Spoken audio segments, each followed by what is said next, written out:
Good morning. Good morning, my lady. The gentleman in the witness box is Professor David Heymann, CBE. May he be sworn, please?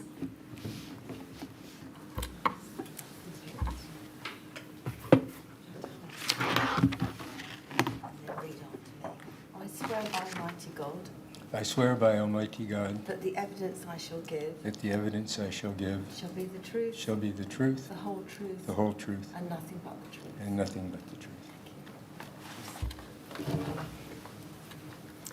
Thank you, Professor. I'd like to begin by thanking you for all of the assistance that you've given so far to this inquiry.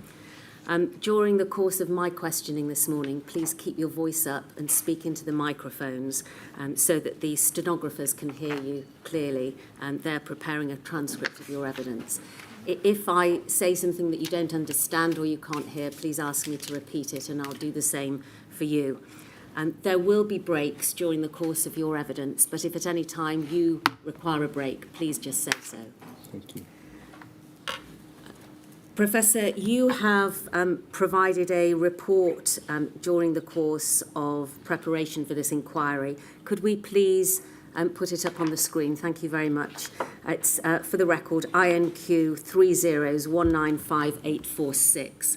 This is the first page of your report. We can see, Professor Heymann, that it's signed by you on the 19th of May of this year, and you have signed the author's statement confirming that it's your own work and that it's true to the best of your knowledge and belief. And is that still the case? That's still the case, yes. Thank you very much.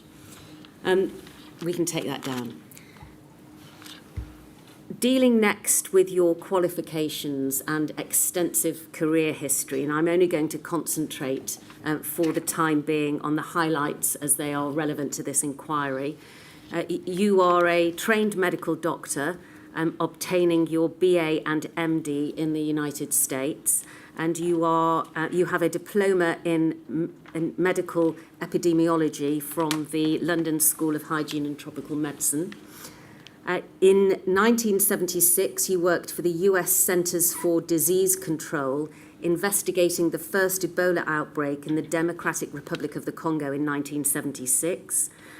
You then worked in your first stint for the World Health Organization between 1989 and 2009. And during that 20-year period, you headed the World Health Organization global response to SARS-CoV-1, the severe acute respiratory syndrome. Then in 2009, you worked for the United Kingdom Health Protection Agency as a non-executive chair, working closely with the chief executive during the response to the H1N1 influenza pandemic that we know as swine flu. You then transferred to Public Health England in 2013, again as a non-executive chair. And during your stint there, you accompanied the PHE team in 2014 to the Kingdom of Saudi Arabia to discuss and review the data on the Middle Eastern Respiratory Syndrome CoV outbreak. We know that as MERS, and to offer technical support during the course of that investigation. You have more recently been working again with the World Health Organization, and from 2017 you have been the chair of the Strategic and Technical Advisory Committee on Infectious Hazards, and you are currently Professor of Infectious Disease Epidemiology at the London School of Hygiene and Tropical Medicine. That brings us up to date. Thank you. Over the course of your career, you've published over 275 peer-reviewed articles and book chapters on communicable diseases, and you are the editor of the Control of Communicable Diseases Manual. In preparing your report for us, Professor, you have also provided at the end of the report a bibliography and list of references. We don't need to go to that now, but you've also been good enough to consider additional material which the inquiry has obtained during its preparation for these hearings, a list of which has been provided to core participants, and some of which I will take you through during your evidence this morning. Thank you. Right. In terms of the scope of your report, that is set out in a series of instructions which appears at Annex 2. Again, we don't need to go to it now, but in summary, you have been asked to assist in the following areas: the virology of coronavirus viruses and an explanation of the difference between SARS-type viruses and other viruses, including influenza. The epidemiology of COVID-19, that's SARS-CoV-2 virus, including its zoonotic origin and its first detection, and an explanation of the method by which COVID-19 is transmitted and how our understanding of that has changed over the course of time. You've also been able to identify and provide descriptions of some of the UK bodies concerned with threats and some international organisations dealing with the global assessment of public health emergencies. All right. Well, having dealt with all of that, let's start with the basics, please, Professor Heymann. What are coronaviruses? Well, coronaviruses are viruses, and viruses, unlike bacteria, cannot be seen under a routine examination with a light microscope. They need an electron microscope. They're very tiny particles that can only be visualized that way. A coronavirus is like a sphere surrounded by fatty material. And inside that sphere is the genetic material of the virus, the RNA, ribonucleic acid. Yes. And on the surface of that fatty material, that ball, there are spikes, which are protein, and those are the spike protein of the coronavirus. And those spikes are what hooks onto a receptor on a human cell. To reproduce, a virus has to use that receptor. Shall I continue? Yes, please.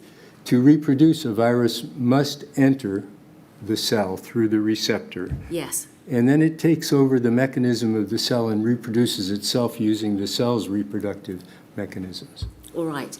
And the spikes that you have described, do they have the appearance of a crown? And is that the reason why it's called coronavirus? That's exactly Corona being right, that yes. is the crown. Right, thank you. How many types of coronavirus are there in animals? Well, it's not known exactly, but there are probably over 200 coronaviruses that are around the world. It's a very common virus in the animal kingdom. We heard yesterday from Dr. Charlotte Hammer and Professor Jimmy Whitworth that so far as animals are concerned, coronaviruses appear to be common in bats and cats and camels. Is that right? That's right. They're in many animals, including even whales, for example, also have coronaviruses. So they're a very common virus in the animal kingdom. Are they common in domesticated animals? They have been shown to be able to infect domesticated animals. It's not believed that they're common in domesticated animals, except for animals which are raised in animal farms where there isn't a proper sanitation. All right, well, we'll come to deal with, Okay. with those farms and wet markets Yes. in a moment. For how long have coronaviruses been present in animals? Well, it's really not known. They were first identified in humans, for example, back in the 1960s. Yes. And it's known before then that they were in animals and that sometimes they caused outbreaks of infection in animals. But it's only recently, since the coronaviruses of the 21st century, SARS, for example, SARS coronavirus 1, Yes. that it's really been intensively studied in animals. All right. And how easily do they transmit between animals and between species of animals? They transmit fairly easily between animals in the same family. We know that from studies that have been done with camels, for example, studies that have been done that showed that minks were able to transfer coronaviruses to each other. And it's known that they can transmit fairly easily in the animal kingdom. Is there transmissibility between animals? Any indication of the ability or likelihood that a coronavirus can jump the species barrier between animals and humans?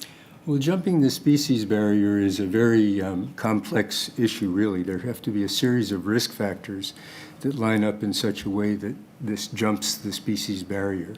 And so coronaviruses do, from time to time, jump the species barrier. And when they do, other viruses as well, it's not known what they will do in humans. Sometimes a virus enters humans and goes no further. Rabies is a good example, from a dog to a human. Right. Other times a virus can enter humans, like the Ebola virus or some other virus, cause a small outbreak, disappear, and then reemerge. And finally, some, like HIV in the last century, emerge from animals into humans, and then they become endemic, a regular virus within humans. Right. In fact, all infections in humans are thought to have come at one time or another from an animal, including tuberculosis, including many common diseases. So what are the common risk factors that need to align in order to cause a spillover or a zoonosis into humans? Well, those risk factors depend on many different situations, really. The risk factor may be that the animal is infected, that it's being intensively raised in animal farms, Right. and then people who are working on those farms could become infected, or if the animals are sent to a live market, then people who purchase those animals could be infected. It's not known what all the risk factors are, but what is known is that the animal and human kingdoms have to be maintained separate as well as possible. Right. Thank you. One of the documents that you've been good enough to look at is a witness statement that's been provided to the inquiry by Professor Mark Woolhouse. In his book, The Year the World Went Mad, he says that new human viruses usually come from animals and most of them don't spread well between humans. Do you agree with that? Yes, I do. Right. And he also says that coronaviruses are generally more transmissible amongst humans compared with other zoonotic viruses, and that is why they were high on the list of viruses to worry about. Do you agree with that? They do transmit fairly easily in some instances, but some coronaviruses don't transmit easily from human to human. It depends on where they reproduce in the human. If they reproduce low in the lungs, then it takes a deep cough or a medical procedure that causes droplets to transmit. If they reproduce in the upper nasal passages, then it's very easy to transmit. So they're not all the same. Right. So that there's a variance.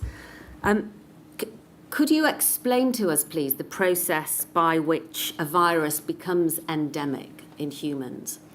A virus becomes endemic when it spreads throughout human populations and is able to sustain its transmission from human to human. Yes. Okay. And what factors might contribute to a virus becoming endemic? It's a characteristic of the virus, for one thing. That Yes. virus is its transmissibility, its ability to transmit. And it's also the population which is infected. If it's receptive to the virus and doesn't have protection against it, it can transmit. If there's a population that has solid immunity against a virus, then it can't transmit further. Right. You were good enough in the course of your report to describe to us the 4 coronaviruses which are endemic in humans. For the record, they are 229E, NL63, OC43, and HKUI. What do those letters and numbers mean? Is there any format behind the nomenclature? There's clearly a format behind them, and it depends on when they were named what that Right. format was. There's an international taxonomy group which does name viruses, and they have altered the way they do that periodically. So I can't explain exactly what each one means, but they do have a name, and that name is with them today. All right, thank you. How severe or how mild are the upper respiratory infections caused by those coronaviruses? Those coronaviruses generally cause a common cold. Right. They're common cold viruses. So fairly mild. They're fairly mild, Yeah. except in some people who might have comorbidities or the elderly who are debilitated because their immune system is not responding the way it should. All right, and what about young children? Are they more at risk? Young children are not considered to be at great risk from human coronaviruses, but they do get common colds, and those common Yes. colds are coronavirus sometimes. All right. And what treatments or vaccines are available for those four coronaviruses? Well, there are no vaccines available. In fact, they're considered to be very mild Yes. viruses. And so the usual remedies that are used to treat a common cold are used to treat them. What are the routes of transmission for them? The routes of transmission are from the nose or the nasal passages through a sneeze or a cough on another person. Droplets and particles, aerosolized particles. And how long would it take for there to be long-term immunity from those four coronaviruses? Well, I'd rather talk about population immunity. Population immunity Yes. is when the majority of the population has had infection, has developed antibody or response to that. Is that also sometimes known as herd immunity? They're different. Herd immunity is an immunity which protects against reinfection, Yes. or it's a vaccine that protects against infection. And with the SARS coronavirus 2, we don't have either of those factors available. So, in fact, herd immunity at present cannot be established from the SARS coronavirus 2. All right. And what's the difference between that and population immunity? Population immunity is general understanding of all the population immune systems of the virus, Right. with a response with antibody usually, and therefore that population immunity in the case of the SARS coronavirus 2 prevents serious illness and death in most people. Right. I'd like to ask you some questions now about the procedure that you set out in paragraphs 18 and 19 of your report. We don't need to look at them, but it's the molecular clock analysis that was undertaken of coronavirus OC43. First of all, Professor, can you explain to us what the molecular clock analysis is? Yes, molecular clock analysis is an attempt to understand the rate of mutation of a virus. So from the animal into the human? No, the rate of a mutation in a human or Within in a an human, animal. right. Yeah. Okay. Now, what was done in 2004, and which was very important to note, and is the fact that a group of molecular biologists calculated a rate of mutation of human coronavirus, the SARS coronavirus, of human coronavirus OC43. Yes. And they calculated that rate of mutation by taking all the known specimens that they could find of OC43 virus from 1950s onward. They genetically sequenced them, and each one had a slight difference in its genetic structure, and that's a mutation. Yes. And so they calculated a rate of mutation of that virus going forward to 2003. Yes. They did the same thing with the virus that comes from cattle, because cattle were the source, or the expected source, of OC43. Originally. In humans, Yeah. yes. And so they calculated a rate of mutation in cattle as well. And then they took those rates of mutation and worked them backwards from the present time Yes. to where both of those viruses would have looked the same, where they wouldn't have mutated. And that occurred between 1850 and 1890. In 1888, 1889, there was a pandemic called the Russian influenza. And these molecular biologists hypothesized that this was the emergence of OC43 because the pandemic that occurred was not exactly what occurs with influenza. There were many deaths, 1 million deaths in a very small world, but it caused neurological symptoms in most persons. Right. And so they hypothesized that this was the emergence of OC43, which then became a virus which causes the common cold today because of population immunity, which is protecting against serious illness and death. So by using the molecular clock analysis, they were confident to within a certain time period of when the disease jumped into the human population. That's correct. They used 3 different methods, and they came out with the same with each of these methods. Right. And has that procedure been undertaken in relation to what we now know as COVID-19? There was an attempt by some molecular biologists in the U.S. to calculate to do a molecular clock analysis of SARS coronavirus 2. Yeah. And in doing their analysis, they went backwards from the time when it was first identified to where it might have been very close to the virus that's similar in bats. And they came to about a period of October 2019. But this is just one of many hypotheses, as you know. Yes. Well, thank you. I'm now going to ask you a series of questions about 20th century coronaviruses. So we'll start with SARS, move on to MERS, and then finish with COVID-19. At paragraph 21 in your report, you tell us that SARS is thought to have emerged from an animal, likely to be a civet cat, in a live animal market in the Guangdong province of China sometime late in 2002. Is that right? That's correct, yes. And is it thought to have resulted from a one-time mutation of the virus, reproduced either in the animal host before transmission to humans or in humans after the emergence had occurred? That's correct, yes. Is it right that the presence of antibodies in the blood of workers in live animal markets suggests that they had previously been infected with other coronaviruses which had not gone on to transmit human to human? That's correct. That comes from a study which was done by Chinese after the SARS outbreak in 2003. Right. And from the live animal market in Guangdong, SARS went on to spread amongst health workers in provincial health facilities through a combination of close physical contact with infected patients and medical procedures that cause pulmonary aerosols. Is that right? Yes, that's correct. The Chinese were never forthcoming at the beginning with their information, but this is the assumption. Right. What sort of medical procedures produce pulmonary aerosol? Mm-hmm.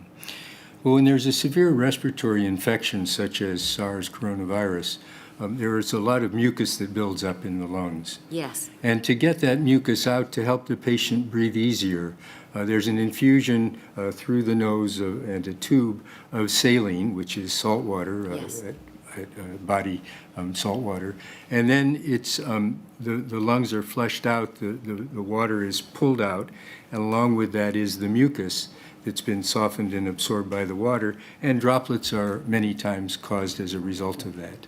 And are the aerosols generated by that procedure the same or smaller or lighter than aerosols generated by normal voice projections, such as speaking loudly or singing? I think it's useful to look at an aerosol as being on a spectrum of droplets, which are heavy and fall, to lighter particles, which are carried by the air, to very light particles. So it's a whole range of things. And these particles contain virus. Right. And what stops the virus from spreading? The virus is able to transmit and cause infection as long as the surrounding material, which is many times mucus, is moist. Right. If it dries out, the virus can no longer infect. So is that why ventilation assists in preventing transmission, because the airflow will assist in drying out the particles? That's correct. All right. At paragraph 21 in your report, you say that there was substandard infection prevention and control in the Guangdong health facilities. How so? Well, all we know is that the graph that the Chinese finally produced for this outbreak shows that health workers became infected very early in the outbreak, and those health workers then continued to become infected. And it's assumed that they infected their family members and other patients. And one of those health workers actually came out of Guangdong province into Hong Kong in February of 2003, and from him, the virus was spread to people staying in the same hotel, and it spread around the world. So health workers are very important always in emerging infections because they don't recognize that they're a new disease oftentimes. Yes.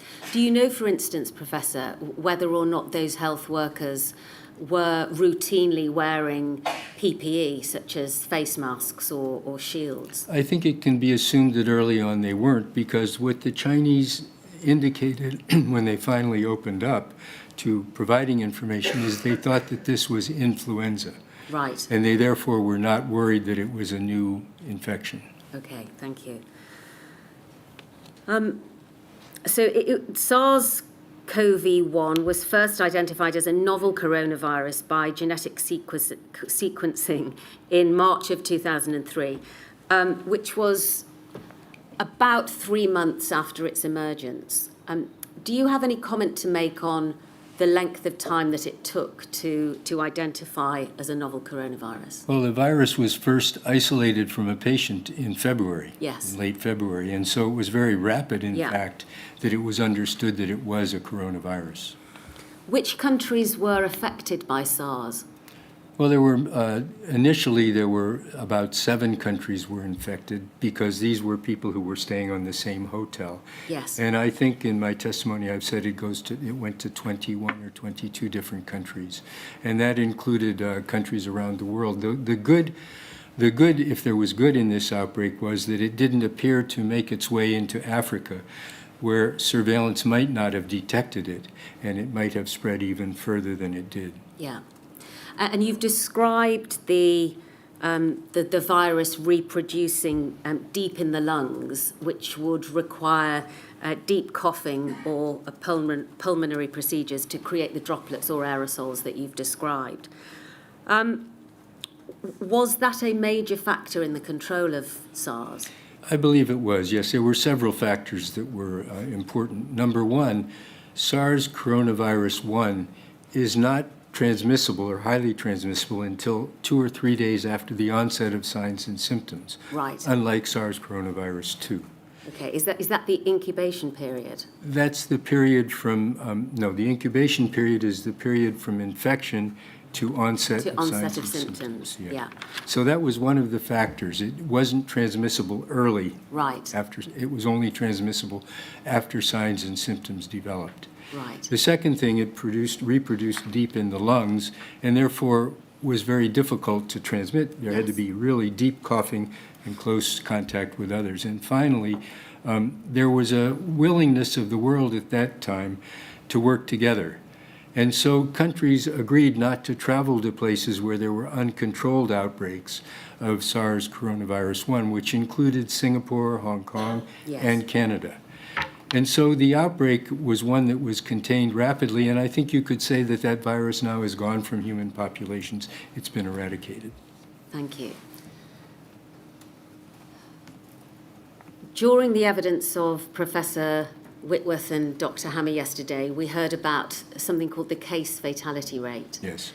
Is that the number of confirmed deaths caused by a virus in relation to the number of confirmed infections? No, confirmed cases. Confirmed cases, Yes. sorry. Yes. And the infection fatality rate is less certain because there are those who may be infected asymptomatically, That's etc. So correct, that's not based upon confirmed cases. That's All correct, right. yes. Now, the case fatality rate of SARS was, you tell us in your report, close to 10%. That's correct. In comparison to case fatality rates for MERS, which we're going to move on to in a moment, which was about 35%, and the case fatality rate for COVID-19, which is around about the 1% mark. Mm-hmm. Can you explain to us what danger lies in the phenomenon of underreporting and how that has to be factored in determining either the case fatality rate or the infection fatality rate? Yes, well, in infection fatality rate, it's very difficult to know all the infections unless you test the entire population. Yes. And so the infection rate, case fatality rate, would be the number of deaths from that infection based on the whole population that has infection. Case fatality rates are based on a case definition. And a case definition describes what a disease is thought to look like by the persons who develop that case definition, usually the public health community. Then all cases that fit that case definition must be tested. Yes. And must be shown to have that infectious agent. And is that a laboratory test? That's a laboratory test, yes. And then the death rate is those people who were shown to be infected who died. So they're included in the case number Yeah. But they're a separate number. They're the fatality number as well. All right. Now, you've described there a case description. Is that the symptoms that have to be present in order for a case to warrant the description? That's right. In an outbreak investigation or whenever there's a new disease, a case definition is rapidly developed based on what's known at that time. But that would change over time. Absolutely, would it it not? can change over time, and it generally does change over time. Could we display, please, INQ 30198,953?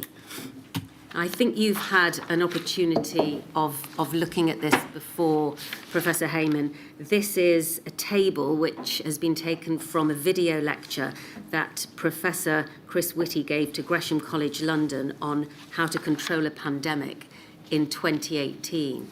Now, if we just familiarise ourselves with what we have. The vertical axis shows the level of transmission and the horizontal axis shows the level of mortality. And if we start from the least serious, moving up to the most serious, bottom left-hand corner, low transmission and low mortality, the box in green, Professor Whitty has said not worth worrying about. So that is the least serious table, but part of the table, isn't it? If a pandemic is thought to have low transmission and low mortality, that's the least serious of the four that we see here. The next in seriousness is the box above, so the yellow box above, which is high transmission but low mortality rate. Do you agree with that? Yes. And the example that's been given here is the H1N1 2009 swine flu, which we see, according to this table, has a mortality rate of 0.3%, but between 10 and 200 million cases, so very high transmission. Yes. Next in line, if we go to the bottom right-hand corner, we can see the pandemic with low transmission but high mortality. In that box, the example given is the H7N9 avian flu from 2013 to 2018, with 30% mortality, but around 2,000 confirmed cases, so very low transmission there. Yes, I wouldn't call this a pandemic, though. This is not a pandemic. This is outbreaks of this disease which occur occasionally. The disease is not pandemic as such in humans, but it appears to be in birds. Right, thank you. And then finally, top right-hand corner, we can see in the pink box the pandemic with high transmission and high mortality rate. The example given there is the H1N1 1918 Spanish flu with around 3% mortality. Do you have any comment to make about that box? Yeah, it's always been interesting to me to see how virologists and others like to compare the current situation to 1918, which was a pandemic of influenza, but which also was an era when there were no antibiotics. And though antibiotics will not clear influenza, they will clear superficial bacterial infections that occur in the lungs when they've been robbed of their lining by influenza virus. And so the mortality was high. Much of that mortality was likely due to superficial bacterial infections. And so we don't really know the mortality from H1N1 Spanish flu directly from the virus. We only know that on top of that there were bacterial infections. Okay, so it could have been a combination of the virus and then the bacteria. That's generally the thinking, yes. All right, thank you. Just before we leave this table, are you able to assess where COVID-19 might appear in relation to the level of transmission and mortality? Mm-hmm. I would place the coronavirus, SARS coronavirus 2, on this table. Excuse me. Let's see, I need to think a bit. I will. I would place this virus, I believe, on the high mortality end, and so I would place it high transmission, high mortality. Right, so top right-hand corner in the Yes. pink box. Thank you. We can take that down, please.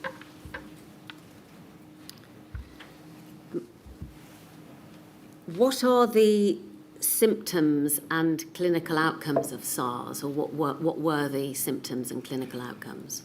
SARS was a very severe respiratory infection which caused respiratory failure. People could no longer breathe. Yeah. The outcome of that was that there was a high case fatality rate of 10%. And in addition, many people who recovered had what's called pulmonary fibrosis, Right. which means that their lungs were replaced, the breathing, the area where oxygen exchange in the lungs occurs was replaced with fibers which didn't permit exchange of oxygen. And so some of those people still today have severe consequences from having had this infection. Are you able to say how the ongoing outcomes of SARS compare to those of COVID-19? It's too early yet to say the long-term effects of this, but certainly, like other viruses, including, for example, the virus that causes mononucleosis, there is a period afterwards where people are still fatigued, still sick, and in COVID-19, it appears that there are many, many more symptoms that are occurring in these people. Remember, this is an animal virus that had adapted itself to animals, and now it's in humans. Right, okay. Could you explain to us, please, the difference between asymptomatic transmission and asymptomatic infection? Asymptomatic infection is people who become infected with an organism and never show signs and symptoms. That's asymptomatic infection. So never any development of any signs Never and develop symptoms. signs and symptoms Yes. from that virus. Asymptomatic transmission is when a virus or a bacterium, but when, in this case a virus, when a virus is being shed by the person before onset of signs and symptoms, and that can then transmit to others. And we know that occurs, for example, with measles, which is a respiratory infection. It occurs 2 to 3 days beforehand, and many virus infections are thought to transmit before the onset of signs and symptoms. Right, so asymptomatic transmission is the transmission before any signs or symptoms, but after which the person may well develop signs That's and correct, symptoms. yes. Thank you. They will develop signs and symptoms. They will. Just to complete this part of your evidence, what then is pre-symptomatic transmission? Is that the same as asymptomatic transmission? I would say they're the same, yes. All right. At paragraph 29 in your report, you say that SARS was transmitted primarily, but not exclusively, in healthcare and hospital settings, and that the majority of patients were adults between 25 and 70 years of age, and that the investigations did not identify groups at greater risk of serious outcomes after infection. Is that right? Why do you think there were so few suspected or confirmed cases of infection in children under the age of 15? As we understand this, it was transmitted in hospital settings by procedures Yes. such as cleaning out of the lungs. And therefore, it was in adult patient care areas. And the nurses who became infected or the health workers who became infected and transmitted it to others were transmitting it in adult patient Right. wards, not in children's wards. With SARS, did infection provide immunity against reinfection? It's not known, and there were too few cases to really study that. And so what factors led to its containment after a period of about 6 months, I think you said? Well, those factors I reviewed earlier. It was the fact that it was very difficult to transmit from human to human. It required very close contact with droplet spread.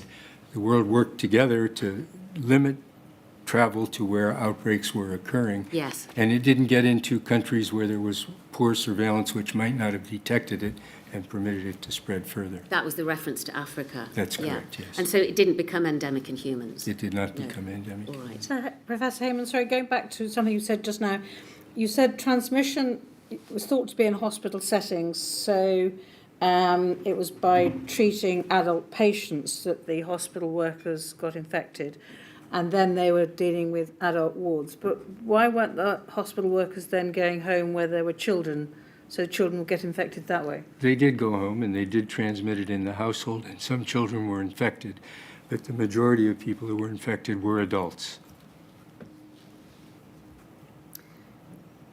When did the last known human infection occur, and how did it occur? The last known human infections of SARS coronavirus 2, SARS coronavirus 1, sorry. Yes.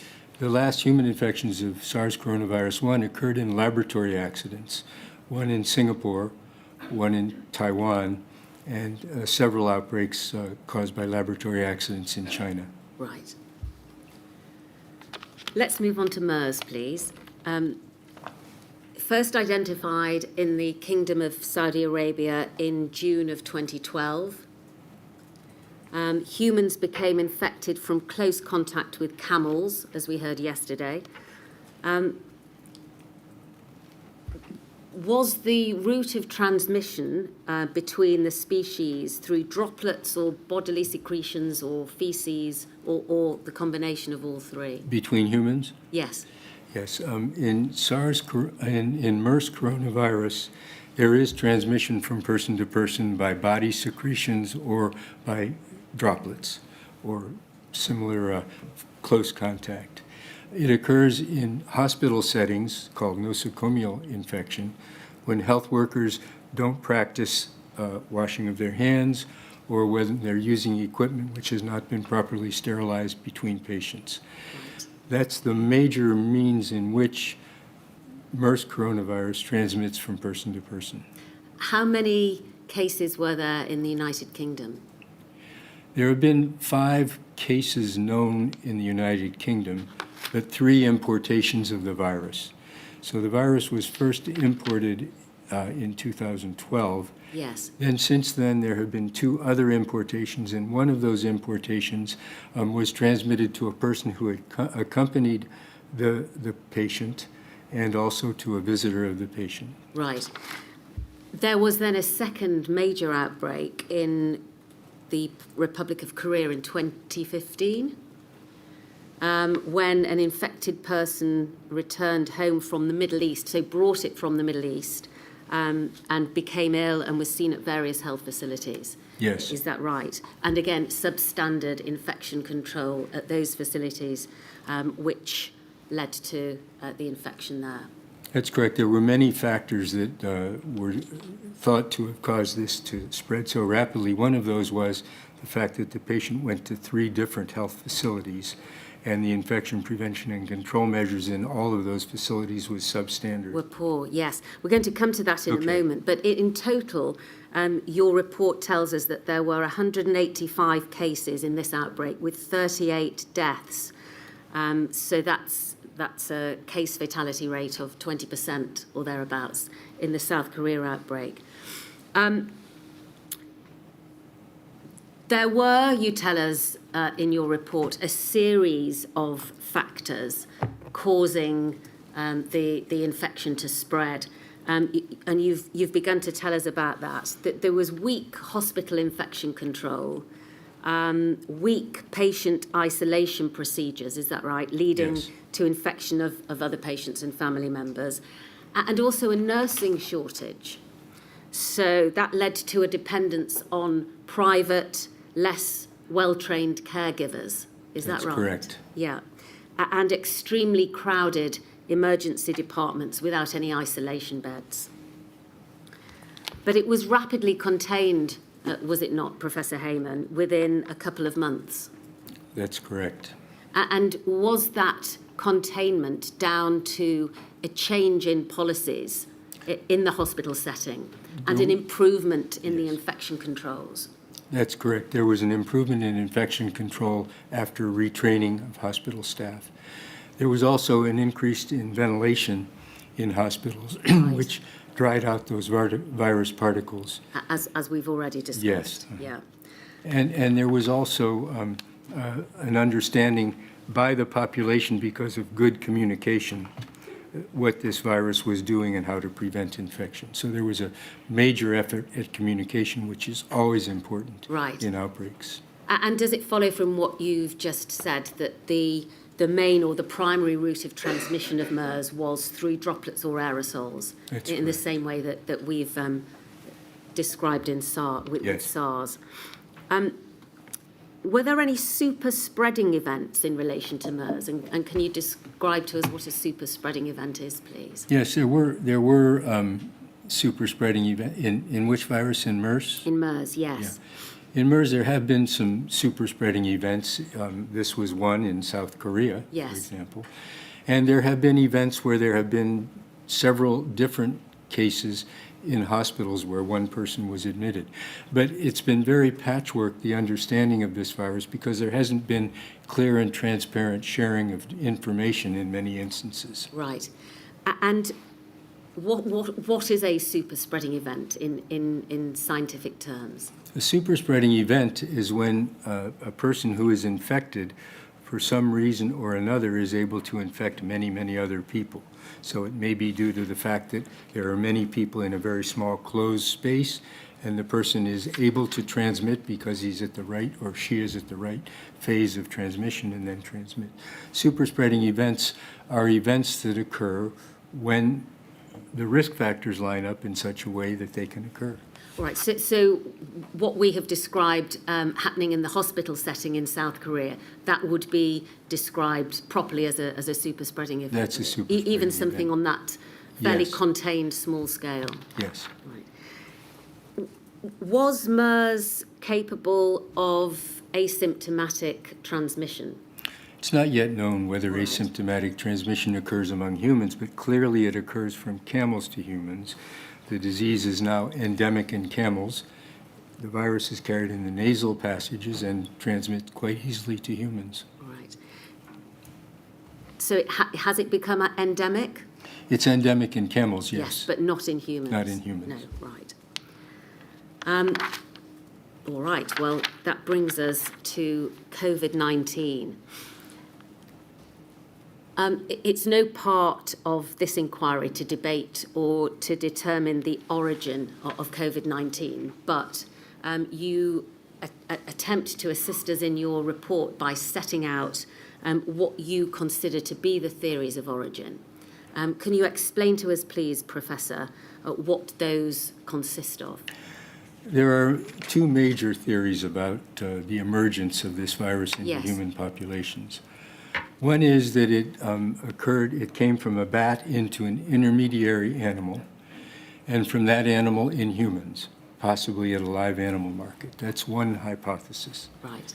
The other is that there was a laboratory accident at a major, highly secure laboratory in Wuhan, and that laboratory, we know, was dealing with bats that had coronavirus.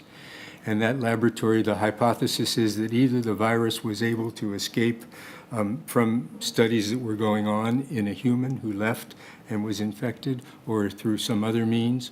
And the hypothesis then concludes, in some instances, the other hypothesis is that the virus was being manipulated in such a way that it gained function. It gained the possibility of transmitting easily between humans. So these are all hypotheses. And what's important from them is that there are messages that we can use. We need to make sure that live animal markets are conducted in the right way, that the animals that come to those markets are raised in conditions where they can't become infected. Right. And at the same time, there need to be better standards of laboratories, high security laboratories, and those standards need to be developed by the people working with viruses and adhered to by them. Right. So between those hypotheses, you aren't able to say which one is more likely or which one is more probable. I'm not able to say that because I don't have the evidence. No, but they are both. They're both hypotheses, yes. Thank you. In terms of the sequence of events at the start of the pandemic and the global spread, are you able to explain to us, Professor Heymann, how that happened in the immediate outbreak in China and how that travelled around the world? Well, there, again, are some hypotheses on this and some evidence from that. But it's felt that it was possible that the province where this outbreak began was suppressing information about it. for some reason or another. And that when the central government did understand that it was going on, they reported it to WHO. That's one of the hypotheses. That's what many people believe. It doesn't really matter now what happened back then. We have to deal with the virus as it is today. And WHO, when they received the report on the 31st of December in 2019, the next day did provide information about it, and then continued to provide information about the virus through what's called the International Health Regulation System. Yes. Well, we'll come to that in a moment. And before we look at the advice that the World Health Organization gave in the immediacy of the outbreak, I'd just like to return to something that you've now confirmed in relation to all three of these coronaviruses, so SARS, MERS, and what we now know as COVID-19. You've referred to what I'm going to describe as a lack of candor or a lack of information, a lack of willingness to share information on behalf of some countries. Why is that such a problem? Well, when a country shares information about a disease, it often has economic repercussions. Yes. For example, if a country says that they have cholera, then other countries may stop importing seafood from that country. Tourists may stop going to that country. And so countries don't like to report. And so in discussions at WHO, it was understood that because there's no international policing mechanism to force countries to report, Yes. the way to do it was to change the norm so that countries understood it was expected and respected to report. And that's what the Director General of WHO did during the SARS outbreak in 2003. How did he do that? She actually announced publicly, 4 months after the outbreak had begun, that China was not sharing information with WHO, and therefore WHO couldn't do a full risk assessment of what was going on. And what happened? Did that have a repercussion or an effect? That had an immediate effect in that the Vice Premier, Madame Wu Yi, immediately traveled to Geneva, apologized to the Director General, and immediately began to share information, and China was able to stop the outbreaks throughout China very rapidly. So after that, it's become understood that it's expected and respected, and most countries now continue to report, including China. And what about MERS? Was the same procedure adopted in relation to the concerns about a lack of information sharing there? There was hesitancy of the government of Saudi Arabia to report at the start, and one of the doctors who had been treating the initial patient thought it was SARS coronavirus 1. And he did a genetic sequence and put that that sequence publicly. And fortunately, it was in the public domain because that's how the UK knew that they had a case imported. Right. And then more recently then with COVID-19, what concerns have been expressed internationally about a lack of information sharing from China in the early days? Yes, there was concern about a lack of sharing of information. I don't want to take a position on that. WHO did receive information, did put it out to countries. Yes. And countries in Asia took that information very rapidly and acted upon it. Right. These were countries that had had SARS previously, and they were very attuned to coronaviruses. All right. Well, we'll return in a moment to deal with those countries and what perhaps could have been learned by their experiences and why they were able to react so quickly to Yes. COVID-19 when it started to spread. But returning for a moment, please, to the initial outbreak. What reports and recommendations were provided internationally by the World Health Organization about travel or travel restrictions? Well, WHO recommended in its second emergency committee meeting after that, WHO took the recommendation of the emergency committee, which said that there should not be an interruption of travel and trade, especially for humanitarian purposes if it was required to ship goods or other equipment to countries. And do you understand and concur with that advice? In general, I do, yes. In fact, The best defense against the spread of international infections is good, strong national surveillance and detection mechanisms. Right. And what do you mean by that? What I mean by that is that countries have surveillance systems which can detect unusual events very early. Yes. Whether it's reported from a community or reported from an emergency department or from the health system in general. And that, in your opinion, is a better, the surveillance is a better method of controlling an initial outbreak or reacting to an initial outbreak than travel restrictions? Yes, because infections can travel asymptomatically in persons who don't develop signs and symptoms until they've crossed that international border. Yes. And so it's a false security to think that borders can stop infections. In later modules to this inquiry, we will look at the advice which was issued for preventing the infection spreading throughout the United Kingdom. But laying the groundwork now in terms of mask wearing, if I may.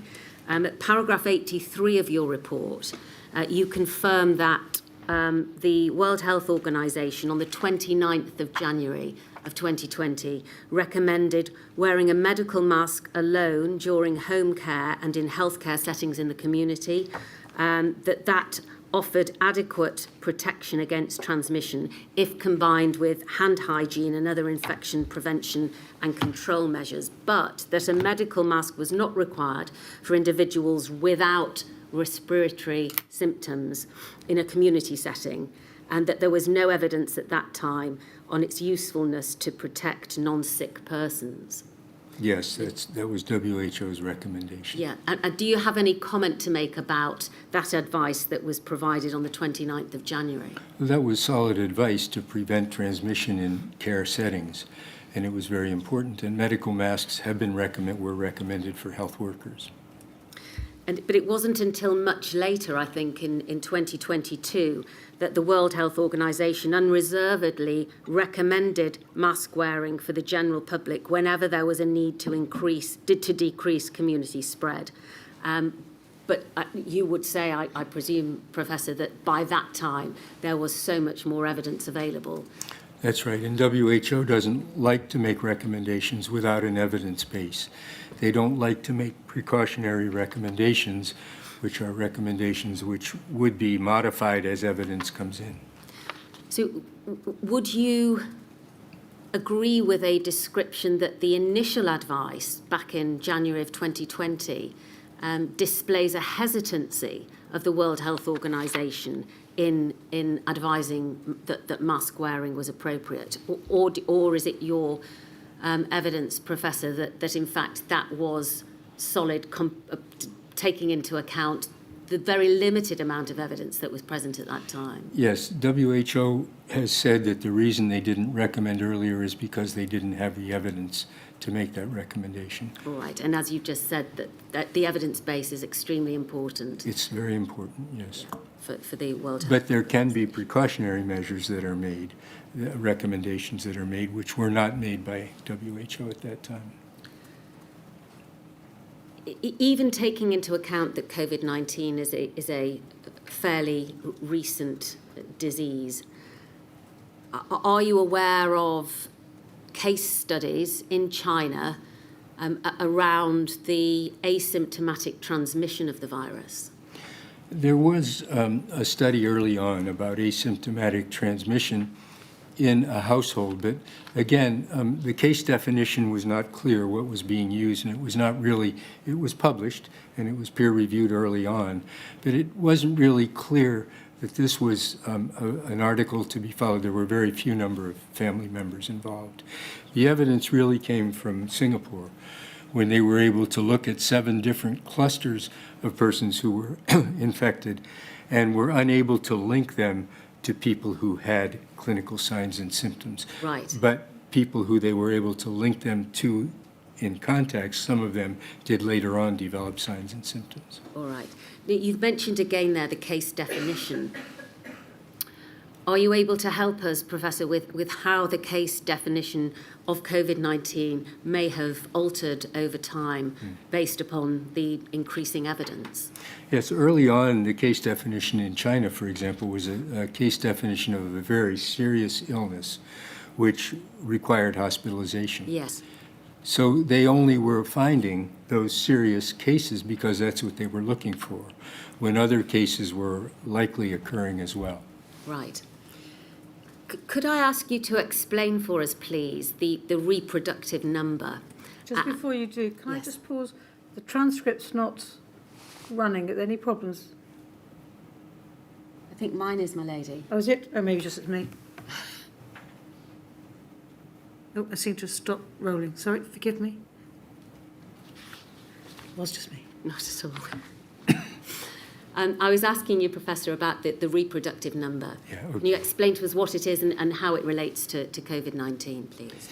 The reproductive number is the number of people who become infected from a person who's able to transmit the virus or bacterium. Right. So if the reproductive number is 4, that means that one person can infect 4 other persons, provided there's no immunity among the persons to which that person is exposed. Yes. All right. And in relation to COVID-19, has the reproductive number dropped over the course of time? Reproductive numbers drop as the number of people in a population become immune, either from vaccination or from disease. And so the reproductive number has dropped in the UK, for example. It's now thought to be less than 1, yes. which is what cannot sustain transmission. Right. Could we display, please, paragraphs 99 to 101 of Professor Heymann's witness statement, his report, which is at INQ 000195846.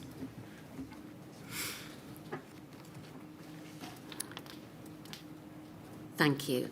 I'm just going to read through this with you, Professor Heymann, dealing with the various symptoms of COVID-19.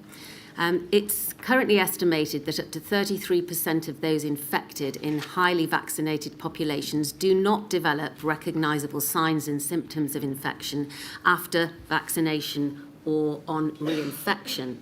Except for those with comorbidities, including obesity, the rest have a broad range of mild to severe signs and symptoms that can include a new and continuous cough, anosmia, that's loss of smell, ageusia, that's loss of taste, and a range of non-specific signs and symptoms, including shortness of breath, fatigue, loss of appetite, myalgia, that's muscle ache, sore throat, headache, nasal congestion, stuffy nose, runny nose, diarrhea, nausea, and vomiting.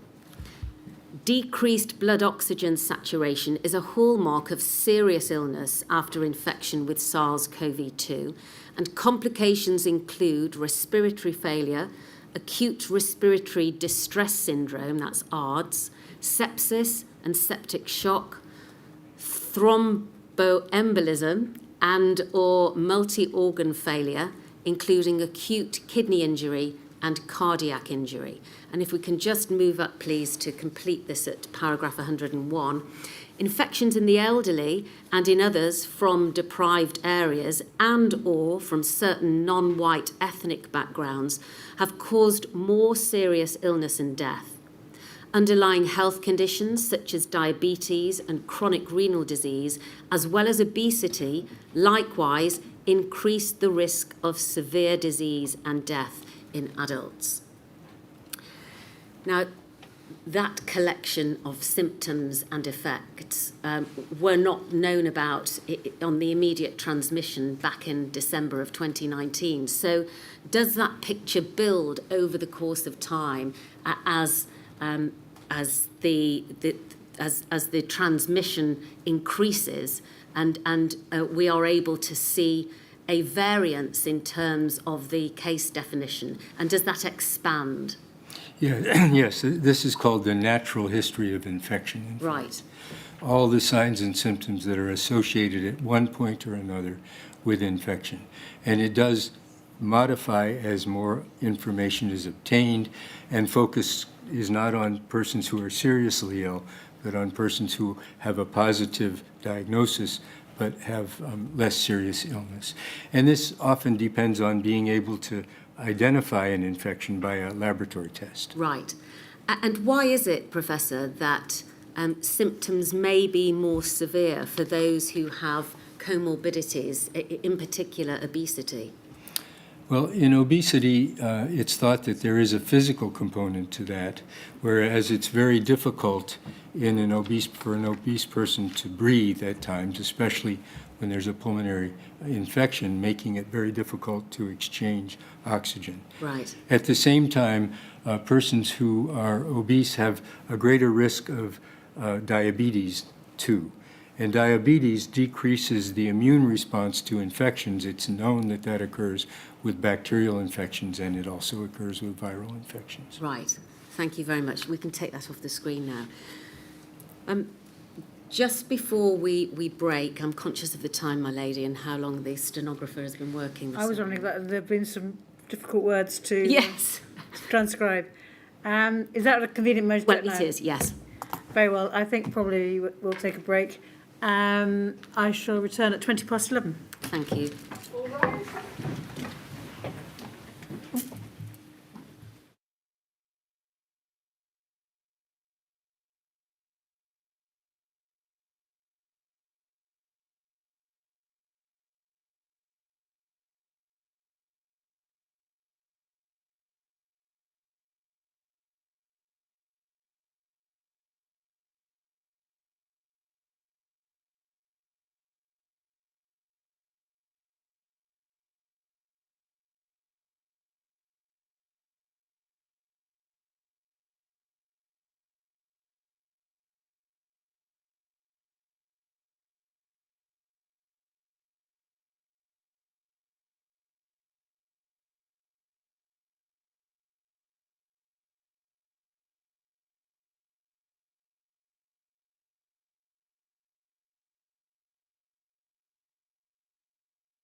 Thank you, my lady.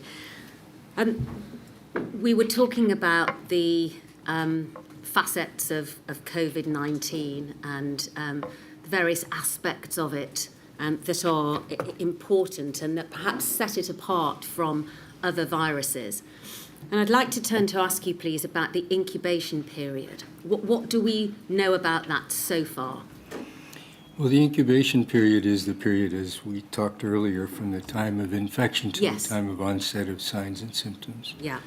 And it's thought to be anywhere between 2 and 14 days, although it will become more precise as more analysis of information becomes available. All right. How does that compare to, for instance, the incubation period of influenza? Influenza has a shorter incubation period, about 1 to 3 days or 4 days. So it's a much shorter incubation period. And therefore, the virus can increase much more rapidly in infecting people than can one with a longer incubation period. Right. We've talked or touched upon on herd immunity, and you've explained to us what that is. Does the incubation period have any connection to herd immunity, or how quickly, how rapidly a population can become immune to a disease? Yes, in fact, the more rapid, the shorter the incubation period, the more rapidly the virus can spread. Yes. And therefore cause an immune response in the people who are infected.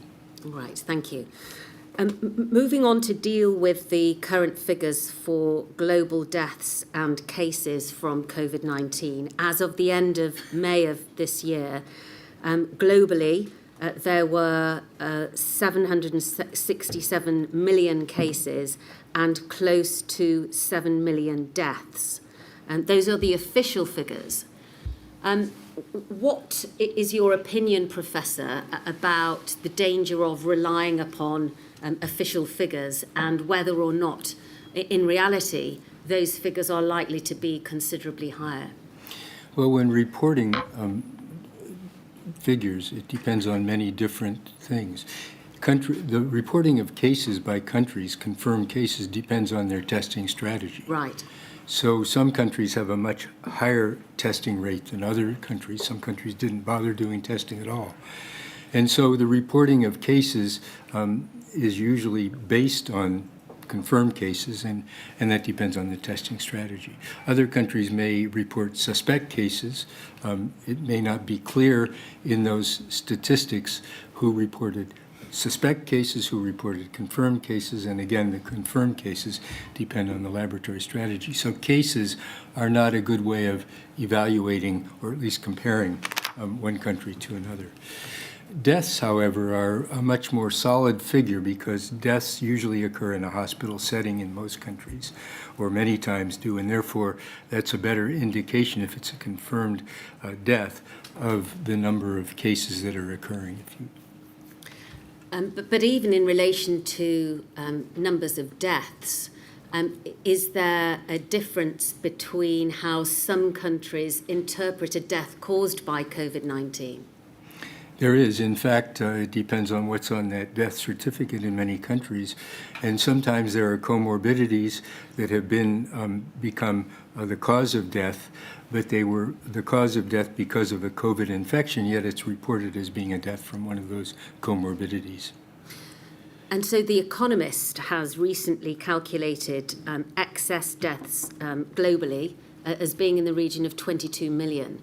And that's a much higher figure, threefold higher than the confirmed level of 7 million deaths globally. Yes, and those excess deaths would also include deaths of people who could not obtain health care for routine problems during a pandemic or the epidemic, and therefore added higher rates of mortality, causing more excess death. Right. So excess deaths is not in itself an indication of deaths caused for certainty by COVID-19. No, that's correct. All right. I'd like to ask you now some questions about the level of preparedness of Asian countries for COVID-19, those who had experience of SARS and MERS in their recent history. What effect do you think having a serious outbreak of those two previous coronaviruses had on countries such as Singapore, Japan, South Korea, Taiwan and Hong Kong? I believe they had a profound effect on those countries. In fact, I visited some of those countries during the period after SARS and before the current pandemic. And some of those countries had actually established isolation wards with hundreds of beds in their hospitals, ready for when there should be an outbreak such as this. So they were developing surge capacity in those countries at the same time as they were training their health workers in procedures such as contact tracing. So they appeared to be much better prepared because of what they had learned from the SARS outbreaks back in 2003. So you've mentioned two things there: surge capacity within hospitals, training of health workers in contact tracing. Why was that second element so important? That element was important because early in the outbreak, countries such as Japan, for example, did not only contact tracing looking forward to see who was in contact with a person who was sick, but also looked backwards to try to find the source of infection. And when they found that, they then did what they called a precision lockdown. They locked down where the source of infection was. That's good basic epidemiology and outbreak control. And they did this in countries such as Singapore, in South Korea, in Japan, and in Taiwan and other places as well. And that was effective in controlling the spread? It certainly appears it was effective, yes. In fact, they were able to stop outbreaks that were major outbreaks in South Korea. There was a major outbreak around a church event, as there was in Singapore. And those outbreaks were completely contained and stopped, which permitted those countries to let the virus enter at a much lower rate because there were fewer people infected to infect community members. But to be effective, a precision lockdown has to take place very quickly after knowledge has been gained that the virus is spreading. That's correct, yes. Before it gets out any further. That's correct. Right. And those countries who had the ability, because of the training of their healthcare workers, to undergo contact tracing and then to set up a precision lockdown, were more successful in continuing the early spread of COVID-19. It's my view that they were, and if you look at the results of that today, you'll see that their mortality rates are much lower than reported mortality rates in most European countries. All right. Well, let's take a look, please, at paragraphs 113 and 114 of your report.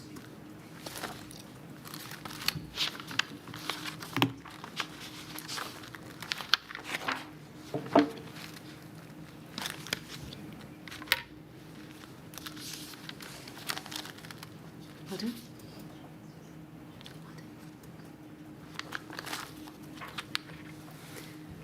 113 and 114, please. Next page. Thank you. If we could highlight those two paragraphs, please. So just to confirm what you have told us, Professor, early in the COVID-19 pandemic, studies in Japan traced contacts of persons with COVID-19 forward for isolation and monitoring and backward to the source of infection. They then shut down those areas where transmission was shown to be occurring many times in nightclubs, gyms and other public spaces until preventative measures could be reinforced at those sites. Such precision and short-term lockdowns demonstrated that, unlike influenza, initial COVID-19 outbreaks could be contained and transmission interrupted. The same was true in Singapore and South Korea in early outbreaks that occurred in religious institutions and nightclubs, which is what you've just told us. Many Asian countries continued to keep transmission at low levels before vaccines became available by outbreak investigation and precision lockdowns at the source, similar to those used in Japan. So, as of the 19th of February 2023, Asian countries had reported fewer COVID-19 deaths per million in the population. And you there give the figures: Japan, 566, South Korea, 680, Singapore, 294, which are to be compared with Italy, 3,150, the USA, 3,344, and the UK, 3,038, thereby attesting to the effectiveness of their containment strategies, though other factors, including the level of comorbidities and obesity, may have also played a role. So thank you very much. Those figures speak for themselves, really, do they not? Yes.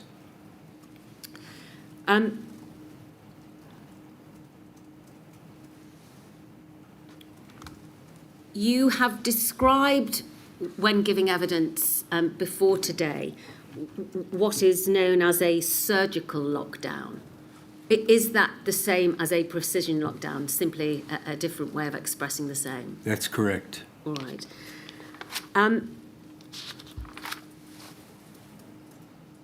What is your opinion of the knowledge that the United Kingdom could and perhaps should have had of the effect that SARS and MERS had in those Asian countries, and how that knowledge could or should have been used in its pandemic planning? In pandemic planning, the UK was very strong in influenza. Yes. That was what their planning was mainly about, because in fact that was on the top of the risk register in the UK. So there was very much emphasis placed on influenza, and preparedness activities were going on. As we'll talk about possibly later on, preparedness, though, doesn't just include strong public health, which is mainly the focus of many of the preparedness plans. It also includes a surge capacity and Yes. resilience of a health system to be able to take care of patients who are infected, as well as patients who have routine health issues. And in addition, healthy populations are better to resist serious illness after infection. And healthy populations include those with fewer comorbidities. Right.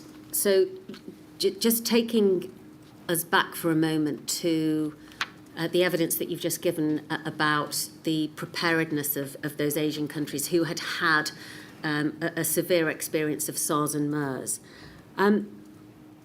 Is there anything about the lack of information sharing that you've also told us about that may have affected the United Kingdom having the ability to find out and understand the way in which those diseases had affected those countries? I think the information was pretty well available. It wasn't available yet in peer-reviewed publications because it takes a time to get those out. But it was being exchanged within WHO, within circles around the world. And I think most informal contacts of health systems in countries understood that this was quite a serious outbreak in Asia, especially after the Diamond cruise ship Right. event, where a person from Hong Kong is thought to have infected passengers on a cruise ship. Right. So does the fact that the United Kingdom didn't have surge capacity, it didn't have hospitals with ventilators and beds awaiting a virus such as this, and didn't have a contact tracing system set up, indicate that we hadn't learned from the previous experience of those Asian countries with SARS and MERS? The UK has quite a good case contact tracing systems. In fact, they're used at the local level regularly for outbreaks that occur. But they occur at the local level where trust is very important, because if people are going to give information about their contacts, they're going to give it to people who they trust. So countries, including the UK, centralized more of their contact tracing activities. And by so doing, there was a less of a trust in that contact tracing, and it may be that it was less effective. And so the lesson that I think we've all learned, and many of us knew before, is that contact tracing must be done where there's trust and where you can interact with people. It can't be done digitally in an effective manner. All right. What about the lack of surge capacity in hospitals? The lack of surge capacity after the influenza pandemic, there was an increase in hospital respirators, as far as I understand, and there had been practice in activities related to influenza, but they were just not activities that were with the current pandemic. And I'm not sure whether or not, I can't say whether or not they included what might happen if capacity in hospitals was overwhelmed, although the UK responded rapidly with its units that they did set up. All right.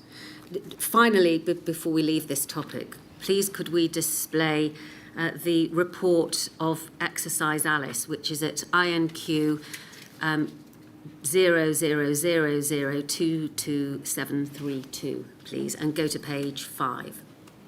Go to page 16, in fact. Now, Exercise Alice, as you will know, Professor, was an exercise, a tabletop exercise that was delivered on the 15th of February of 2016, involving the Department of Health, as it then was, NHS England and Public Health England. And it was based around a large-scale outbreak of MERS and dealt with 2 stages. First of all, the initial actions of the local health organisations, and secondly, a position when the virus had spread to a wider number of cases. And what we can see here at page 16 of the report, at Appendix A, is the summary of lessons and actions identified. And I'd like to highlight, please, if we could, number 5, action number 5. Thank you. We can see that recommended by those producing the report was a briefing paper to be produced on the South Korea outbreak of MERS, with details on the cases and response, and to consider the direct application to the UK, including port of entry screening. First of all, do you consider that was an appropriate lesson to learn and action to raise? Yes. Do you know, Professor Heymann, whether or not that briefing paper was ever prepared? I do not know. All right. Thank you very much. We can put that away, please.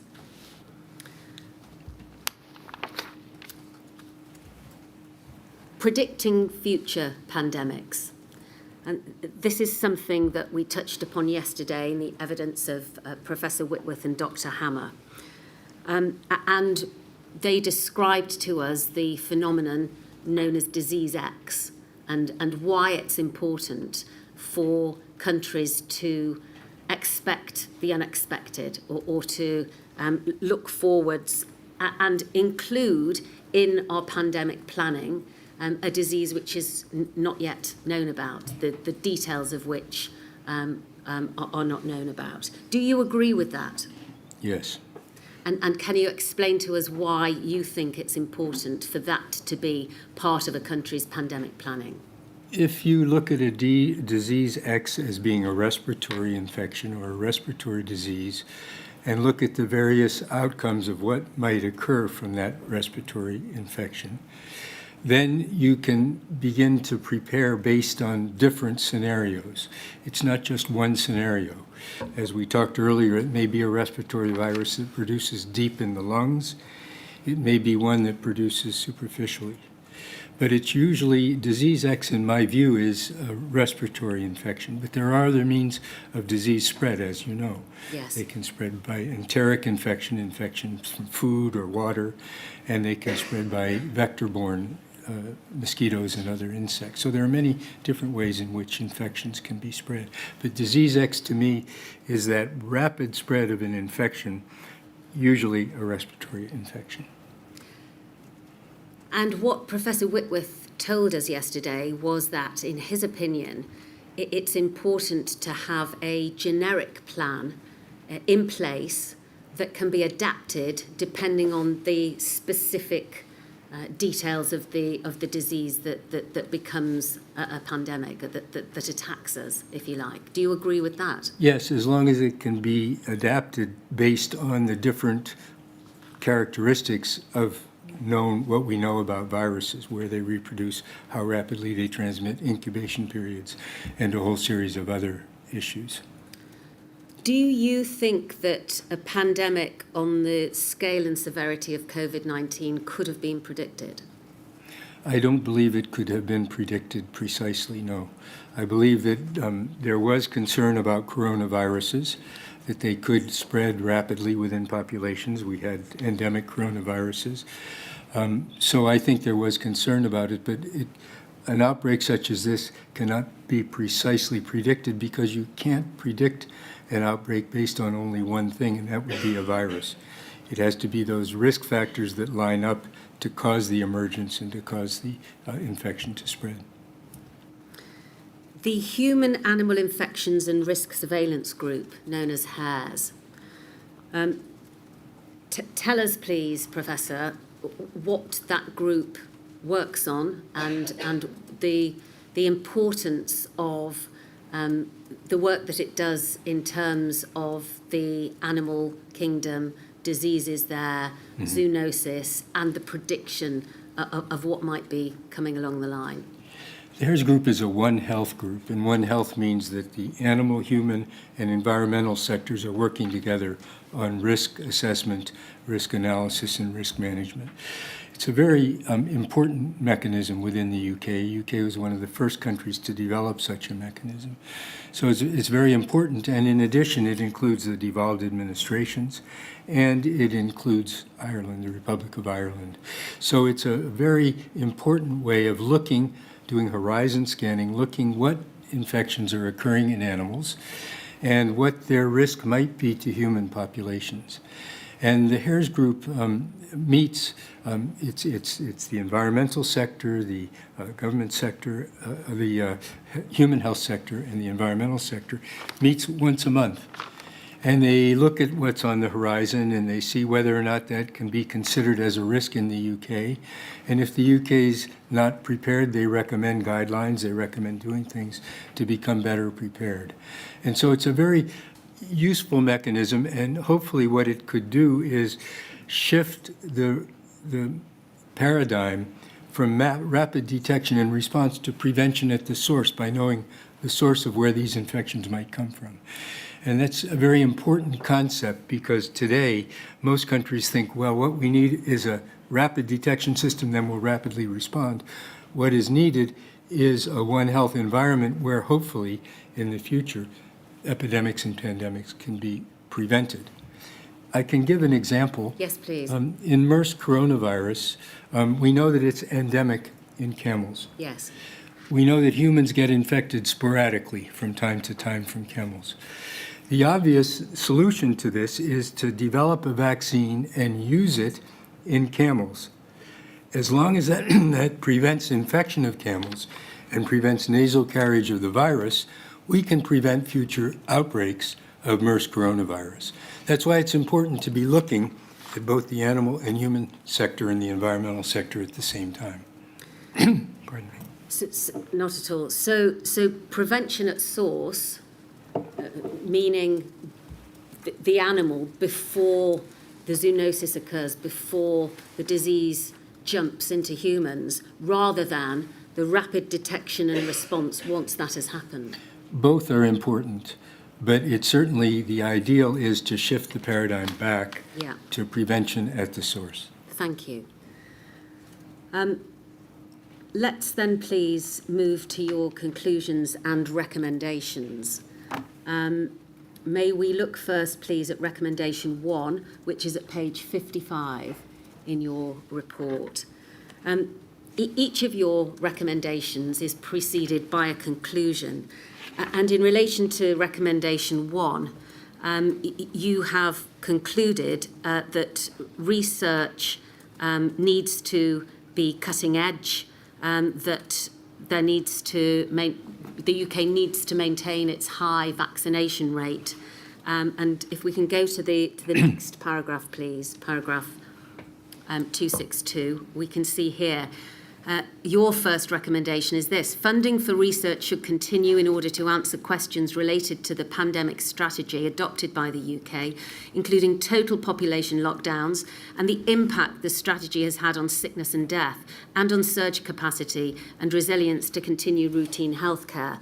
Funding should also be made available for analysis of long-term outcomes, including better understanding of long COVID and other sequelae, and for better understanding of the impact of pandemic control measures on mental health, on youth, and on industry and business in the travel sector. By joining the Horizon Research Programme of the EU, in which the UK was a leader in the past, increased funding would become available to supplement that provided nationally. So that is what you are recommending in relation to continued funding.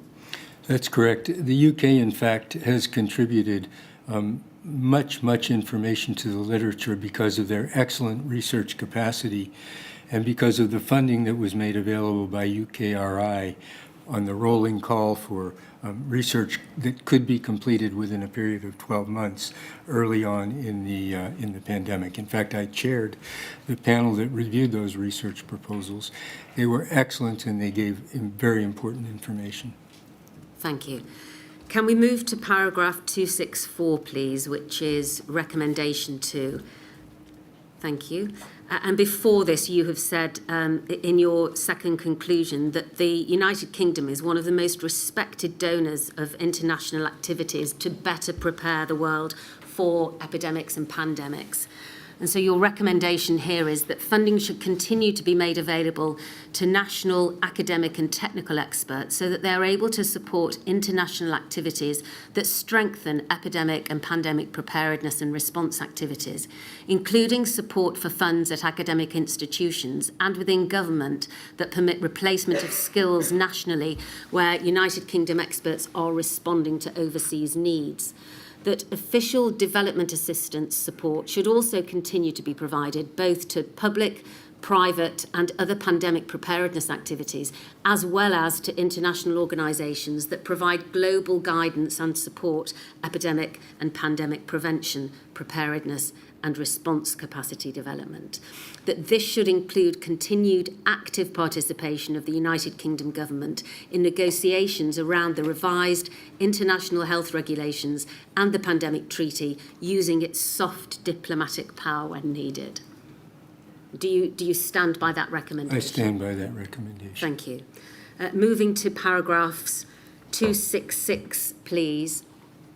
Recommendation 3 at 266 is to continue to make permanent cross-government interaction in activities that lead to stronger epidemic prevention, preparedness and response, and identify means of including the private sector in such activities by ensuring that conflict of interest, whether perceived or real, is understood and respected in decision-making. And if we could move to paragraph 268 and deal with these together, your fourth recommendation is cross-government working in a One Health mode, which you've described to us a few moments ago, without ceding to the temptation to create a separate One Health ministry or agency should be formalised or permanent. Cross-government work in a One Health mode for epidemic prevention, preparedness and response should continue and include all economic sectors, both public and private, so that a shift can be made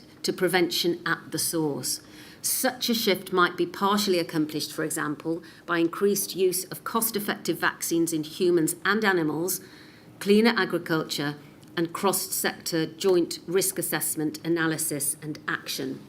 So taking those two recommendations together, you are very much of the view, Professor, are you not, that not only should there be cross-government work, but also what you've described as One Health work within both the government and the public and the private sector,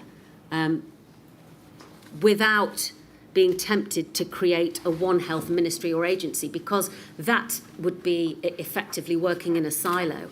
And what you are promoting is working very much as a whole. Yes, in fact, during the pandemic, I had the opportunity to see what many different companies in the UK were doing as their preventive and measures to respond, and also with the airline industry, because they contacted me having had worked with them during the SARS epidemics, in 2003. And it was clear that they had many innovations which might have been useful within the government had the government included them in some of their discussions. And I think there was quite a high level of frustration that they had to work separately from the government because of this fear of a perceived conflict of interest. Yeah. So it's always there, that concern for conflict of interest, and it's very important. But I think there are ways that lessons can be learned from the private sector, from others, that can be useful within government and vice versa. Joined up thinking. Joined up thinking. Not only across government, but across sectors. Thank you. And finally, recommendation 5 at paragraph 270. You recognise in your 5th conclusion that some of the failures in epidemic and pandemic preparedness could have been prevented by focusing on preparedness activities that include, but are not limited to, the public health system. And you there mention again surge capacity within the NHS. So your recommendation 5 is to increase the DHSC oversight of the partnership between the government agencies responsible for health improvement, medical management, and health protection and public health, with a focus on better epidemic and pandemic preparedness in the future. Yes. Thank you very much. My lady, please could you grant permission for Professor Heymann's report to be published? Certainly. I'm just being given some instructions from behind. While you read those instructions, when you spoke about HARES, I'm getting a lot of these acronyms, who established it? Is it a government-type organisation? Is it a voluntary organisation amongst experts? How is it operated? It's an organisation among experts, my lady, and it was established by the Health Protection Agency back in the early 2000s as a means of bringing together technical people within the government and within the devolved administrations in the Republic of Ireland. Thank you. My lady, before I finish, I'm being invited to ask 2 follow-up questions on advice in relation to the wearing of masks, and I'm happy so to do with your permission. Professor Heymann, can you explain why the experience of SARS and MERS, both being coronaviruses, may not have been sufficient evidence for the World Health Organization to have advised at the beginning of the COVID-19 outbreak that mask wearing was a good precautionary element to take? Well, it's very difficult to set up a study to determine the effectiveness of mask wearing. And there was great confusion in the general public and, in fact, in some governments about what mask wearing was for. Wearing a mask was to prevent others from becoming infected, unless that mask also included protective covering of the eyes. So mask wearing was a means of preventing transmission to others from the person who was infected. It's very difficult to set up a study to evaluate that and collect evidence because it's hard to know who's infected. And so the evidence was not there, and these outbreaks were relatively small, MERS coronavirus and SARS coronavirus, and there weren't studies that were set up to evaluate that. In Asia, masks have been worn as a courtesy when people are infected for many, many years. And when a person has an upper respiratory infection, many times they wear a mask to protect others. So it was much easier for them to implement activities of mask wearing because the population was accustomed to it. Would there have been any downside to the World Health Organization as a precaution once COVID-19 was beginning to spread, advising that masks should be worn? There would have been one downside, and that is the fact that medical masks were in very short supply. And if the general public were trying to get these masks as well as the health community, it might cause a very serious problem. And so I know in the U.S. after an outbreak of a choir in March of 2020, they recommended cloth face coverings to prevent transmission from a person infected to others. So there was concern, I believe, in many circles, including at WHO, that by making a recommendation to wear masks, this would compound the shortage which was occurring from medical masks. All right, thank you very much. That's very clear. My lady, I have now finished. As my lady knows, we have a procedure in place during which core participants are able to warn us of questions or areas of questions that they wish to ask. And I know that Alison Munro, King's Counsel, who is representing the COVID bereaved families for justice today, for today's purposes, wishes to ask one question based around a topic which we have been informed about. So, my lady, you've provisionally given an indication that you would provide your permission for that to be done. May that now be done. Thank you. Yes, Ms Munro. Thank you very much, Mary.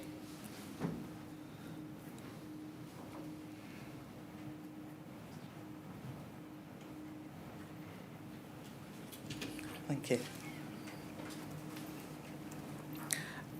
We're now the afternoon. Oh, it's still morning just. Good morning, Professor Heymann. My name is Alison Munro, and I represent the Bereaved Families for Justice UK. And just one topic and one question and one point of clarification arising out of that topic, which I'd like to ask you and seek your assistance on, please. The topic is the issue of infectious disease strategy. And by way of a sort of point of clarification, in a general sense, when one thinks about or plans a strategy for infectious diseases, there would be a raft of different components, some more important than others, within such a strategy, wouldn't there? Yes. And this is not an exhaustive list at all, but by way of example, some of those components would be things such as good public health and a good public health system, clear, consistent messaging, high levels of coordination intragovernmentally and with the scientific community, with health communities, early alertness of infectious diseases, and a clear understanding of where transmission happens and an effective way of rapidly stopping that and shutting that down. Would you agree? Yes. Those are some of the more important components. Thank you. Within that context then, Professor, the question arises from something that is said by somebody that I think you're probably very well acquainted with, Professor Dame Jenny Harries, who will in due course be giving evidence to this inquiry, but has provided a written statement and a number of exhibits. My lady, I don't propose to take Professor Heymann to any particular documents, but simply for the purposes of reference, the part of Dame Jenny Harries' documents that I wish to refer to are found at INQ 40903117, and it's an exhibit JH/M1 0009. Now, she refers in that part of her statement, Professor, to a document, quite an old one from 2002, called Getting Ahead of the Curve. You're nodding there. It's a document you're probably very familiar with. For those who are not, by way of a very, very abridged summary, it's effectively, it was produced by the then Chief Medical Officer, Sir Ian Donaldson, and it recognised that the country faced a number of public health challenges, including infectious diseases. And it looked at ways of dealing with that, and it recognised the need to bring together skills and expertise of a number of separate organisations to work in a coordinated way. Going back then to the question that is posed, Dame Jenny Harries says this in her statement. It's at paragraph 106 for reference, my lady. In 2018, on a UK national level, Public Health England identified that there'd been a gap in national strategy across governments focusing on infectious diseases, and this gap had been apparent since 2002 and the Getting Ahead of the Curve document. Having recognised this gap, work was then started in 2018 to address that issue of a strategy for infectious diseases, and it was published in the autumn of 2019, identifying 10 different strategies, including a strategy for infectious diseases. Now, I appreciate, Professor Heymann, that you're not a person that makes policy decisions or policies, but are you able to assist us at all in terms of why there was that gap of a period of some 16 years, where there was no detailed infectious disease strategy? I really can't answer that question. It's my understanding that there were several plans on infectious disease prevention and control which were developed. I don't know what she's referring to that was the gap. I don't know. I would need to see what documents were prepared, and I can't answer your question. I'm sorry. I'm very grateful. My lady, that's the question on that. Thank you very much, Ms Munro. Right, and I think one of the next witnesses is attending Yes. by video link. We need to rise very briefly, please, my lady. Thank you very much. Thank you very much indeed, Professor Heymann. Not only were you very helpful, but you were very clear too, so thank you. Thank you very much. Right, let me know when you're ready. Thank you.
Lady, may I please call Professor David Alexander and Bruce Mann. Professor Alexander is joining us from abroad by video link. Professor Alexander, I understand you've recently undergone a bereavement. I'm very sorry. Thank you very much. I also had cardiac problems. I do apologise most profusely for not being present in person. Totally understand. Thank you very much. Could they therefore be sworn, Professor Alexander, obviously remotely? I can take that. Okay. And then read after me. I swear by Almighty God. I swear by Almighty God That the evidence I shall give. that the evidence I shall give Shall be the truth. shall be the truth, The whole truth. the whole truth, And nothing but the truth. and nothing but the truth. And Professor, can you hear me? Yes, I can. Okay. If you'd like to repeat after me, I do solemnly, sincerely, I do solemnly, sincerely, and truly declare and affirm. and truly declare and, sorry, I missed the last, affirm That the evidence I shall give that the evidence I shall give shall be the truth, shall be the truth, the whole truth, the whole truth, and nothing but the truth. and nothing but the truth. Thank you.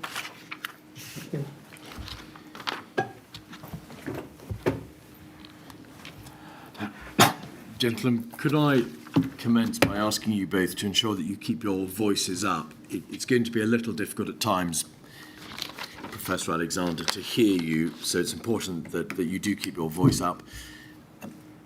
If you're asked anything about which you're not clear, please ask for the question to be put again. There will be a break at lunchtime our time, and there will be a break during the course of the afternoon as we proceed through your evidence. Thank you very much indeed for your joint expert report. Weighing in, I'm proud to say, at a hefty 321 pages. Could we have that please on the screen? It is 203349.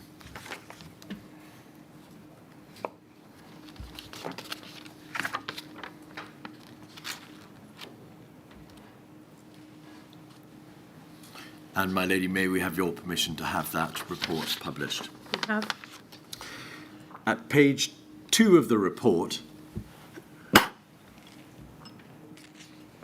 we see something in short order of your professional qualifications.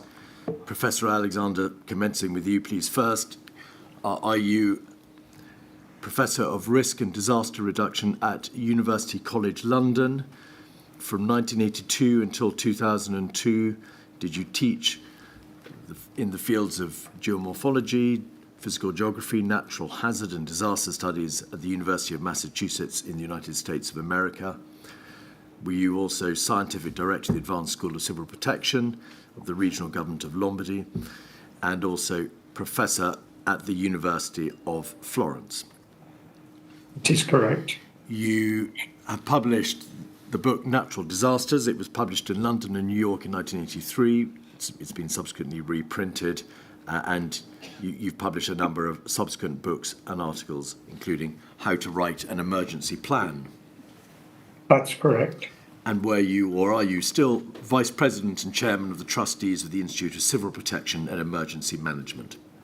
I am. Mr. Mann, turning to you, from 1979 to 2016, were you a member of the United Kingdom Civil Service, serving in the Ministry of Defence and the Cabinet Office? That is correct. Your MOD roles included being head of the Nuclear Accident Response Organisation, Director of Defence Policy, and MOD roles in the Falklands, Gulf and Kosovo conflicts. Most relevantly, for our purposes, did your Cabinet Office experience include serving in the Cabinet Secretariat dealing with terrorism and Cold War planning, then subsequently being Director of the Civil Contingencies Secretariat from 2004 to 2009? That is correct. And were you also the leader of the independent review of the Civil Contingencies Act and its supporting arrangements 2022? I was. itself also a weighty tome.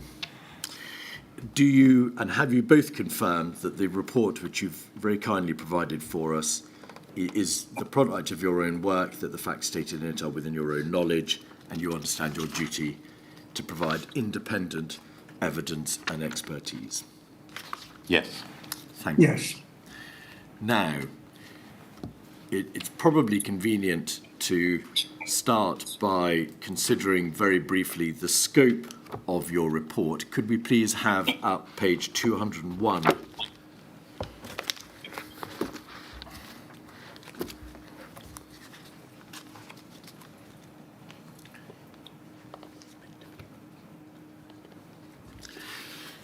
There we are, Annex A, scope of the report. You've set out there the matters that you were asked to address by this inquiry, and in very broad terms, were you asked to consider the overall approach to risk and emergency management and a number of issues relating to that broad topic, pandemic preparedness, in particular whether there were in place suitable arrangements for identifying and assessing the risk of a non-influenza pandemic, such as a coronavirus pandemic, whether or not there was an effective approach to building whole system preparedness, the extent to which lessons had been learned from other countries, about which we've just heard Professor Heymann give evidence, and whether, again in particular, overall pandemic preparedness and resilience arrangements properly highlighted in the United Kingdom and prepared for the cascading consequences of a pandemic. So, in truth, a very wide scope indeed.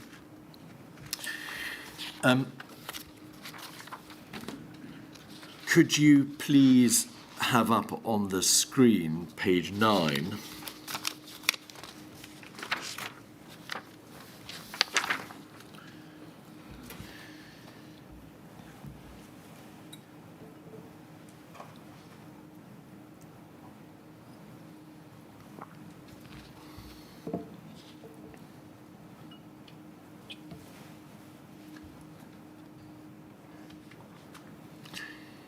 You commence your report by setting out, as we've just seen, the matters which you were asked to address, and at page 9, the sections into which you've divided your response. And the way that you've done it is that you set out in section 2 the strategic approach adopted by successive UK governments. You addressed in section 3 the key preparedness structures. Sections 4, 5, 6 over the page were the key preparedness structures and the supporting arrangements adequate? And then, most importantly, perhaps for the purposes of today, latterly in your report, you addressed the broad area of pandemic preparedness before bringing all that together and providing a very long list of conclusions and recommendations. Is that right, Mr. Mann? It is. In the first part of your report, we don't need, I think, to get it up on the screen. You make this point. More reports on generic or pandemic preparedness are published every week. There are hundreds of recommendations made, but we are conscious the inquiry set itself the goal of reporting quickly. And one of the reasons why that is a desirable aim, Mr. Mann, is that lessons may be learned as soon as practicable. What is the position of the United Kingdom government? What is its judgment in relation to potential future frequency of infectious disease outbreaks? I think there are two key points from documents published by the government. I wouldn't say that they address the question of frequency. I think the two key points are as follows, and I'll quote from those documents. First, that infectious disease outbreaks are likely to be more frequent by 2030. And second, that another novel pandemic remains a realistic possibility. That is in the so-called integrated review of defence, security and resilience that was published in 2021. So at a very broad and provisional and necessary introductory approach, is it generally well recognised then that there is now an even greater need to inquire into these issues, to report and to learn lessons in the field of disease outbreaks?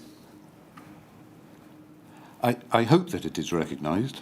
I recognise the statements here, but clearly they need to be followed through into action.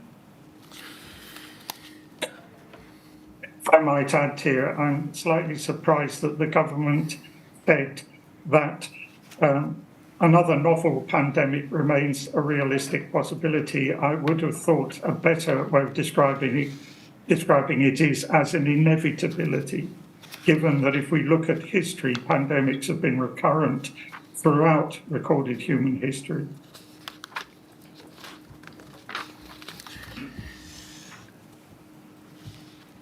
A great deal, a large part of your report, Professor Alexander and Mr. Mann, sets out very detailed, quite prescriptive views on aspects of the United Kingdom system for preparedness, resilience and response. And at the beginning of your report, therefore, you've set out some of the features of the way in which you've gone about trying to identify the most important points. And you've set out some generic points about the way in which you've approached your exercise and how Milady and this inquiry should go about considering the general field of preparedness in the context of our emergency, civil emergency procedures.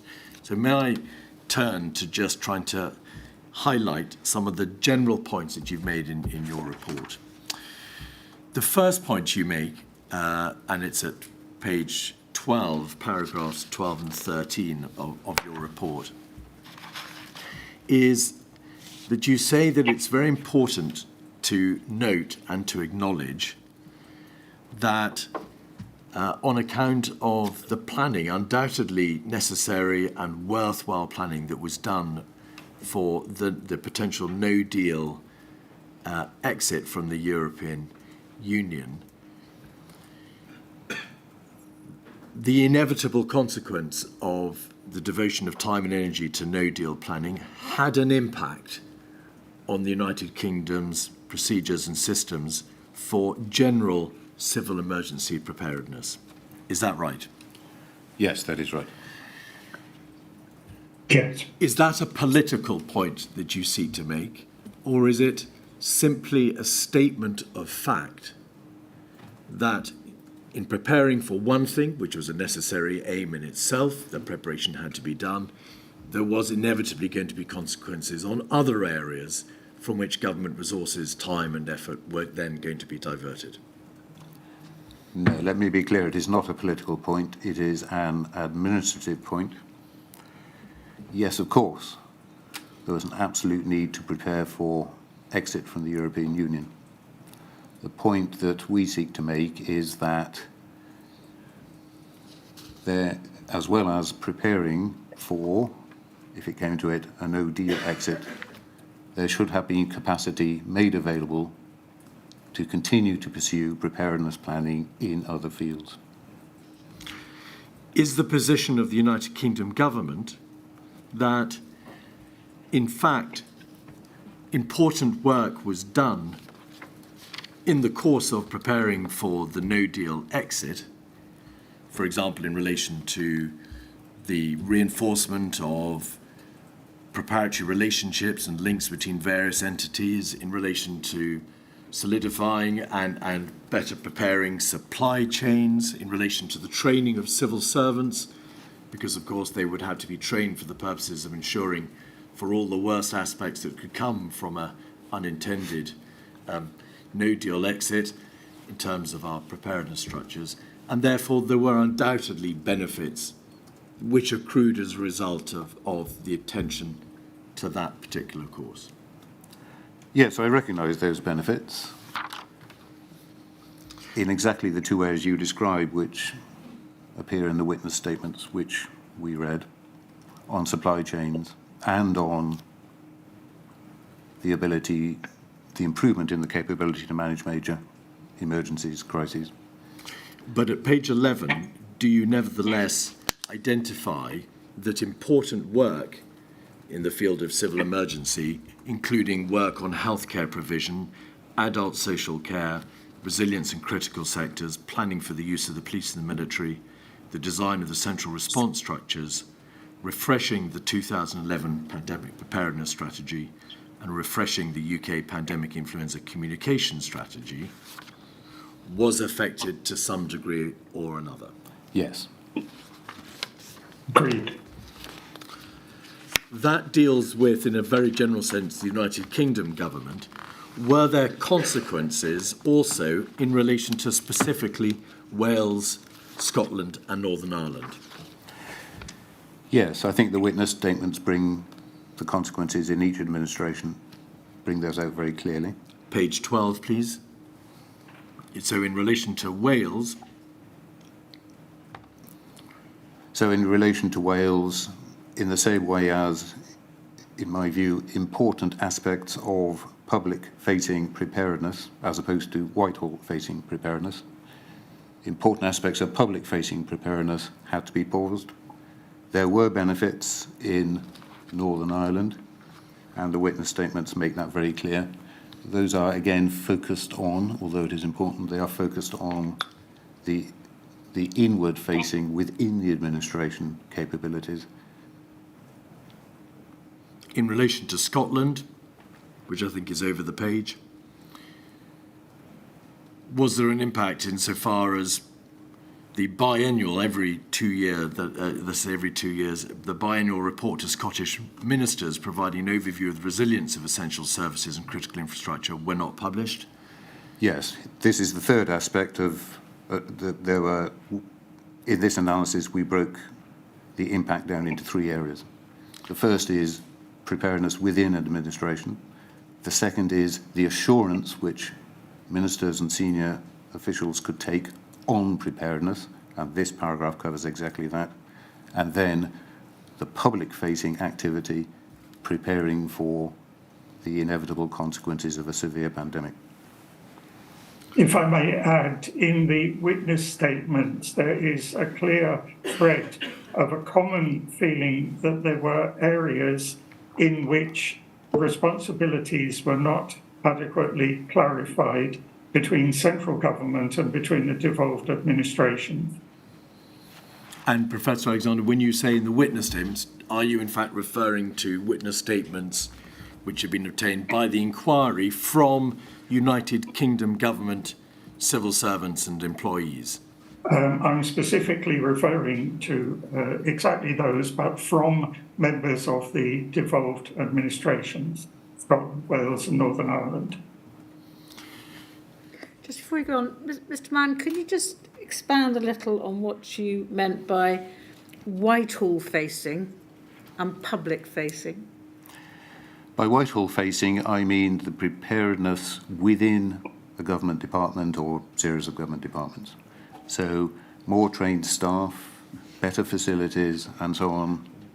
It is all excellent, but it doesn't address the fact that preparedness for plans and preparedness for issues that would affect the public who would be affected by a major emergency were paused.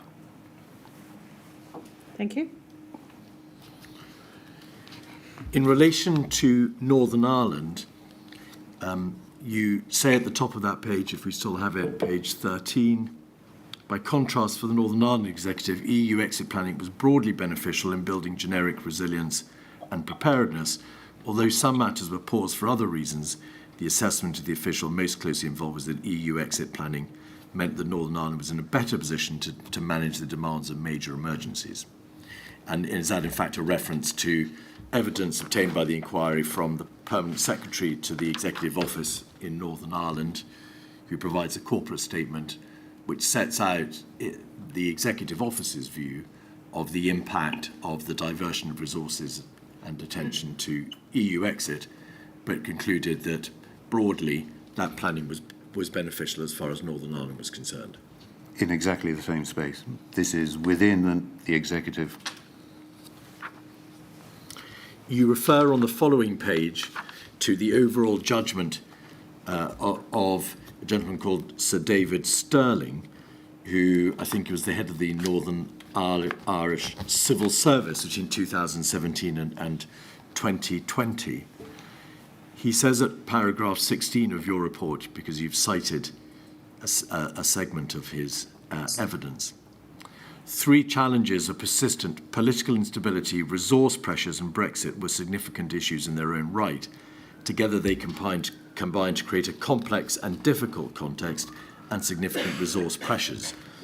So in relation to Northern Ireland, having reviewed the material from the Northern Irish Executive Office, as well as other civil servants in Northern Ireland, have you noted that whilst the attention paid to a no-deal exit had some beneficial impacts, the position in Northern Ireland was a different one because of the issue concerning the collapse in the power-sharing agreement and what Sir David calls political instability?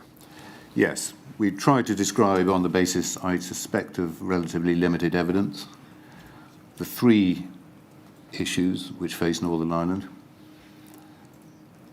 We tried to bring out one key judgment, which is that in March 2020, on the basis of the administrative issues inside Northern Ireland, a number of new and experienced staff had to be brought in at the very beginning of the response to the pandemic.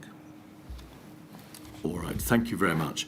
That is the first point that I wanted to draw your attention to in a wide and generic way.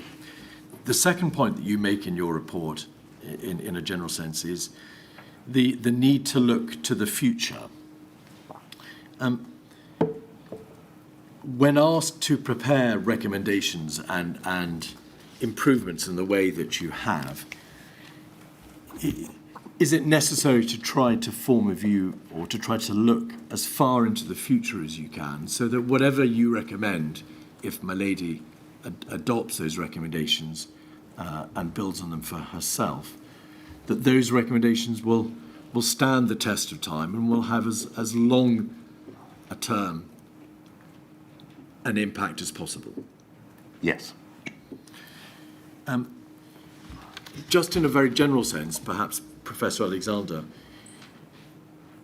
where do we stand in the general scheme of things in terms of the United Kingdom's preparedness structures? When were they last subject to radical review?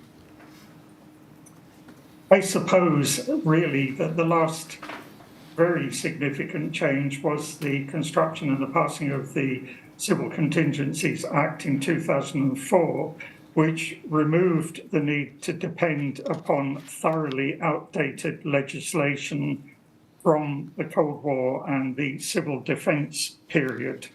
That at least established statutory duties not merely among government, but among the providers of essential services. In my view, it didn't go far enough, but I think that is also the view of the independent review of the Civil Contingencies Act. But we also have the fact that the Civil Contingencies Act, good or bad as it might be, was essentially thrown out of the window during COVID.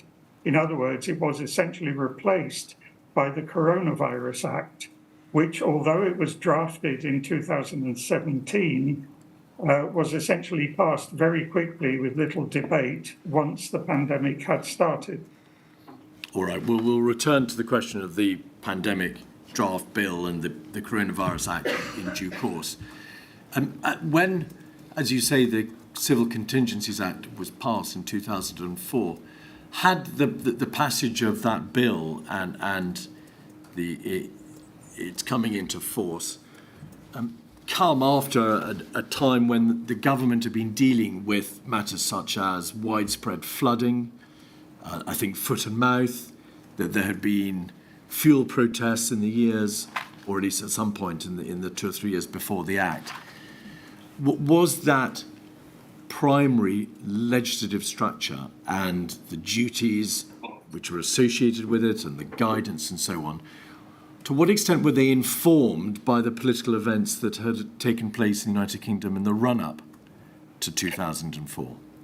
I think they very much were. And if you look at the world scale, you tend to find that about 3/4 of legislation on disasters and how to cope with them follows the event. Now, that may well be because disaster events are very common. Worldwide, we have about 700 a year.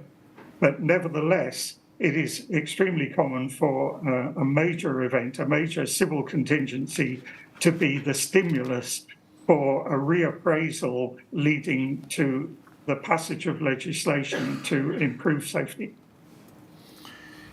Has there been a significant change, Mr. Mann, in the what you would describe as the risk drivers which currently bear on the United Kingdom in terms of the risks that the country faces, its future? Has the need to have a proper and effective system in place changed on account of changes in those risk drivers? Yes, I think there are 2 points here. First, the Act and the legislation, the Act and its supporting arrangements were taken through actually before the availability of the first national risk assessment. And there was a realisation, and this was in my time in post, there was a realisation with the national risk assessment, a progressive realisation that some of those risks were national or indeed international in scale. And the arrangements that we had in place started with, indeed the Act has on the face of the Act, local arrangements. That's the first point. The second point, as we have developed as a society technologically, not only within the UK, but also internationally over the course of the last 20 years, those fundamental drivers, you have heard some evidence on this, in terms of urbanisation, population concentration, speed and frequency with which people travel, technological developments and so on, means that the position now is, in my view, fundamentally different to that in 2004. So the risks that you've described appear to be more uncertain. They are of perhaps greater complexity, greater frequency. Is there also a greater risk now of what you describe as cascading events? That is to say, that the coming together of different risks simultaneously to create an even more complex emergency, or of an emergency developing in unexpected ways so that other areas are then open to crisis? Yes, Professor Alexander has written the book on this, so I'll turn to him. Professor, perhaps we'll hear from you on that one then. I have a research group on cascading disasters, and we would argue that all major civil contingencies and many minor ones are cascading events by their very nature, because we live in networked societies which require us to interact in certain ways that can be easily disrupted by such impacts. So we're not only dealing with cascading events where you have, to begin with, the toppling dominoes metaphor, where one impact leads to another. We also have escalation points in that where the interaction of different kinds of vulnerability can cause a worse secondary impact to the one that started off the whole process on certain occasions. But apart from all of that, we have the possibility of concurrent events. Although this is not directly relevant to the UK, during COVID, there were 3 major earthquakes around the world. They required a very different way of dealing with the event to that required for dealing with an infectious disease. And yet it had to take place simultaneously. I think the UK in this was lucky, quite simply lucky, that it didn't have, for example, major flooding or something like that during COVID, because there could easily have been large natural hazard impact or something else that would have even further complicated the response required. Thank you. The third general point that you make in your introduction is that future improvements and changes, significant changes to the structural system for emergency preparedness, response and resilience must reflect better than perhaps they have in the past, societal and public expectation. What did you mean by that? I meant that there is a range of societal factors, we list them in the report, which any preparedness structure, any law, any arrangements have got to take into account. They are built to protect people, they are built in the name of the people, and they've got to be embedded. It's not just about processes and law and structures and so on. This has got to have a human face to it. We've identified 5 in the report, of which, in our view, the most fundamental is competence. I'm happy to go through the others if you wish. Well, we'll get to the conclusions in due course. You've separated out your conclusions by reference to some of these generic points. May I add, Please. that I think the UK is very good at foresight. In 2011 to 12, there was a major foresight programme regarding civil contingencies, and there is now another. And it is turning up some very interesting pictures of what the country is now facing and will probably be facing over the next 50 years. The question, however, remains the extent to which the results of such exercises are taken into account in the arrangements for dealing with events, and that is a very different matter. So are you saying then, Professor, that whilst as a country and on the part of its various institutions, that there is good thinking going on in relation to the possibility of future risks, what they may consist of, and what challenges we as a country will face? The trick is to ensure that what arrangements are put into place to give effect to that foresight reflect public trust, reflect public confidence, ensure that we as a country have faith in those arrangements and therefore are more likely to comply with them and to follow them. Is that the issue? Yes, indeed. I think the bottom line of all of this is, do you think that the British government, within the limits of its competency, keeps the public safe? I fear my answer to that is no, or not sufficiently. Currently? We have a very quick illustration of this. We have these foresight programs that have indicated what the hazards are, but we also have scenario building exercises in government, namely the National Risk Register and the National Security Risk Assessment, which have very short time horizons. And yet we know very well that many of the contingencies we face are going to change and grow in the short term, the medium, and the long term. And they will require adaptation to them. And may we take it from what you've said, Professor, that that's your view of the current position, that currently the structures that we have in place do not keep us safe, or do not keep us as safe as you would wish and everybody would sensibly wish us to be. Is that your view?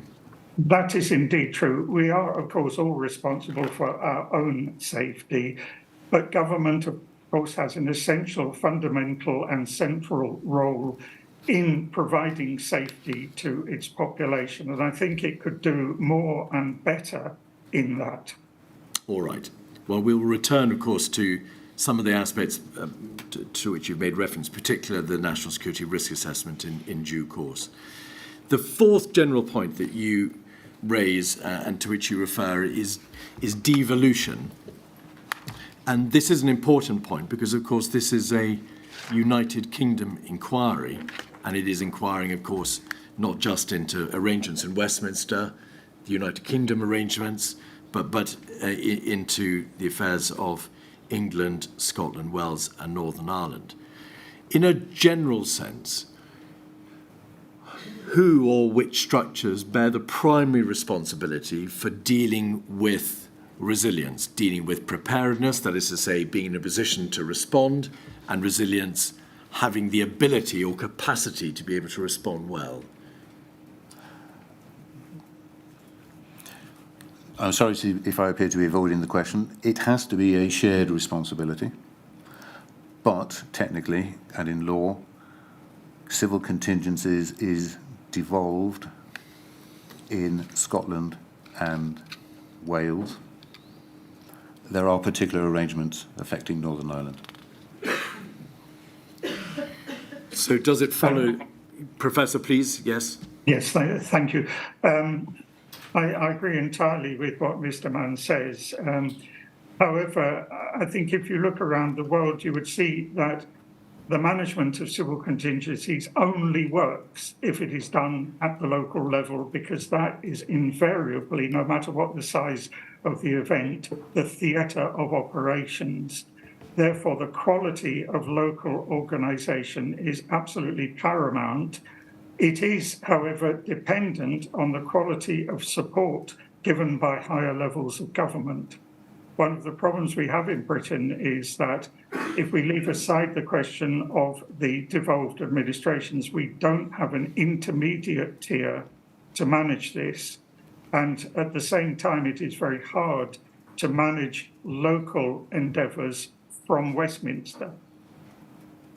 Thank you. Does it follow, therefore, from what you've both said, that proper and sensible recommendations must take into account the need to bring about improvements, not just in the national structures, but obviously the devolved structures and local structures, because all play their part in the overall system of preparedness and resilience? Yes, it does. I fear that we are tacking back to your spaghetti diagram eventually. But yes, there are a wide range of organisations involved in preparedness and response. That means there's a wide range of interfaces between those organisations, and all of that has got to fit together smoothly. The fifth point concerns the difference between resilience and preparedness. Before you go on to that, Mr. Keith, I think I'm being encouraged. Yes. May I say, I think that's an excellent time to pause. Forgive me, Professor Alexander, I hope you've got arrangements where you can get some lunch, Mr. Mann. Thank you both very much. See you at 1:45, please. All right.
Yes, Mr. Keith.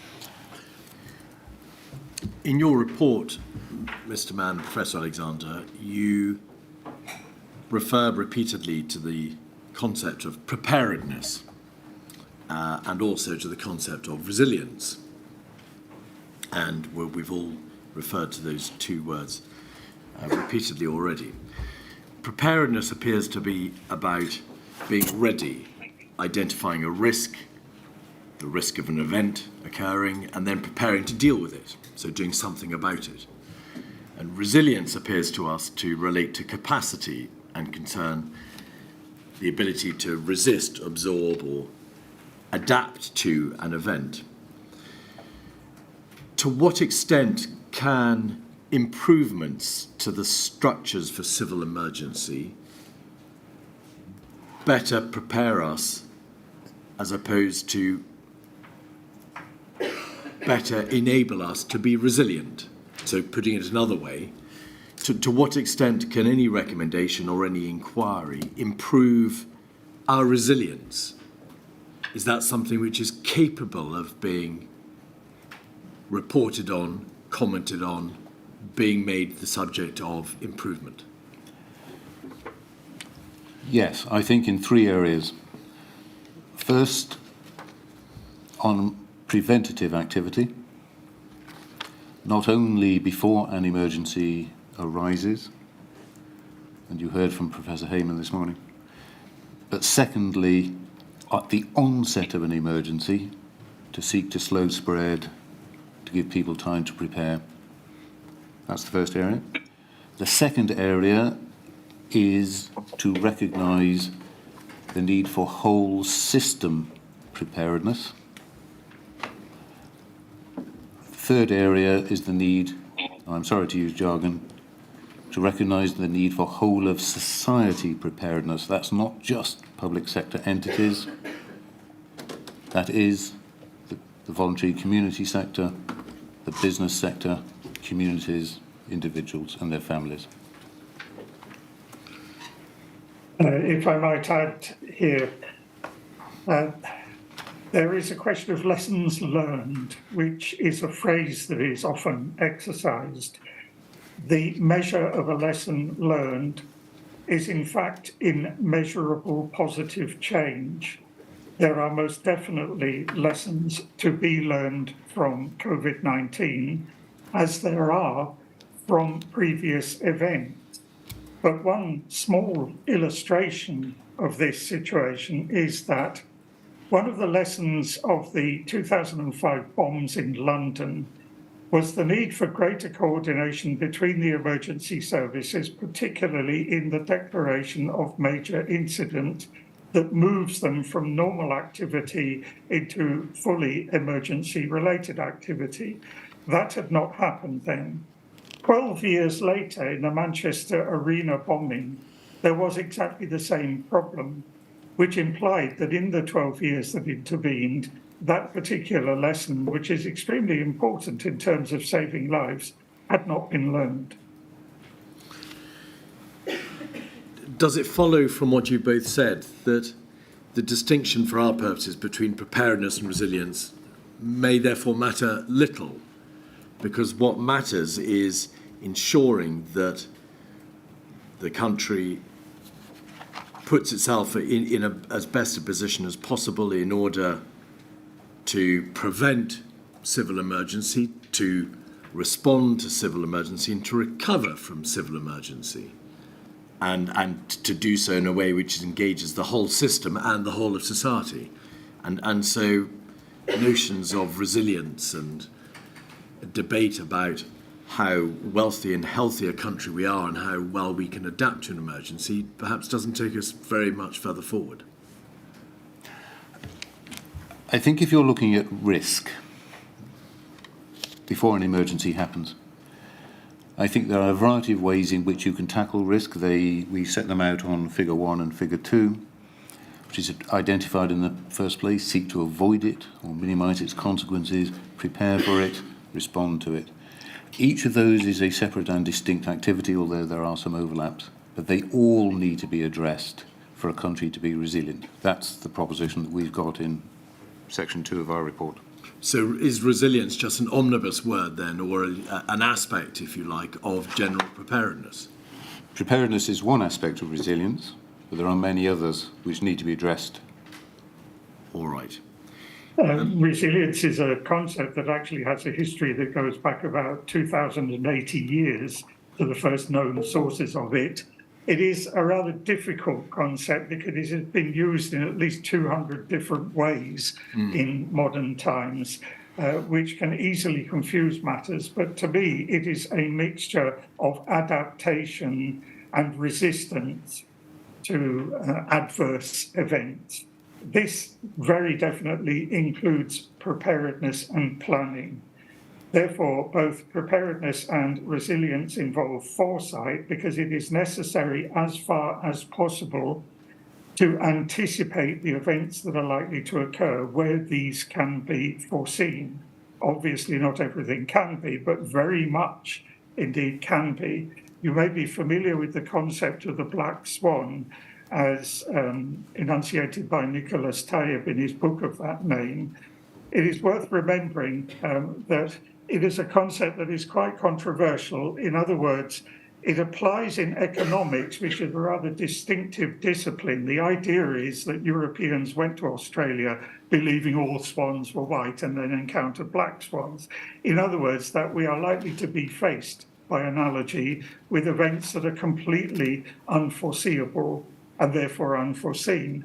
That, I think, is not the case in terms of civil contingencies. Just about everything has precedence, even though the exact mix and the exact composition of the event cannot be precisely predicted. But it does mean that planning is absolutely fundamental and central. Thank you. That's very clear. The next area I wanted to touch upon with you, please, is the distinction between structures and policy and operational response.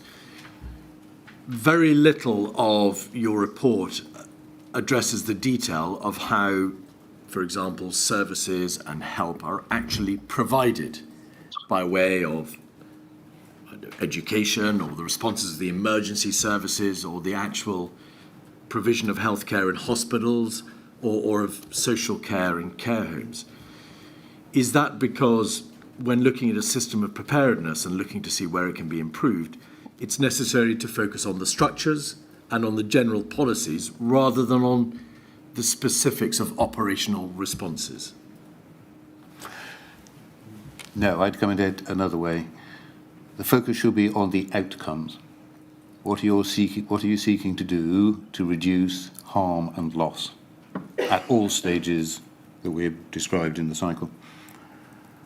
From there, you can work back to how best you bring the organisations that are needed to reduce harm and loss together, and that means structures, but it means a lot else, into a partnership to reduce harm and loss. And of course, policies and practices are part of that mix. I think we may be at cross purposes. Does your report seek to provide the detail of how operationally responders, and that may include emergency services, the NHS, educational facilities and care homes and so on, should actually be responding day in, day out to an emergency? No. Right. No. Our aim, as we say right at the beginning, is to address these strategic issues on the basis that other modules will address the more operational issues. Thank you. The next area concerns risk, and you've touched upon this already. Are you agreed that not all major risks to a country can be identified in advance, and of course not all specific major or catastrophic events can be planned for? And is it as a result of that that, as you say, no country can prepare for the specifics of whatever emergency may ensue? The need is to identify in broad terms the risks and to be able to plan for those broad risks in a way that is sufficiently flexible so that you can therefore respond properly to whatever emergency ensues. Not quite. I agree with Professor Alexander that actually most risks can be foreseen in some shape or form. But it is inevitable, two things are inevitable. First, human beings being fallible, that not all risks will have been identified. We have been surprised in the UK on a number of occasions. Second, the risk will not turn out the way in which you thought it might turn out. At that stage, then, you rely on the planning that has been done for the risks that have been identified and on generic preparedness, in other words, planning for all risks in the way in which you've described. Secondly, however, I would say best practice is that for the most significant risks, the risks with the highest likelihood and the highest impact, there should be dedicated, specific emergency planning for those risks. Professor, before I turn to you, can I ask a follow-up question, please, of Mr. Mann, so that we can understand the parameters of this debate? You use the words in some shape or form. The current system of preparedness in the United Kingdom rests on the premise that, in broad terms, categories of risk are identified, not the specific risk which might eventuate. A broad category of risk of, I don't know, flooding or pandemic influenza or a new and emerging disease. And those risks are then assessed in terms of likelihood and impact, and assumptions are made as to the consequences. Planning assumption is made, and then those assumptions are disseminated so that everyone knows what they're planning for, what they have to deal with, and in particular, what the reasonable worst-case scenario might be. So the starting point is, as you say, not every single specific risk is identified in its detail.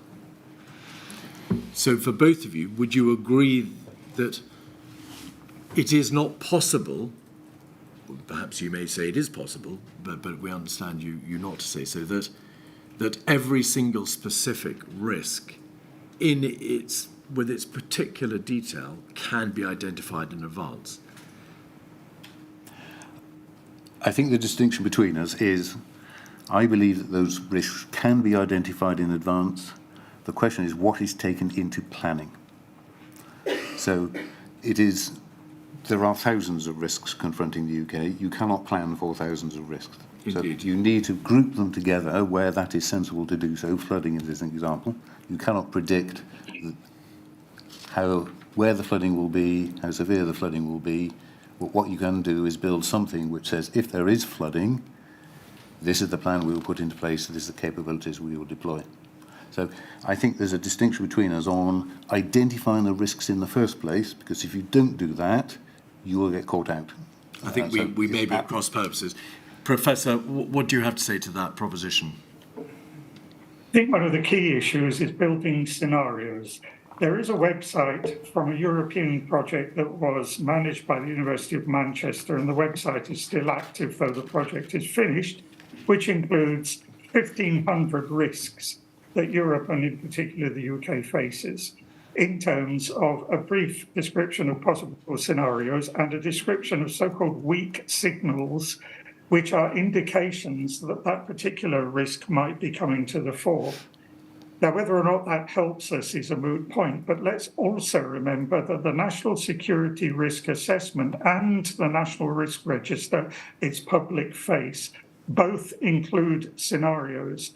I think, however, there are severe or serious significant weaknesses in both documents, methodologically speaking. The key one, perhaps, is that the scenarios don't connect directly to the plans. They are advisory for those who are making plans. But I am used instead to a situation in which the scenario is part of the plan responds to the scenario, and the scenario includes the provisions for responding to the event. There are other weaknesses, including short time horizons, spurious accuracy, and some questionable assumptions or failure to declare all assumptions. But nevertheless, there is this methodology, and it does prioritise the risks. And let's remember that since 2008, viral pandemics were considered to be the most likely and the most serious among about 36 risks which figured in both documents. Perhaps we can descend to the detail immediately. The current system under the National Security Risk Assessment and its public-facing National Risk Register identifies, or at least in 2019, and we're more concerned with the position as it was when the pandemic struck, pandemic influenza and a new emerging disease, a new emerging pathogen. We've heard evidence, and it's obvious, that a reference to a new and emerging disease doesn't tell you whether or not that disease is asymptomatic or symptomatic. It doesn't tell you what its incubation period is likely to be. It doesn't say anything about the severity. And therefore, the characteristics of that particular risk remain unknown. Are you saying that, and we're particularly concerned, of course, with pandemic planning, that a sensible system of risk assessment should be much more detailed in its identification of the risk than the current system, so that this system of identifying broad risks, flooding, pandemic influenza, new and emerging virus, is too broad? Whilst it provides us with flexibility, it fails to make us focus on the particular characteristics of the risk and therefore prepare. I think there is a variety. Sorry, Mr. Mann, could you, because you nodded, could you say yes and say your answer is picked up on the transcript? No, that meant I understand your question, Mr. Keith. I'll let Professor Alexander go first. Very kind, thank you. I think that there are various criticisms that can be and have been levelled against the methodology used in the UK. For example, there are 5 or 6 major criticisms in the assessment made by the Royal Academy of Engineering of the National Security Risk Assessment procedure. I agree with all of them, but I would go a little further than that. One of the problems also is that there is a failure in the scenarios to be sufficiently inclusive. There is spurious accuracy, but at the same time, there is a failure to consider how things might develop in specific particular cases. But it can be done. On the 12th of October 2008, I attended a Red Cross symposium, and at it, an epidemiologist stood up and gave a 45-minute lecture. He started by saying, "My job is to tell you something you don't want to know and ask you to spend money you haven't got on something you don't think will happen." He then went on to describe a viral pandemic. And let's remember that this is half a medical problem and an epidemiological problem, and half a socioeconomic problem. And he described all of that in considerable detail. It got me teaching pandemics for the next 10 years and trying to encourage the creation of pandemic emergency plans. It was also quite clear that this was going to happen and that large elements of it were entirely predictable once the pandemic, in terms of infectivity and lethality, passed a certain tipping point or reached a certain level. All right. Mr. Mann, do you want to comment? You deferred to Professor Alexander there. No, I absolutely agree with what Professor Alexander says. There is a greater degree of specificity that can be done. Right. The only thing that needs to be avoided is that there are 1,000 plans. There has to be some kind of aggregation to make the task manageable. But I do agree with these exact points that were made by Professor Alexander. But the proof of the pudding, of course, will be in the eating. I mean, you require further specificity, but you must still acknowledge that the system has to work and take account of broad categories of risk. The issue will be, where do you draw the line? Yes, which has to be a matter of judgment, but a plan for, as David has said, a plan for a severe pandemic has a lot of very common, very predictable features which ought to be identified and planned for specifically. And are you saying that those characteristics should have been identified in the general risk assessment preparedness procedures, but weren't. And the work that followed up from there, yes, absolutely. Right. Well, we'll look at that a moment later. If I might add to that very briefly, one problem with the methodology that is used in Britain is that it is utterly specific. In other words, there is a scenario for a pandemic. I believe the correct methodology would be to have an envelope or a suite of scenarios. This is the best case, this is the worst case, this is the median case. What instead we have is an algorithm that gives us exact predictions.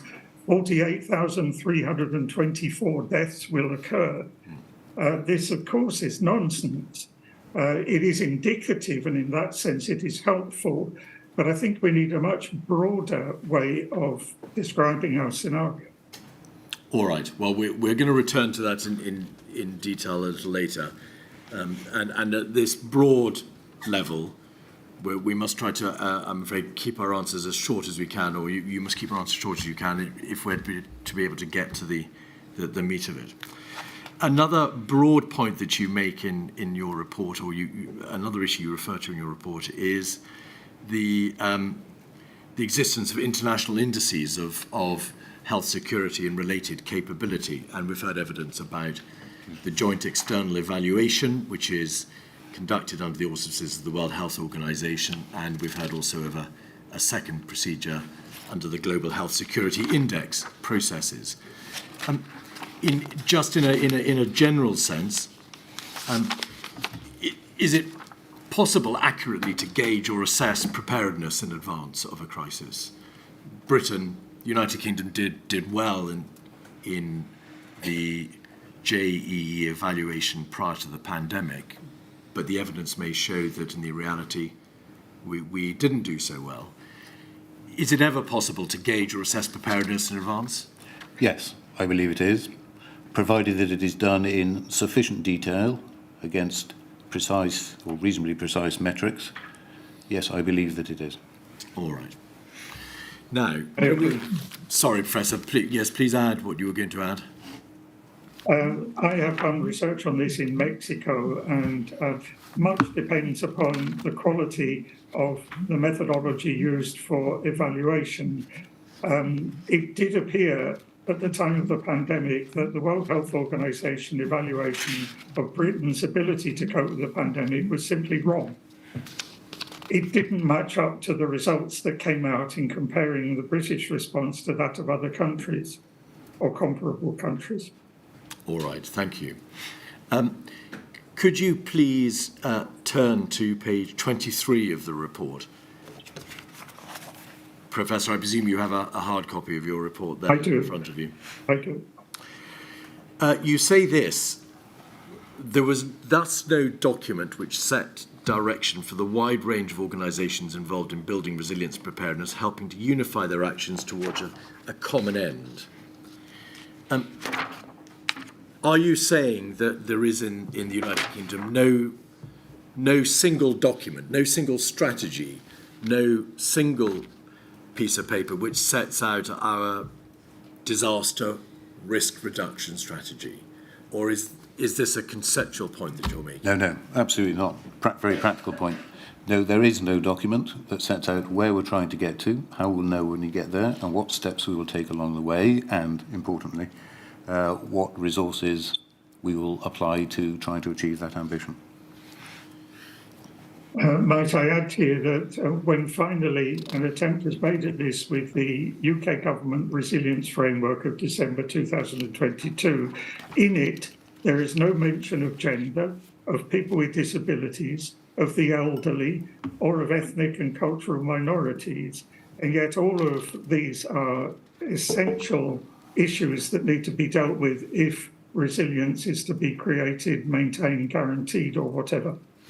Can we just pause for a moment then? You've introduced a new and important document. Is this the document published by the United Kingdom government in December 2022? I'm going to hold it up, yes, Professor, so that you can see it. The UK Government Resilience Framework. Exactly. Could we please have 97685?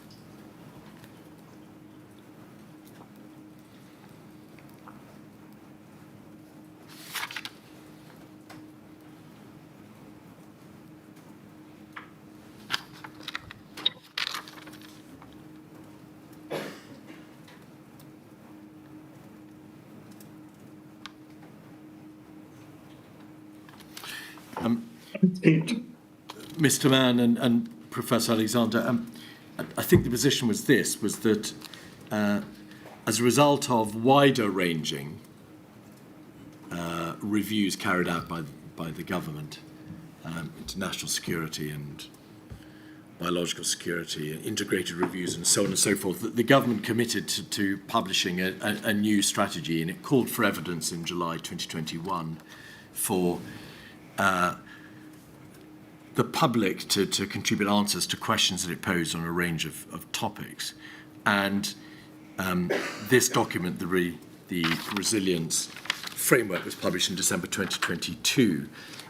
I don't want to spend time going through it in detail with you because, in fact, my lady, witnesses from the Cabinet Office will be addressing the particular document later in Module 1. But did it essentially set out an action plan from the government in relation to a number of areas: risk, responsibilities and accountability, partnerships, communities, investment and skills, and set out a broad framework of, and I apologise for using this word, it is not my word, deliverables, which would be produced, or which the government would endeavour to produce, by reference to two deadlines: the preparation and conduct of actions by 2025, and also the production of actions and deliverables by a later date, 2030. Yes, it did. In general terms, have you been able to take account of that document, the UK Resilience Framework, for the purposes of producing, for Milady, the report that you have? Yes. At relevant sections of our report, we try to interweave the relevant points inside the government's resilience framework.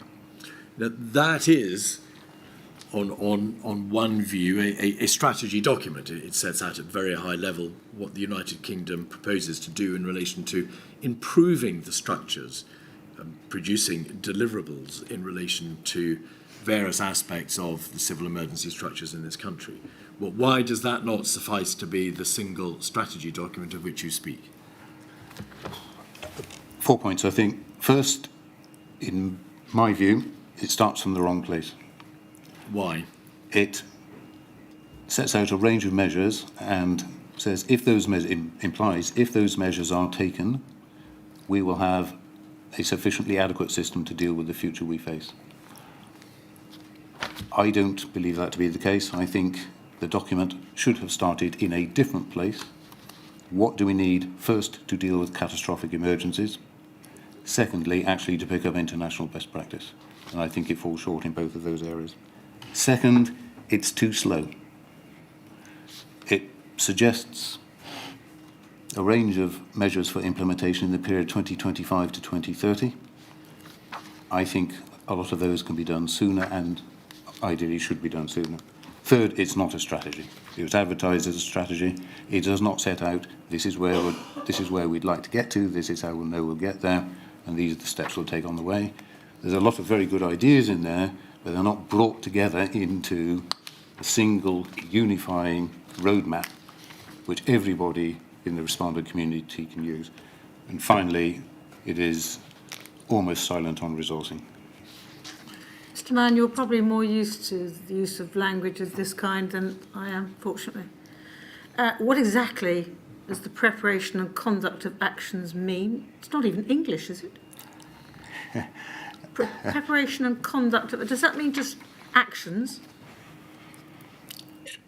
No, it doesn't, my lady. It is very, very, I don't want to sound so Humphrey about this, but it's very, very carefully drafted language, which includes, tries to seek to buy time and to leave open the option of not proceeding with those proposed actions.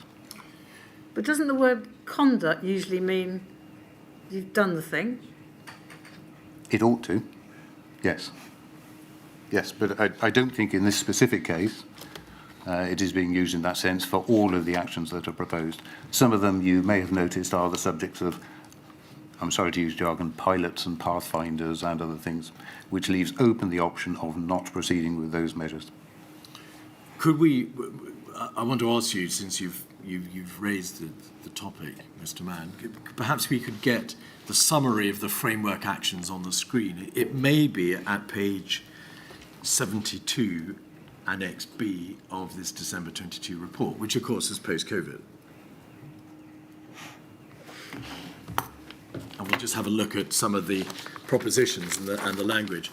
So, to find our bearings, Professor, if you won't have a hard copy, I'm afraid, of the report in front of you. Actually, I do have a Oh, you PDF do? copy. Ah, well, very good. Well, the hard copy is different. It's page 66. Annex B, Summary of Framework Actions. The United Kingdom government is already taking action by refreshing the NSRA process, creating a new head of resilience, strengthening UK government resilience structures, continuing, so it's taking action already by continuing to take international, bilateral and multilateral action, and already taking action by continuing to deepen and strengthen its relationships with the voluntary community sector.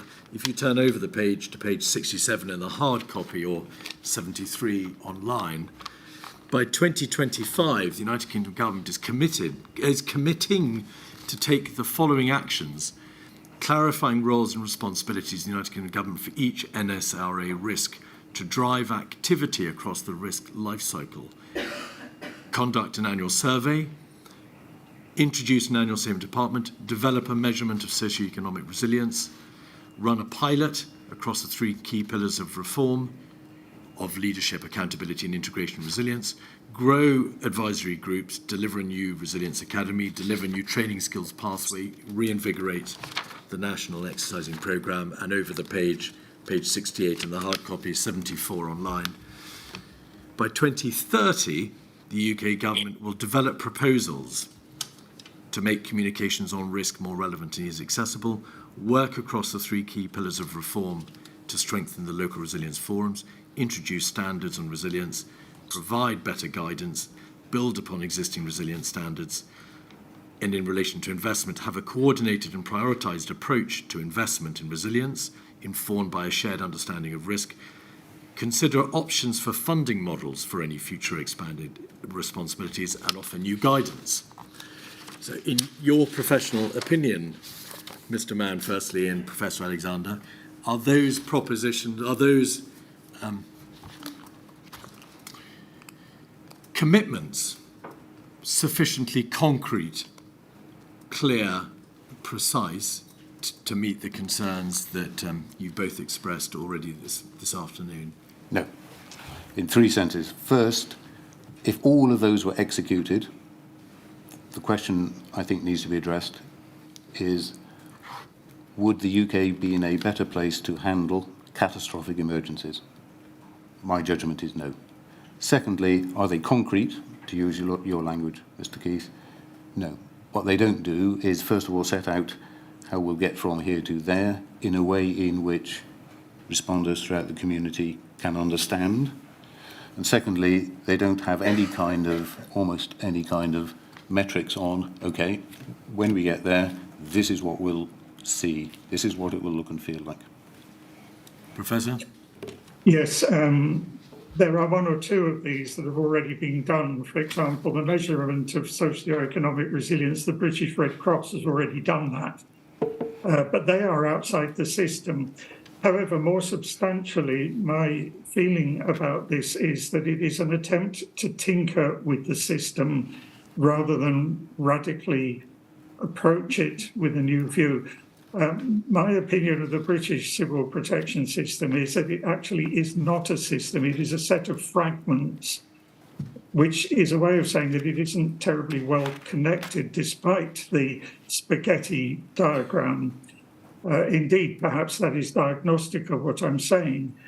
It lacks the middle tier, for example. It is very top-heavy. It is very top-down, despite the absolute need for organisation at the local level. it relies heavily on the military, and I think that is a very bad thing. I'm not anti-military. On the contrary, I would like to see the British military forces liberated from some of the civil contingencies work so that they can get on with their core business, especially as they are in the process of being downsided with regard to their human complement. All right, but Professor, I'm afraid I'm just going to pause you there. There are some things that this inquiry can inquire into, some which it can't. I'm afraid recruitment levels and the manning in the army is not one of them. No, I was not suggesting that there should be more recruitment in the military, rather instead that the system should be revised so that it is more securely based on the local level, the regional level, and civilian inputs, including, as the House of Lords report suggested quite strongly, a far better incorporation of the voluntary sector into that system and a greater reliance, including in statutory terms, upon the voluntary sector. Well, we'll come to many of those aspects later. But you've referred there to the House of Lords Committee. Is that the House of Lords Select Committee on Risk Assessment and Risk Planning, of which to which you Yes, it contributed? is. Yes. Right. So, just drawing this thread together from the debate of the last few moments, is it because of the inadequacy of existing documents and strategies, and also because of your joint opinion on the inadequacy of the government's post-COVID response, that you recommend at page 23 of your report, paragraph 44, Professor, that a vital foundation stone to building robust resilience and preparedness is the development by the United Kingdom government, working with devolved administrations and resilience partnerships, of a formal UK-wide resilience strategy? Yes, it is. Are you inviting, in effect, a wholesale, radical rewriting or writing of our strategic approach going forward? Yes. Yes. Coming at this issue from a different angle, you go on elsewhere in your report to examine the conceptual features of the approach applied by the United Kingdom government and other governments, called Integrated Emergency Management, IEM. And at page 25 of your report, could we have, please, page 25 up on the screen?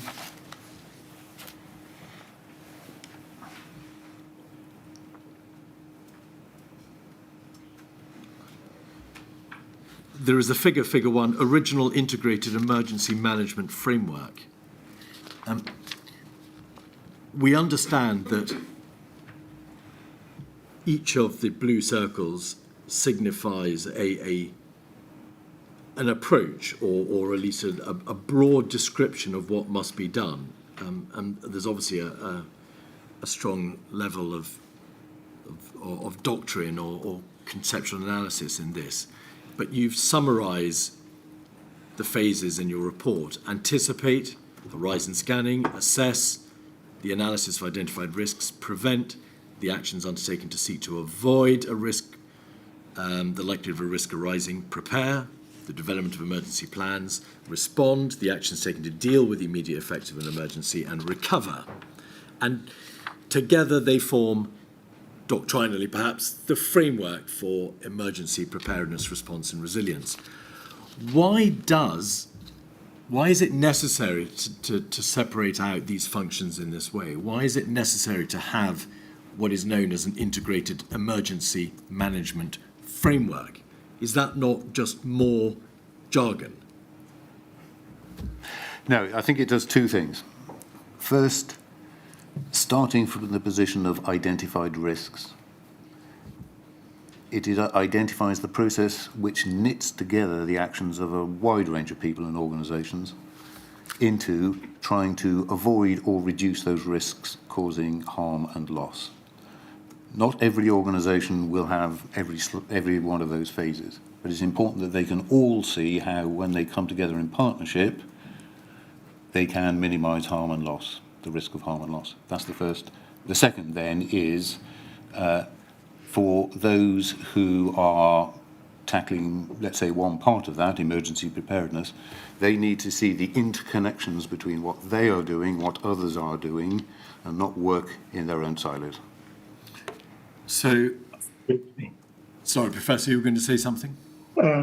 Simply that this is one of a number of versions used in standard risk assessment, risk management, by companies, by all concerned, by governments, by agencies, and so on. It is necessary to tackle risks holistically in a broad sort of way, but to do so, it does require a structure. So, in essence, if I may summarise, and I summarise your expertise imperfectly, of course, although in a system, a proper system of emergency preparedness, the people who tell everyone else what to do need to know what to tell them to do. The people who respond need to be told what to do.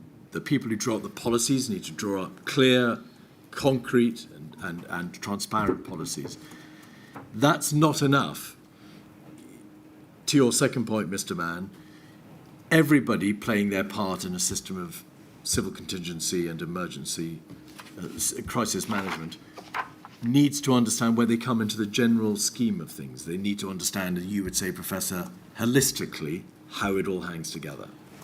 Yes, putting it at its simplest, when the people who have done the risk anticipation assessment produce their national risk assessment or whatever, the next question ought to be, okay, how do we avoid these risks happening in the first place, or at least seek to minimise their impact? Next, they ought to be saying, we've taken preventative or mitigation activity as far as we can. There is this residual set of risks and potential emergencies which we cannot address. We're now passing it over to the preparedness planners, and the preparedness planners will then pass it over to the response planners and so on. It has to be integrated. The first word is really important. So this integrated framework is essential in order to remind everybody the nature of the task in hand, what needs to be done, and to ensure that they're doing the right things in the overall system. Yes. In emergency management training, half of the problem is to train people in what they need to do. The other half of it is to train them to understand what everyone else has to do, because this is always a collective effort. And it cannot take place on an individual level without adequate integration with what everyone else is doing. Otherwise, the results are working at cross purposes. And if the system or the integrated framework is erroneous or wrong in some regard, strategic weaknesses can follow. And do you therefore, at paragraph 50, say, this form of the integrated emergency management framework resulted in an absence of focus on quality and effectiveness, basically an absence of focus on ensuring that everybody's parts were working and that the system was being properly tested and found to be adequate. Yes. And also a focus on processes rather than people. Would you elaborate on those two weaknesses which you say strategically resulted from this framework not being correctly drawn up? Yes, your first point is absolutely right. Looking at it overall, at a whole system level, at a leadership level, have we done as much as we can? There is a question, have we done as much as we can to reduce risk as far as is practicable and cost effective? That is the validation and assurance bubble. And secondly, to learn lessons on where we can do better to reduce risk. That might be about preventative activity, it might be about having better preparedness. That involves looking at the entire cycle overall, which is your point, I think, Mr. Keith. On the people side, yes, as we put inside the report, it does get very processy products, very antiseptic, as people use the word. It's very easy to lose sight of the fact that at the end of this is being done for people, their safety, their welfare, to avoid harm and loss. And one of the criticisms we make here is, or one of the suggestions for improvement we make is, get that focus on people into all forms of activity, not only each of the bubbles, but actually into the process overall. And so, Yes. yes, Professor?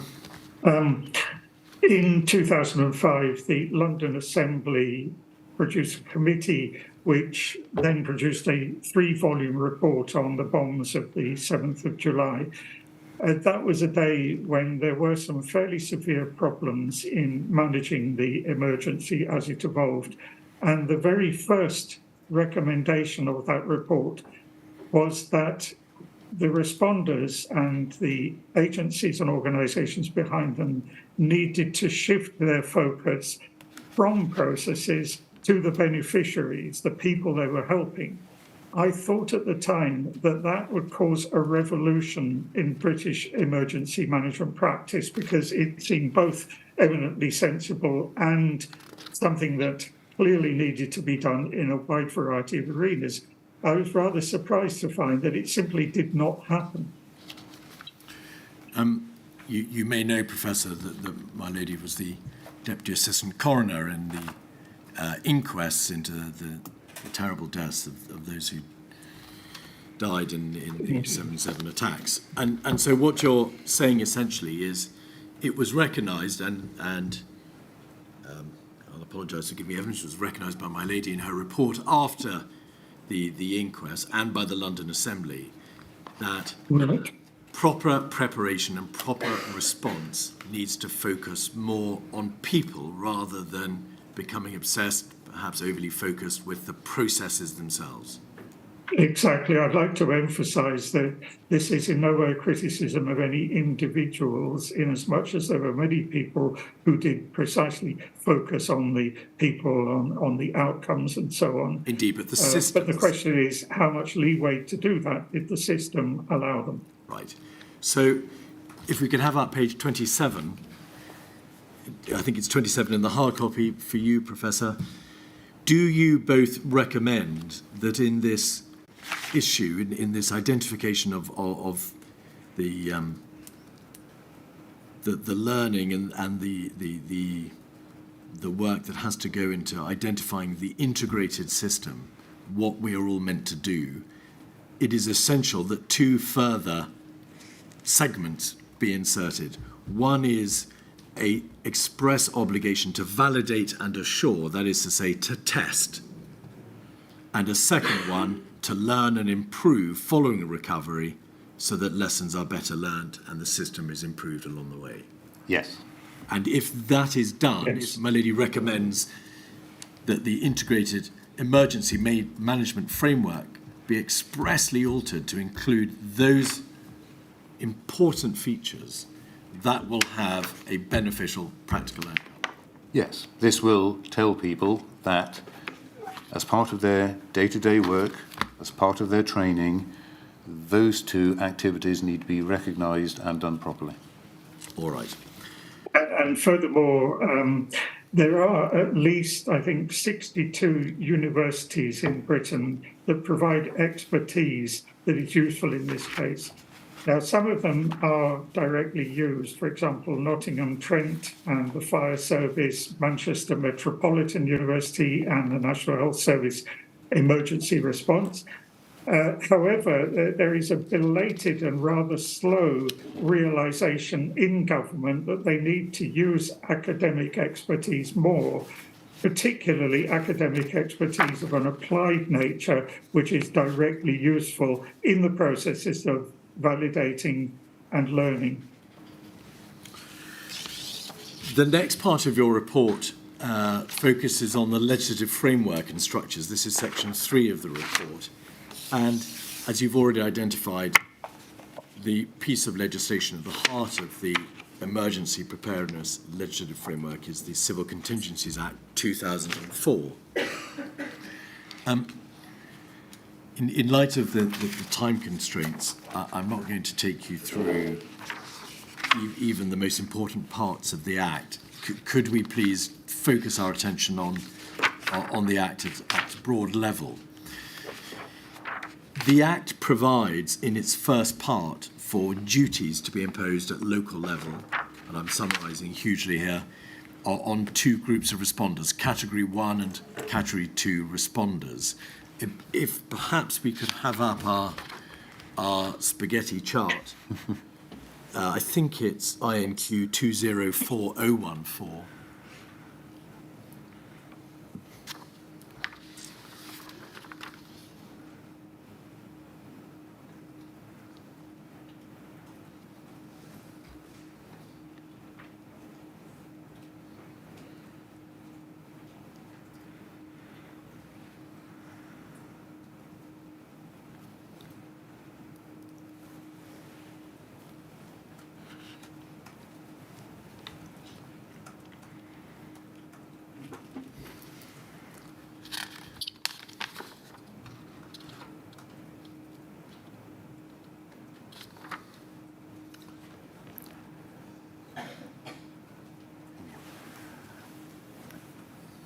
There we are. If we could go, please, to page 17.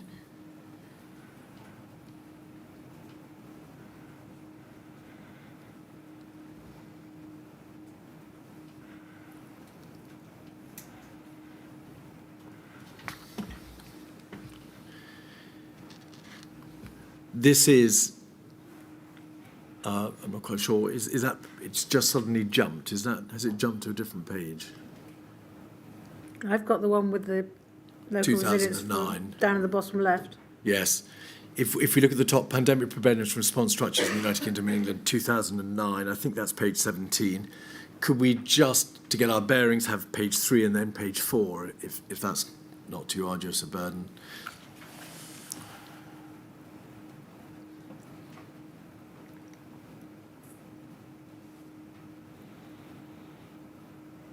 So, around about 9 years later, August 2018, the positions become rather more complex. And of course, Professor, the answer to your implied question from earlier was that this diagram is not an exact reality, of course, and, as you know very well, of the reality of our emergency preparedness systems. And it was seeking to make the forensic point to which you referred about the complexity of the position.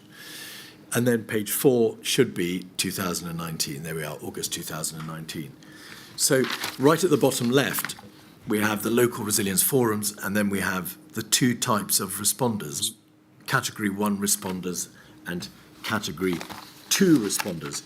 And is the position that they have differing legal duties imposed upon them, and that the Act obliges Category 1 responders to do, in fact, more things than Category 2 responders are obliged to do, but it's more prescriptive and it imposes a greater legal burden on Category 1 responders than Category 2.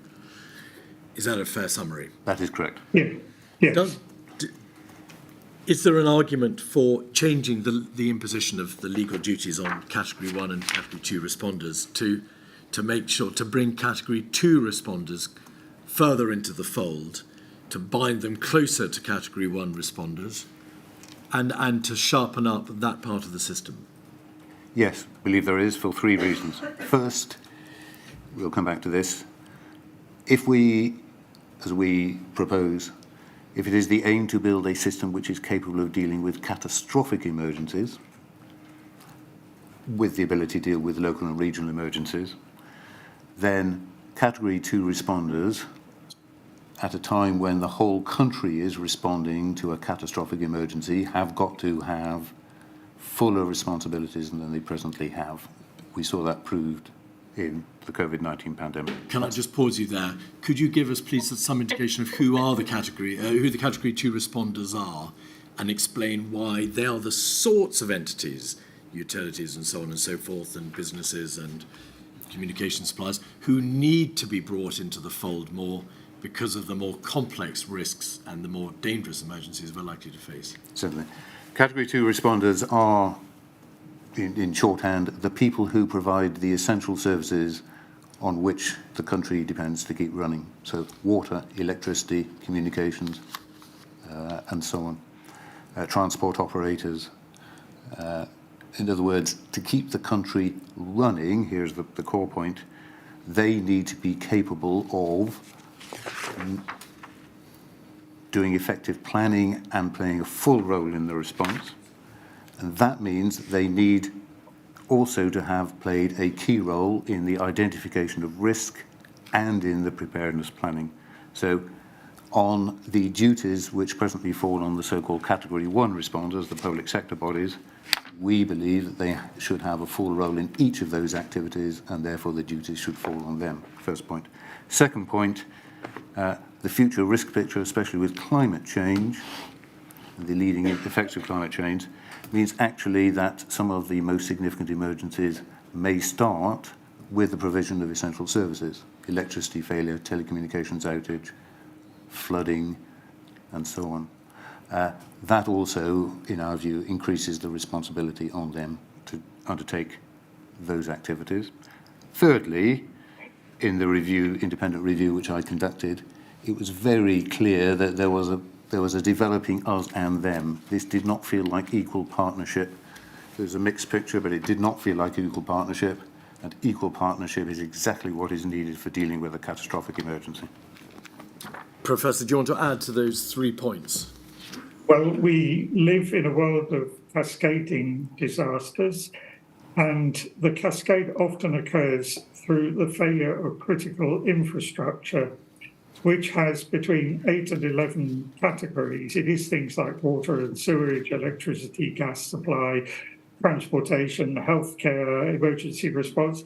But if we lose electricity, I can very easily think of about 38 different consequences that would stop life being lived as normal. If we merely consider the effect of having no electricity on banking, it could freeze up just about everything. For the simple reason that the circulation, the supply and the use of money is entirely nowadays dependent on electricity one way or the other. So in fact, there are plenty of opportunities for critical infrastructure failure to be absolutely central to the emergency. And that is a very good reason for ensuring that its operators have greater powers and greater legal requirements. And is the proposition underpinning what you both just said, that the imposition of legal duties is necessary to ensure that whoever the responders are, they step up to the mark, that they do the planning that is expected of them, they draw up the plans, they validate them, they have them tested, they engage with the public, they engage with other responders and so on and so forth, that they do the job in hand? Yes, it is. And that how well they do their job is the subject of validation and assurance regime. To what extent is central government or regional government or the devolved administration subject to any comparable legal duty? Just before you move to that, Mr. Keith, may I just ask a question? You said there are examples during the COVID pandemic in the UK as to why you think this duty should be put on Category 2 responders. Could you give an example of this? Yes. It's not so much failure in that case. We might come to other examples of that, critical infrastructure failure. But the key point, especially in the first wave of the pandemic, the key issues were how to keep essential services being provided to citizens and the economy. So that is continue to keep electricity, food, water, transportation running. Now, I understand that, but I thought what you're saying was you were about to give examples as to why there should be this duty. In other words, that things had gone wrong because there wasn't this duty. You weren't saying that? No, I wasn't saying that, my lady. Right. I'd use other examples for that. But is that a convenient moment? I would add that the law may be considered as a means of punishment, but it is also a great enabler. And one thing that it can do is to bring the providers of essential services and others more firmly into the system. I think I'd ask you to what extent are comparable legal duties imposed on central government, regional government and the devolved administrations? Central government, there are two government departments which are designated, Department of Health and Department of Transport, who are designated in the jargon as Category 1 responders. The rest of central government the UK government, central government departments are not. And that, I believe, is the case in the devolved administrations. There are other aspects in which the Act distinguishes between the United Kingdom government and the devolved administrations, but we needn't trouble ourselves about that now. What about regional government? So combined authorities, mayors. Regional government is not covered. Combined authorities are not covered in any way in the Act or any of its supporting documentation. In your report, do you recommend that consideration be given to the imposition of the legal duties or a variant thereof in the Civil Contingencies Act 2004 to central government in general terms and to regional government beyond the specific identification of the two departments to which you may reference? Yes, I draw a distinction. For exactly the same reasons, the ability to manage a catastrophic emergency, to take a leadership role in a catastrophic emergency, that sense of partnership, we believe that duty should apply to central government uniformly, not just those two departments. I'd make a distinction on combined authorities. They need absolutely to be part of the system, but I think more thought needs to be given, especially in the light of this government's proposals for devolution and the creation of more combined authorities, as to what those duties, if there were any, would look like and how they should best be fitted inside the system. Has the argument for the imposition of legal duties in a general sense on central government strengthened as a result of the government's response to the COVID pandemic? Unquestionably, yes. But what that has brought out for me is two things. First, that leadership role, that partnership role in leading an emergency, and secondly, as we put in the independent review report, some deficiencies which we heard about in their preparedness to a degree, because they did not have legal duties and it was not therefore one of the major things on the radar screens of the senior leaders of those departments. All right. There are two other aspects, structural aspects to this chart or this representation of pandemic and preparedness and response structures that I want to ask you about. In fact, three. Firstly, at the top left, we can see pandemic preparedness and response structures. When dealing with the identification of the bodies and the entities that are concerned generally in the United Kingdom's response to emergencies, is it important to distinguish between preparedness and response? So there are different duties and different bodies depending on whether you're dealing with preparedness or response. So, for example, the distinction between local resilience forums and strategic coordinating groups. I'm hesitating on your word distinction, Mr. Keith. The two need to be umbilically linked. Whatever is done in preparedness is probably being done, and the plans that are being developed are probably going to be used by the same people when it goes into the response. There is a very narrow question, which is whether it makes any sense any longer to have a distinction between local resilience forums on the one hand, as it were, peacetime bodies, and strategic coordination groups on the other, the organisations, the forums that manage a major emergency. I think there are arguments either way. I do think it needs to be explored. I would say that there are differences in membership, there are differences in role, there are differences in legal responsibility. Local resilience forums have legal duties, but most importantly, there are differences of culture, as between a meeting of a local resilience forum on the one hand and a strategic coordination group which is there to tackle an emergency.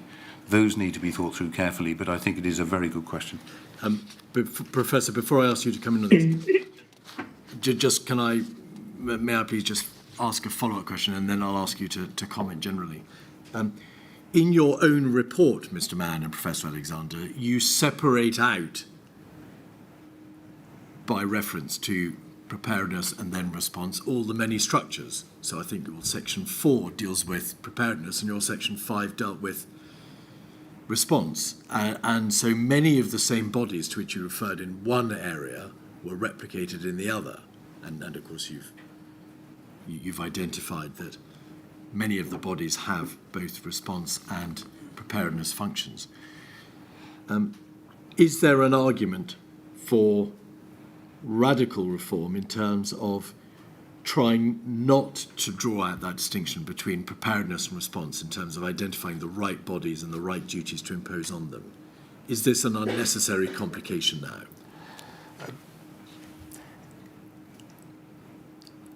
I do not want to suggest that there should be a sweeping, as it were, a sweep of the hand, and all of these bodies be merged, response and preparedness be merged into every body, every organisation, every forum, all the way through this chart. I think it needs very careful thought, not least on the purpose of the organisation or the forum before making that decision. Professor? Well, the Americans did try to, if not merge, at least bring very firmly together 125 federal organisations after 9/11 in the creation of the Department of Homeland Security. And I'm not sure that that was actually a terribly well thought out move.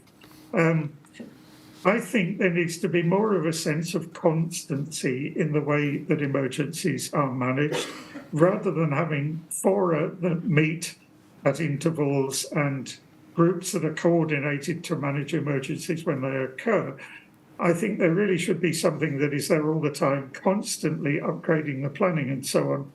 But I'd like to mention one other thing about your diagram and about the British strategy, and that is that in the National Security Risk Assessment and so on, there is the concept of the agency that owns the risk, usually a government department. I rather don't like at least the terminology. Perhaps I'm quibbling over semantics, but I don't think risks are really owned by individual departments. They're owned by all of us. Although it is important to have perhaps a lead agency with regard to specific scenarios or specific risks, it is also important that there is a collaborative and shared effort. Professor, if I may say so, I think with your appeal to plain English, you are with this tribunal kicking at an open door. Yes. But perhaps we can't, though, I think, in the course of this inquiry, or at least an inquiry lasting less than 3 years, deal with all aspects of the language in this system, which are, I'm now going to just delve into it, unfortunate. But the point is well made. But we'll come back to risk assessments in a moment. So that's one area. The second area I wanted to ask you both about was, if you look in the left-hand side of the diagram, you will see the Resilience Emergencies Division, which is the liaison between local resilience forums and local authorities, and also tactical coordination groups and strategic coordination groups, and the body above it, the government department, which was the Ministry of Housing, Communities and Local Government, but is now the Department of Levelling Up Housing and Communities. If we were, but it'll take too long, to go back to the diagram 10 or so years before, there used to be a government body known as the Government Offices for the Regions. And they provided a secretariat, something called Regional Resilience Forums, and they were the liaison with all the local bodies, or at least the majority of them. Was that change whereby the link, if you like, between central government and local authority was put into the Department of Levelling Up Housing and Communities through its Resilience Emergencies Division an improvement, or was that a retrograde step? No, my belief is that it was a retrograde step. I'll start on the technical aspects. Professor Alexander will probably talk about experience in other countries. I think it's a retrograde step for 3 reasons. First, on risk assessment and planning, there are risks which are, not all risks stay nicely confined within the boundaries of a local resilience forum area. There are risks that cross boundaries. There needs to be risk assessment done on a regional level. There needs to be planning done on a regional level, as well as training and exercising and so on. And experience has shown that that has degraded in the course of the last 10 years. First point. Second point, those regional resilience teams were boots, eyes, ears on the ground. They knew what was going on. They could report back. They could have a quiet word in the ear. They were a first-line assurance capability that people in the organisations were undertaking tasks well. That, again, as we found in the independent review, has gone. Thirdly, when it comes to an emergency, what we have at the moment is 38 entities, local resilience forum, strategic command groups, going into one government department. I just don't think that can be done. Can I, before I ask Professor Alexander to come in on this, can I ask you, please, Mr. Mann, you were, of course, Director of the Civil Contingency Secretariat from 2004 to 2009. This change, fundamental change, took place after your watch, did it? It did. In 2011. Yes. Were there indications of this change whilst you were still in office in that post, or was this all entirely after your time? All entirely after my time. It was the incoming administration that made a number of changes to local and regional levels, the governance of England, and this was one of them. All right.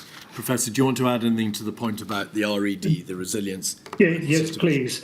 I was a member of the East of England Resilience Forum, which coordinated the work in 6 counties. It had great potential, but it had no resources and no authority, which was extremely frustrating. Therefore, it wasn't able to achieve very much, although it did achieve something, and I was sorry to see it go. I'm familiar with regional work in a variety of different countries, for example, in Sweden, Portugal, Spain, and so on, and particularly in Italy. And during COVID, it was most notable that the regions were the linchpin, absolutely. Television viewers on the news 3 times a week would see a film clip of the Prime Minister in front of 20 screens, and on each of the screens there were the presidents of each of the 20 regions. COVID was very different in each region. The purpose of central government was to support variously and fairly the work against COVID of the regions, and in Italy the regions run the health service. So that was really important in both civil protection and health maintenance terms. And I think that that worked out extremely well. It also meant that attention could be given at the right level to the sorts of work and support required locally, which simply could not be managed nationally. So I do believe that one of the things that Britain most needs is a proper regional tier. I don't think that the metropolitan authorities are sufficient for that. For example, it might be helpful to have a regional tier that encompasses both Liverpool and Manchester and things like that. All right. The next and the final general point in relation to the structures concerned something that you've already referred to, in fact, repeatedly, the lead government department. Now, again, dealing with the United Kingdom structure, not because the DA, the devolved administration structure, is any less important, but it's convenient to be able to identify in the UK structure this entity. An absolutely core feature of the emergency preparedness systems in the United Kingdom is that there is always identified a lead government department which must maintain a state of readiness and lead the charge in terms of the response to emergencies, for which it is the nominated central government lead. So if there is a government department which takes the lead in relation to an animal disease, it's going to be the Department for Health and Social Care, which is why in this chart, which deals primarily with COVID, of course, and preparedness for pandemics, the lead government department is the Department for Health and Social Care. In your report, you identify that in relation to national crises and complex emergencies, and particularly cascading emergencies, a number of departments will have to be involved. So, for example, in relation to COVID, you would have had the Department of Education in relation to schools, you've got HMT in relation to financial support, you've got the Home Office in relation to borders and enforcement, and so on and so forth. What flaws have you identified in relation to the local government, the lead government department model?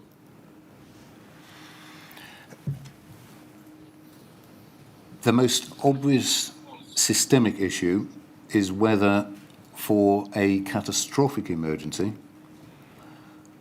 a lead government department can oversee preparedness for and the response on all of the issues, including a wide range of issues which are outside its direct scope and responsibility. Yes, worldwide, it's usually the Ministry of the Interior, or in other words, the Home Office, which is the minister and the ministry that runs civil protection.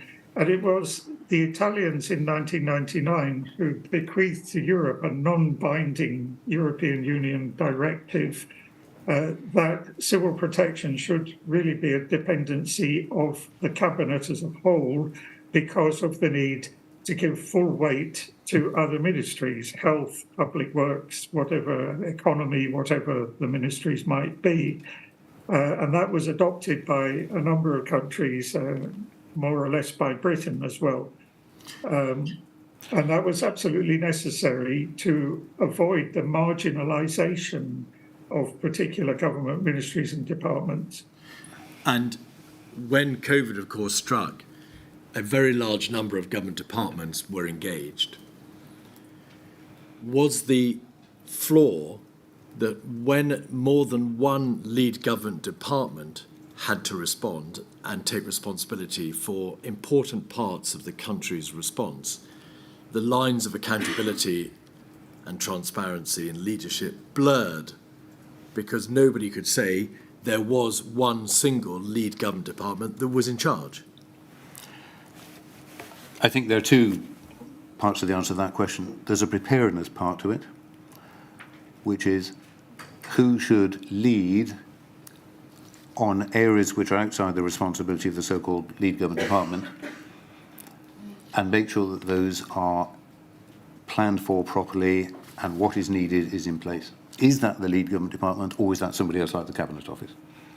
That's the first question. Second question then is, in the response phase, is it the lead government department, or is the Cabinet Office absolutely at their shoulder at the lectern for every press conference given the Prime Minister and so on? My personal view is for the most catastrophic and complex emergencies, there should be that shared responsibility, not a single responsibility, that shared responsibility, lead government department with the Cabinet Office using its convening power in the preparedness phase and in the response phase to get all other entities behind the response. Professor, before I ask you for your response, could I just please ask you this, Mr. Mann? You yourself have just divided or drawn a distinction between preparedness and response in the context of a lead government department and identifying which one is maybe the lead government department. Is that because in our current system, there may, in the currency of a single emergency, even have to be a change of lead government department? So you might have flooding, where DEFRA might be the lead government department because it responds to matters concerning the environment and flooding and so on. But then when the emergency moves to the response stage, another government department, a different lead government department, may be the more appropriate department. No, I would never change horses in midstream. The people who did the planning, the people who did the thinking, ought to be the people who are involved in the response. I think my point is that there's a range of smaller scale emergencies, animal disease outbreaks, flooding and so on, where people will naturally look to the lead government department, the obvious department. That is right, because the activities that need to be done. I think, Mr. Mann, we may be at cross purposes. I may not have put the question clearly enough. You can put it after you've had the break, Mr. Keith. Give you a chance. Well, that gives me a chance to reformulate it. Exactly. Right, 20 past, please.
Keith.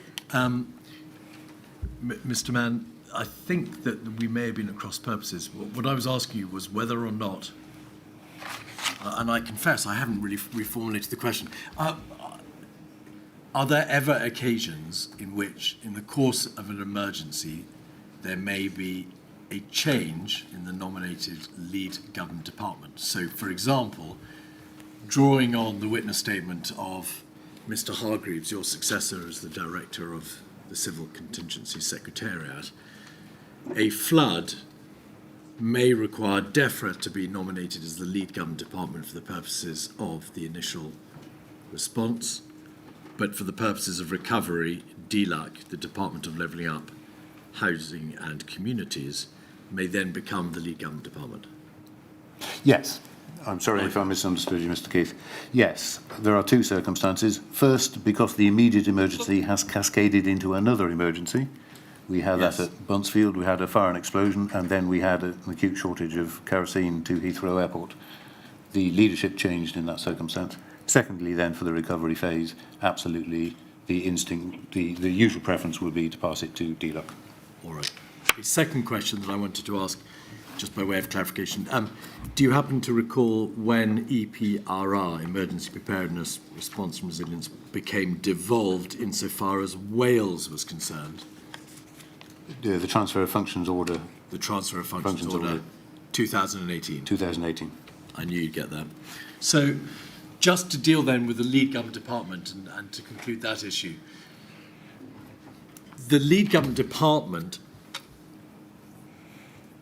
or at least a government department, will have a general responsibility for one or more critical sectors. So there are obviously government departments that deal with particular areas of the infrastructure, particular areas of critical importance. At the same time, there are different government departments that own, to use that terrible word, different risks. So, in the course of a response to an emergency, in reality, more than one government department is likely to be fully engaged. As you described, in the course of COVID, a multitude of government departments were engaged.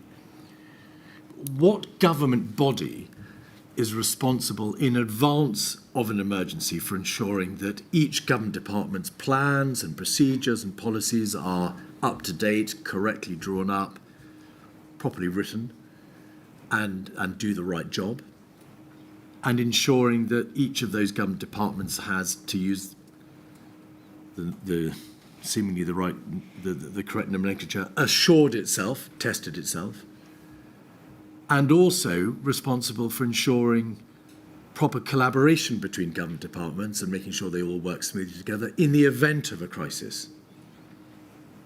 None. This is a quick and simple answer. There are pieces of that jigsaw where there can be that validation and assurance. Is there anyone who is checking that work is cross-checking, that work is being done properly, checking the whole system will work together?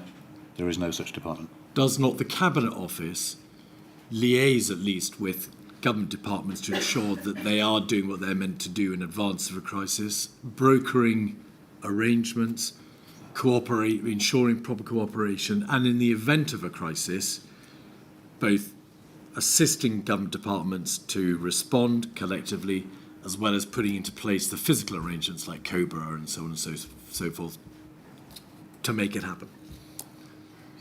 Yes, that is not the same as a rigorous cross-check against standards. Have you got in place the capabilities you need? Are they well-trained, exercised and so on? Either at the level of the individual organisation or at the level of the whole.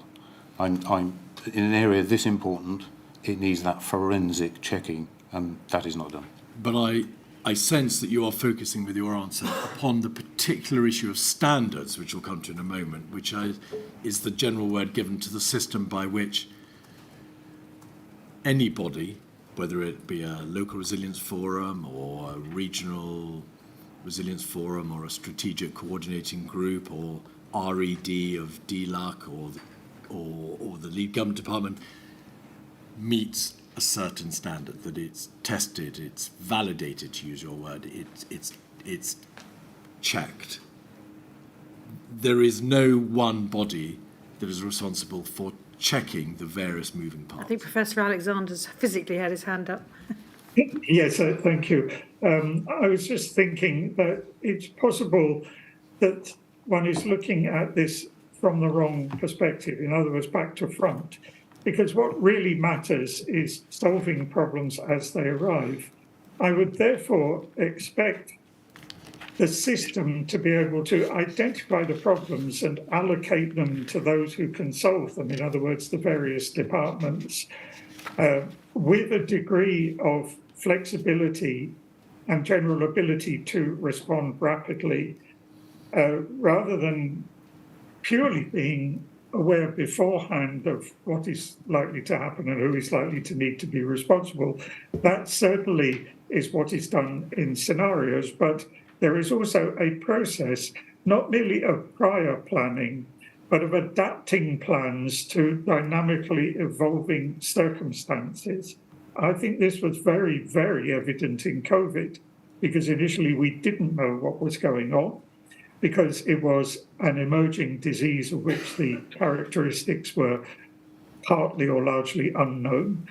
And later we learn more about it and it becomes more clear what is needed to be done, and problems also arise out of that, out of the disruption that it causes, that need to be allocated to departments. So perhaps we should look at it from the point of view of the needs as much as from the point of view of the needs of the department. Yes. Or of government. I don't think anyone would disagree with that, Professor. I was asking Mr. Mann, though, about what which entities the current structure provides for to do the testing, the validating, and keeping the government organisations in line. Could I ask you one more time, therefore, in this way? You have described for us how there is a system by which local resilience forums are broadly but indirectly connected through to a particular division, the Resilience and Emergency Division in the Department of Levelling Up and Housing and Communities. You've described a system whereby, in terms of preparing, analysing and identifying risks, and in terms of being responsible for response in critical sectors, a government department may have a great deal to do. And in the context of a complex or cascading emergency, a significant number of government departments may all be reacting, preparing and then reacting. It appears that this is a very complex system with a lot of moving parts, and that there is therefore a need for a single body, whether it be external to government or within government, to manage and control these various moving parts. Would you agree? I would agree. And I believe there is no such entity who is either checking the individual parts or the whole total system. Professor, would you agree? Yes, I would agree. I would agree exactly as Mr. Mann has said. Right, thank you. Now, can we look, please, because a great deal of your report properly deals with the devolved administrations, at the position in Scotland, Wales and Northern Ireland, and have, please, on the screen the organogram 204014. Whilst that's coming up on screen, if there ought to be one entity, the framework that I criticised earlier for its lack of using English, that talked about appointing a national resilience officer. Would that meet the bill, or is not going far enough? No, it's a separate point, my lady. I do believe there needs to be a single person, the Chief Resilience Officer, as we've labelled him, in charge of making sure that the system is good. And that Chief Resilience Officer should have available to him or her some form of team that can make sure that validation and assurance is done. So the one officer's not enough, they've got to have the backup to do the job. They need to get out onto the ground and check that what is being done in individual entities is right. Thank you. And, milady, we'll come back to the question of whether or not there should be an agency, a body, internal or external, and how it should be headed. But for present purposes, Mr. Mann, do you understand that the new head of resilience, in relation to which at Annex B of the December 22 UK Government Resilience Framework, the United Kingdom Government says, is already taking action by creating a new head of resilience? Has a new head of resilience been appointed? If a new head of resilience has been appointed, I've not seen that announcement. I don't know who it is. Has the government identified a particular entity or body within which a new head of resilience might even operate? Not as far as I'm aware. Is the government's current plan that a new head of resilience is in fact somebody who would simply be a new post within an existing government department?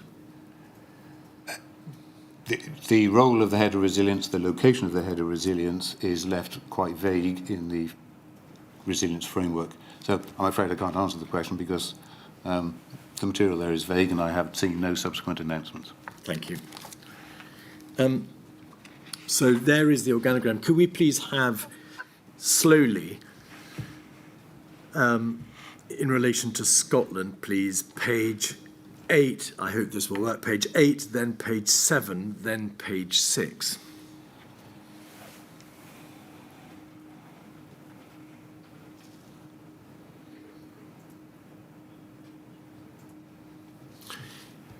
So this is 2010, page 8. Is this the position that towards the bottom of the page we can see local resilience partnerships and above them strategic coordination groups that over time, I think the strategic coordinating groups, I think it should be strategic coordinating groups, not coordination groups, became regional resilience partnerships. That's correct.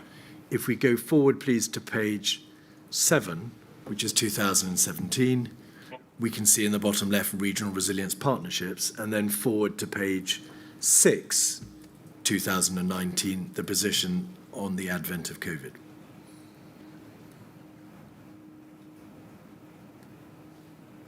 There we are. So still there, regional resilience partnerships.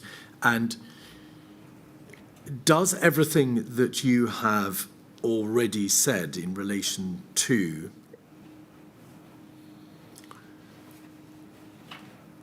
the integrated emergency management framework, in relation to the legal obligations under the Civil Contingencies Act 2004, what you have said in relation to the proper approach to identification of group risks as opposed to specific risks, or specific risks as opposed to group risks, apply equally to the pandemic preparedness and response structures in Scotland? Yes. Is the integrated emergency management framework the same in all administrations in the UK? Yes, with one small exception, which is in Scotland they put the anticipation of risk and the assessment of risk together, but otherwise it is the same. One major difference, of course, is that in the Scottish system there is no Department of Levelling Up Housing and Communities, because resilience is a devolved matter and it is all therefore run by the Scottish Government and not obviously by a Westminster Government department. And there is no resilience emergency division. If you look at the left-hand side of the page, the link between the local resilience partnerships and below them the category 1 and 2 responders comes up to the Scottish Government and ministers through the Scottish Resilience Partnership and the Scottish Government Liaison Officers. Is there anything that you want to say about that system in the context of Scotland? I think it is a much preferable system for the reasons I described earlier. Agreed. Thank you, Professor. It is also evident in Scotland that there is one unitary government body identified here, the Scottish Government. So you don't have here the identification of a particular government department as you had on the UK chart, namely the Department of Health and Social Care. Is the Scottish structure better insofar as you don't have the danger that you've identified a few moments ago of more than one government department attempting to lead the charge in response to a multiple or complex or cascading emergency? I'm not sure I see the distinction, Mr. Keith. There is in the middle, the blue box, the Health and Social Care Directorate, which to me are the analogue of the Department of Health and Social Care. But so- is the departmental system in Scotland as complex and therefore as diffuse and as liable perhaps to a lack of control as the United Kingdom No. model? The United Kingdom model has a wide range. If you think about the various component parts of the response to a catastrophic emergency, the United Kingdom government model has 4 or 5 leaders of particular components. Cabinet Office, the lead department, Department of Levelling Up, and actually the Department of Culture, Media and Sport, who've got sponsorship for the voluntary sector. That is very, very diffuse and federated leadership. It is not clarity of leadership, and especially it's not clarity of leadership in an emergency. And that is not something of which you would say from which the Scottish system suffers. That would be my view, yes. Right. But if you look at the top of the page, plainly, in relation to an emergency that affects the whole of the United Kingdom, including all its constituent parts, its countries, there is still that link there, is there not, up through SAGE, about which we'll hear a great deal more in Module 2, COBRA, the Cabinet Office Briefing Room, which are the physical emanation, or at least COBRA is the physical emanation of the Cabinet Office in London. It ought to be the physical emanation of bringing everybody together from whatever administration in the management of the emergency. Yes. So it's not just the UK government. Right. But this is the link from Edinburgh to London, because the Cabinet Office is in London and COBRA is in London, and in a national emergency, that is where the link exists. Yes, this is the dominant link. There will be others on science and on between chief medical officers and so on, but this is the dominant link.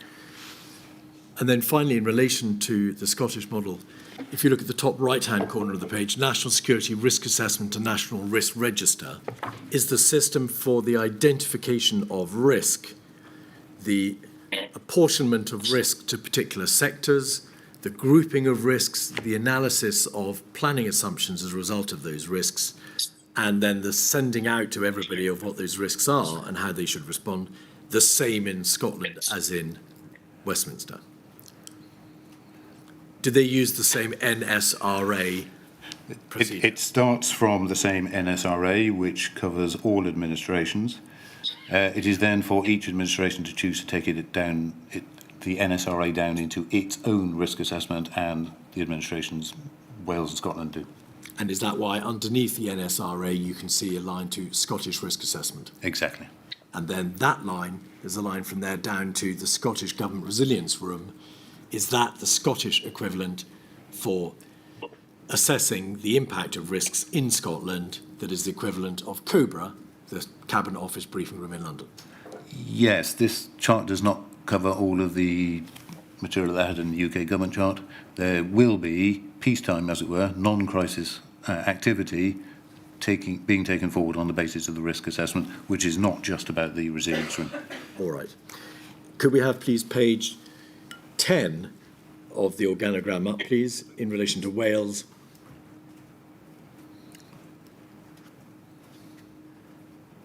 As you said a few moments ago, the resilience and preparedness became a devolved issue. That is to say, it is a matter dealt with exclusively by the Welsh Government and its First Minister in 2018 under the Transfer of Functions Order. You can see in the bottom left-hand corner of the page the Wales Strategic Coordinating Groups, that's the response function. To the top right of that body, the local resilience forums, of which there are 4 in Wales by comparison to a much larger number in England. And above that, going up the left-hand side of the page, the Wales Resilience Partnership Team, the Joint Emergency Services Group, the Emergency Coordination Centre, which all feeds into the Welsh Government. Is there a regional structure in Wales in the same way that there is a regional structure in England? No. And does what you have said in relation to integrated emergency management, in relation to the risk assessment process, in relation to the need for central, accountable and transparent body to lead the charge, apply equally to the Welsh structure? Yes, it does. In relation to Northern Ireland, page 14, please. Civil contingencies are largely devolved in Northern Ireland. It's not the same as Wales and Scotland on account of the existence of the Executive Office. But we can see at the top the Cabinet Office again and the National Security Secretariat, COBRA, the briefing room, top right, the risk assessment process, which feeds in through the Northern Ireland risk assessment process into the office of the Northern Ireland Executive, which is the office of the First Minister and Deputy First Minister. And you can see something that we'll come to and address in more detail tomorrow, the Civil Contingencies Group and the Civil Contingencies Group for Ministers and Officials. And then at the bottom of the page, there are 3 emergency preparedness groups. I say at the bottom of the page. It's the pink box in the middle, Mr. Keith. I've completely lost it. Bottom of the pink box on the left-hand side. There we are. Thank you very much. Emergency preparedness groups, of which there are 3. And they feed up through the regional community resilience groups, the regional recovery forum, and up through the Northern Ireland Emergency Preparedness Group into the ministerial and civil service functions in a large yellow box. So, again, broadly similar. There are differences, are there not, in terms of the legal duties under the Civil Contingencies Act, but they needn't trouble us. There are differences in some non-devolved functions, but do the broad points that you've made apply equally to Northern Ireland? Yes. Can you bring a range of bodies together in partnership under clear leadership to try to avoid harm and loss? The architecture will vary from administration to administration, but the core principles are the same. All right. In your report at page 56, you turn to, and this is your division between preparedness and response, you turn to structures in the response phase. This is the report, your report 203349, page 56. Thank you.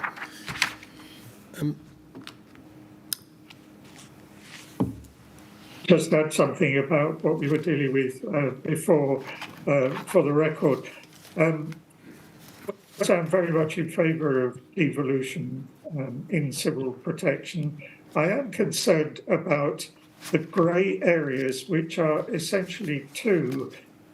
One is the extent of United Kingdom, that means Westminster authority, particularly in Wales and Scotland, and the other is cross-border events, that's to say emergencies which involve both sides of the border and therefore both systems. I did gather from the witness statements that there were some concerns among representatives of Scotland, Wales and Northern Ireland about the extent of their powers during a major emergency, something that the Civil Contingencies Act is fairly clear on, but not completely clear, and which subsequent legislation and organisation have apparently failed to clear up completely. The other is how well all of this would perform when we have to have the English and, for example, the Welsh systems functioning side by side in harmony. And I note that, for example, in the diagram for Northern Ireland, there is apparently no reference to Southern Ireland. And the possibility of cross-border events there is also very significant, and I would expect to see at least an office of liaison with Dublin. Yes, Professor, thank you for that. Of course, the Republic of Ireland is not in that chart because the chart represents schematically the position in the United Kingdom, but my lady will be addressing the issue of cross-border communication, given that the island of Ireland is a single epidemiological entity in the course of Module 2C, which is happily for the future. Thank you. Thank you, Aled. The page 56 at paragraph 163, you refer to non-statutory guidance. Did the Civil Contingencies Act provide for all these, the local bodies, the responders and so on and so forth, to be the grateful recipient of a large amount of statutory and non-statutory guidance? Yes, it did. Whether they're grateful or not isn't a matter, but yes, it did. Well, indeed. So, just with a broad eye to the position, from the viewpoint of a local resilience forum or a category 1 or 2 responder, is there following a broadly correct identification of the sorts of documents which they might have to have regard to under this system? They will have to know and understand the government's responding to emergency CONOPS document, the revision to emergency preparedness Cabinet Office document, all of 591 pages, the emergency response and recovery document from the Cabinet Office, how to engage with and be guided by the Resilience Capabilities Programme. They'd have to engage with engagement and guidance material from the DHSC on the Pandemic Influenza Preparedness Programme, the material from the Pandemic Flu Readiness Board, multiple successive editions of the National Resilience Standards, the Local Risk Management Guidance, humanitarian aspects in emergency management, Department of Health Pandemic Preparedness Strategy, Department of Health Pandemic Preparedness and Response, the 2014 Influenza Strategic Framework. They'd have to compile community risk registers, and they would obviously have to be familiar with each one of perhaps 22 or more risks identified by Westminster as being risks to which they must have concern, have regard. Is that a fair summary of the sort of level of guidance, paperwork and policy material? Yes, it is. I've just put an overlay on it. Some of that is statutory, and some of that is non-statutory, and some is lower-level guidance on best practice. So there are a number of filters which they should use in approaching those documents. You say at paragraph 354 on page 123, much further into your report, that much of the guidance has in fact not been updated, and moreover that there is no central directory. Can we have page 123, paragraph 354, please?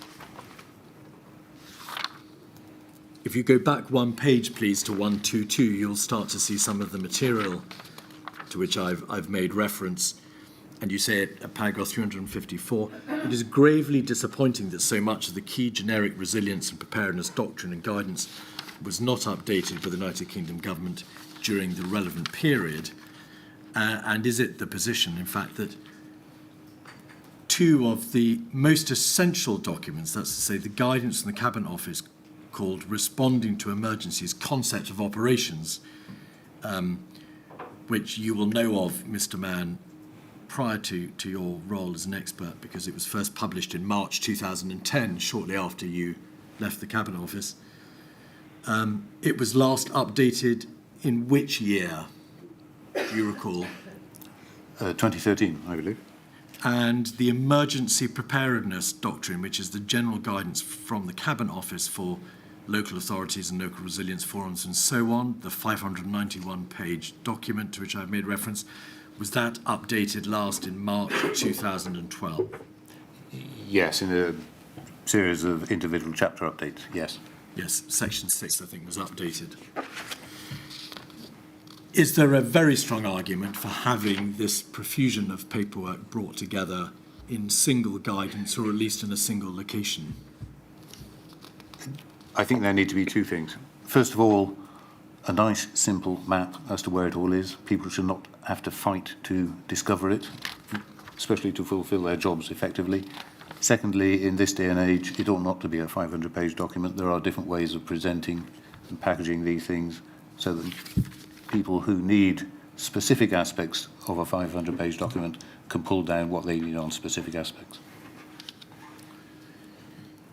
Professor, do you want to add anything to that? If you say yes, if you agree, then the transcript will pick up your nod. There is simply one other aspect that has to be dealt with, and that is secrecy. Information that is classified is something of a problem. Studies and recommendations have suggested that a good portion of it could be declassified, and indeed some of it that is classified as not for public consumption is nevertheless in the public domain in other form.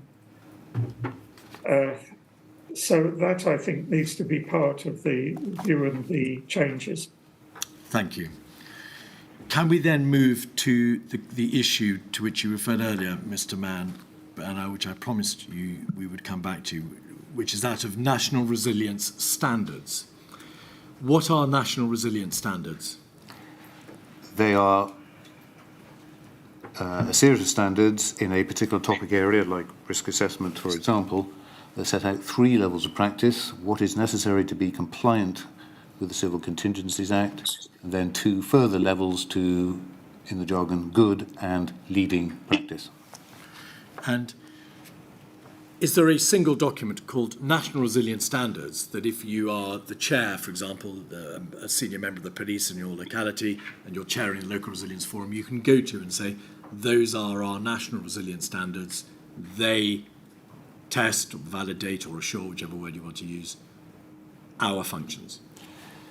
If I put myself in the shoes, as indeed I have done in separate work, myself in the shoes of the chairs of local resilience forums, there are 15 documents which can go into a loose leaf binder. They will tell me eventually the answers to one question: am I compliant with the duties in the Act? They will not, of themselves, provide an answer to, yes, I am compliant, but actually is this local resilience forum ready to respond to all of the risks on its risk register? First point. Second point, as well as the national resilience standards, there are 2 other extant and rather elderly documents which have not been, I won't trouble you with the details, but they've not been withdrawn. So actually the standard set is confusing from the point of view of, let's say, the chair of a local resilience forum. And what are those 2 other documents? Could I trouble you for them? Yes, of course. The so-called expectation set and the published a little before the national resilience standards, and then the roles and responsibilities of LRFs. The expectation set was published in December 2010. The role of LRFs in March 11 have either been withdrawn or updated. To the best of my knowledge, no, they haven't, and therefore, if local resilience forums are trying to see if they're either compliant or ready, they've got a confusing picture to look at. By contrast, in Scotland, is there a very useful document called Preparing Scotland, which sets out in one place the principles and standards which must be applied by the local bodies in Scotland? It sets out in one place with a very good map where all of the relevant guidance is, so that people do not have to fight to access it. It does make clear that regional bodies and local bodies should conduct their own assessments of their compliance and readiness. What it does not have, to the best of my knowledge, is a set of standards against which those assessments should be made. All right. When the draft Civil Contingencies Bill came before Parliament in 2003, the bill that became the Civil Contingencies Act 2004, did the Parliamentary Joint Committee recommend a dedicated inspectorate to ensure adherence to standards which could be identified? Yes. It's obvious, self-evident, that no inspectorate was formed, but did the Civil Contingencies Act actually provide for a system of monitoring and enforcement, at least by way of allowing ministers to call for explanation? Yes, it did. There are two sections that deal with that. Have they ever been utilised? As far as I know, they've never been utilised, and they do involve taking cases to the High Court, which is quite a dramatic intervention. Did the Audit Commission until March 2015 exercise some limited external audit activity and assurance activity for public sectors in the emergency services and wider NHS? I believe the Audit Commission did until it was abolished, and so do some other bodies in this field in the blue light services. There was something called the National Resilience Capabilities Survey between 2007 and 2014, every 2 years. Did that end? Yes, in 2017. Do you know why it was discontinued? No, I read that ministers thought that the money could be spent better elsewhere. I do not know what lies underneath that judgment. Was that a survey, in fact, directed to local bodies on a self-assessment basis, so they were asked to check their own homework? That's correct. And, in fact, in 2014, was the take-out rate of self-assured testing 29%? Yes. So do you, at page 91 of your report,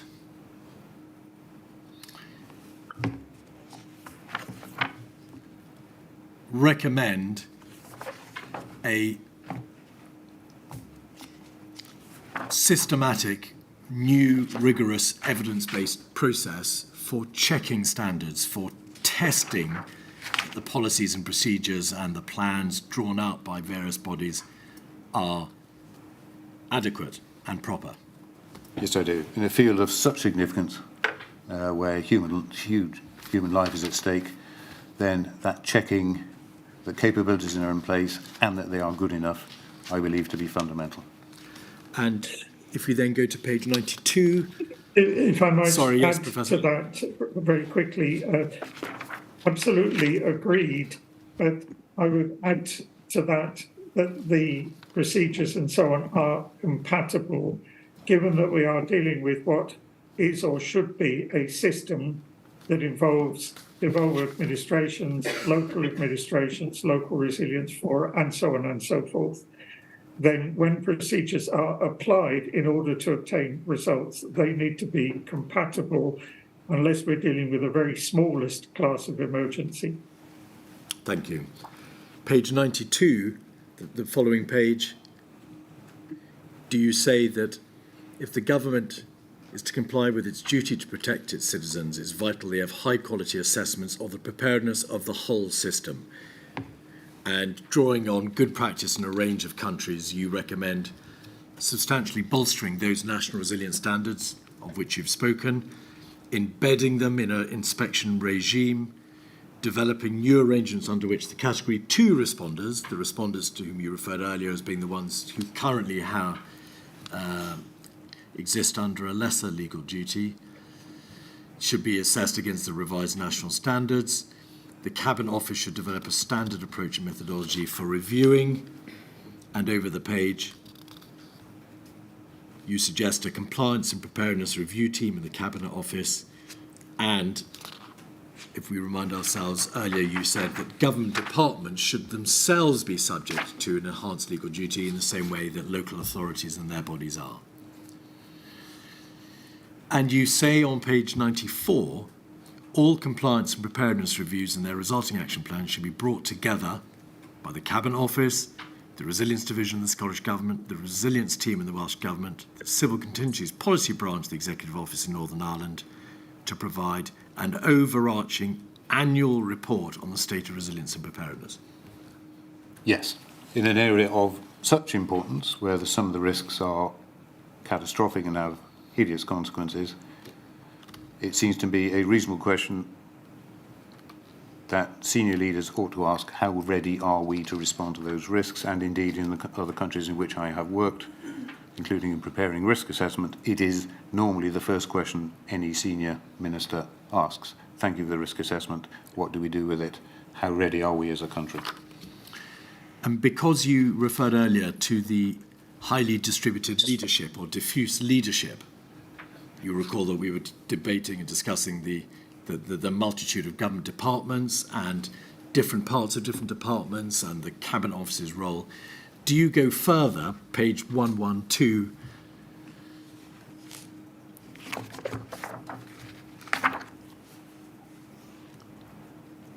and suggest that for the purposes of accountability, as well as management and control of the various moving parts in this system, there should be a single body at UK level in order to provide a proper, accountable, transparent strategy to this hugely important area? And it should be, you suggest, a self-standing body rather than part of a UK government department, in order that, in part, it can bring control and management and supervision to the government itself. Yes, I do.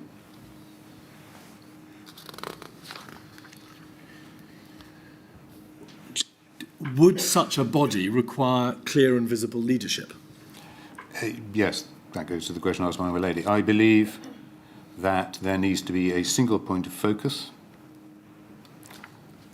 both in terms of a single body, not the diffuse arrangements that exist at present, and a single individual at official level, and most likely at ministerial level, who has that visible responsibility and accountability for the state of preparedness and resilience more broadly inside the United Kingdom.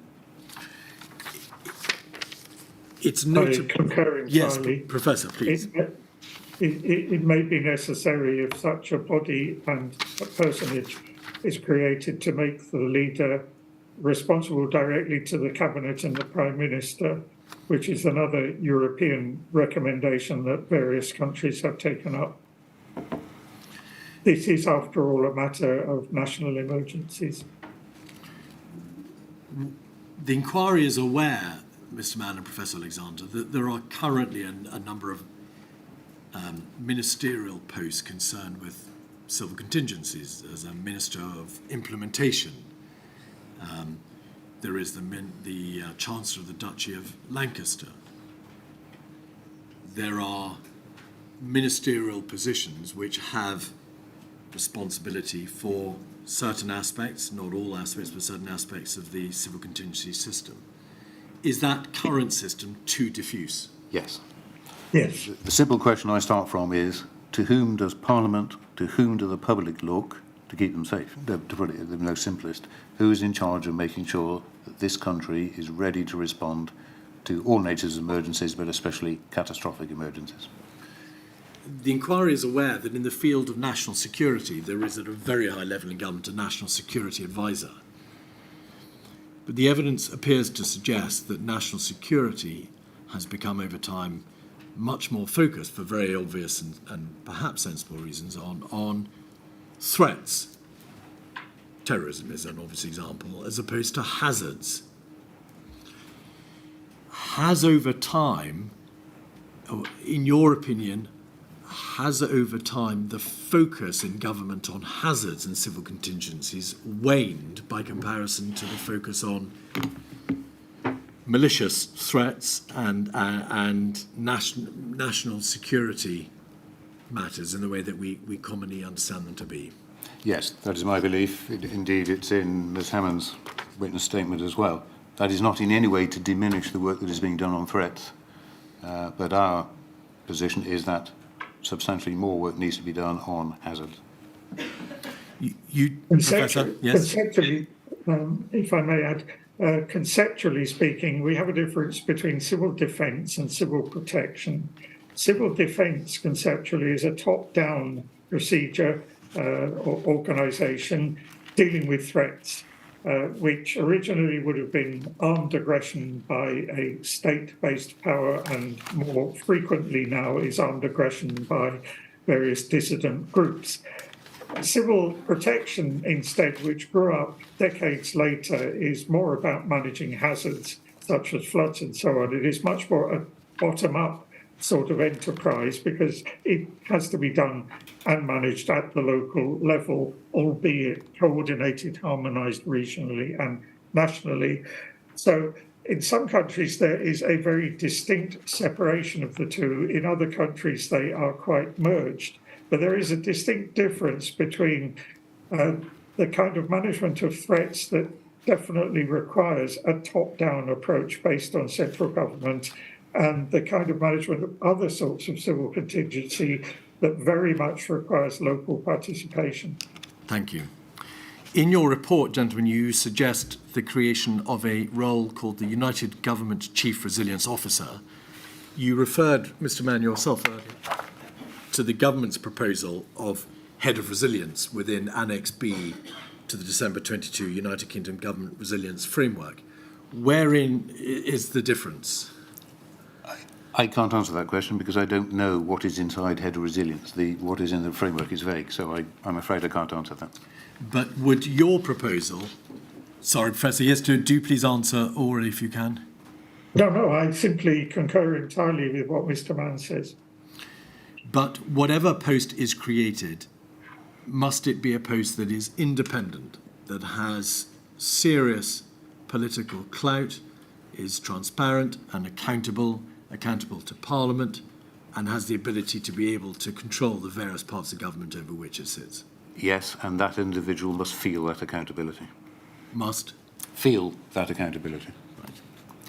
If the devolved nations, if civil contingency is a devolved matter, how would a UK Chief Resilience Officer work? I believe that there would need to be similar Chief Resilience Officers in each administration, and then they can collaborate together within the context of the various devolution settlements. So you're suggesting one for Northern Ireland, one for Scotland, one for Wales, and a UK one, or and an English and a UK one? English and UK. There are some issues that need to be addressed at a UK level in collaboration with the devolved administrations. There are some issues which are England alone. There are also models of this in the European Union, where we have union-wide coordination of emergency response planning, preparedness, and so on, and national, and therefore is a much bigger problem in terms of having national resilience officers and national advisors and so on. But it is solvable even at that level.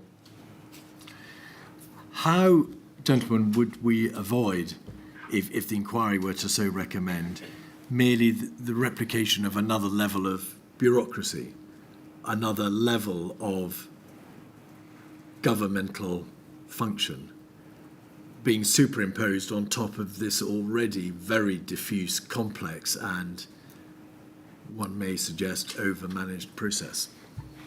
I believe it would clear bureaucracy by clearing that diffuse picture on leadership. First point. The second point is that I believe this role belongs in the Cabinet Office, where there are presently two entities who are dealing with resilience and preparedness. So this may be no more than the designation of a senior officer who has that responsibility, clarifying responsibilities and accountabilities, cleaning up the over-management you describe, but drawing on existing teams. And would you propose an annual statement to Parliament for such a position? Yes, I would. To actually each, going back to your question, my lady, to each Parliament, because this is a devolved matter. All right. Competence and training, where we're now, my lady, in the final furlong, page 131.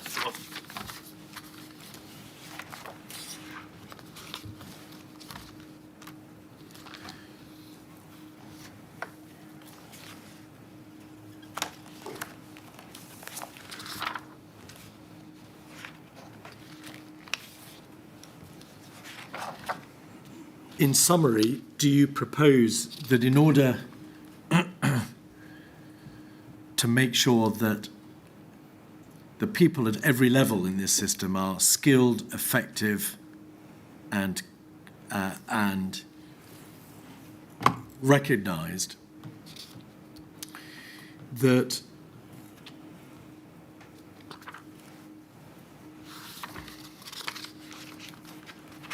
I'm now trying to find whether specific recommendations are. I think the paragraph 379, that all local resilience forums and government departments should have suitably qualified, experienced and empowered personnel.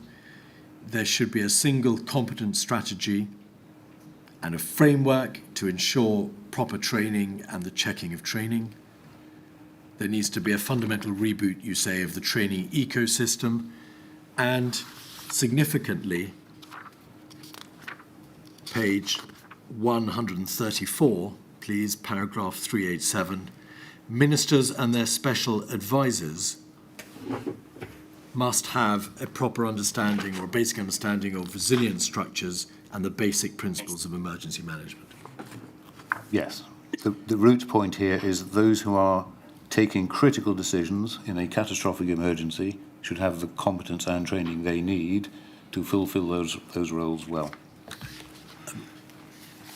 At a necessarily superficial level for today's purposes, what body of people took all the important, the primary decisions in the course of the government's response, the country's response to the COVID pandemic? Was it, in terms of applying and running this system, in terms of making the decisions, in terms of social restrictions, how the various governments would respond and so on? People at every level, but starting in central government, which I think is the point you're trying to make, Mr. Keith. Yes. Then there would have been their equivalents at local level and at regional level and at devolved levels. So it is actually people at every level, but including especially the people making the biggest and most critical decisions. And who took the biggest and most critical decisions? In the context of the COVID-19 pandemic, obviously central governments in all four administrations. I'm pressing you, Mr. Mann, because you know what I'm driving at. Ministers. Thank you. Professor Alexander. Yes, the status and standing of emergency managers appears to have declined in Britain. At least that is what they say when one talks to them. There is little or no career progression in this. There is also a tendency to cycle people in government departments through competencies that involve civil protection and emergency preparedness, and then cycle them out of it again, such that expertise is lost. What we need here is to ensure that there is identifiable there are identifiable career paths and the means to pursue them. I think that's very important. Also, I believe there is now a growing understanding of the value of involving universities in providing basic training. It is recognised that in order to be a good decision maker or emergency manager, you need the background and the understanding, which you can get from, for example, higher education. And you also need the experience to combine with that in perhaps a 50-50 measure, which you can get from being on the job. But purely being on the job will not give you an adequate understanding of the dynamics of emergencies. Do you also refer at page 139 to page 137, I apologise, to the need for a new centre of resilience excellence, that is to say, a body to promote the right principles, to train and to provide leadership to everybody who requires to be trained in this system of civil contingencies? Yes, it goes a little wider than that. What does good look like? It starts with good guidance. It includes training. It includes a process on learning lessons, and it includes a function which is to pick up good practice in higher education institutions, other governments and so on. But its focus is on excellence. In the government's December 22 resilience framework at Annex B, we won't bring it up, but you referred to it earlier, Mr. Mann, the United Kingdom government committed to taking the following actions by 2025 to include the delivery of a new UK Resilience Academy built out from the Emergency Planning College. The Emergency Planning College, is that a body that currently exists, I think operated by a third party? It currently exists as a joint venture between the Cabinet Office and a private company, Circa. And do you understand or do you know anything about the proposals to be delivered by 2025 to deliver an academy? I don't quite know how one delivers an academy. Deliver an academy built out from the Emergency Planning College. No, I've not seen any of the detail on that. Neither have I. Has the government published a single document stating the rubric or the aims or the outcome or the structure of such a body? No, I declare an interest. I'm a senior associate of the Emergency Planning College. I have not seen such a document. All right. In Scotland, there is a National Centre for Resilience. Is that an appropriate body, as you see it, for the purposes of ensuring excellence and ensuring the correct degree of training in Scotland? Yes, Scotland has 4 bodies on training, on exercising, central resilience and so on. If you were to hypothetically stitch those together, that is pretty much what we had in mind in writing our proposals on the central resilience excellence. All right.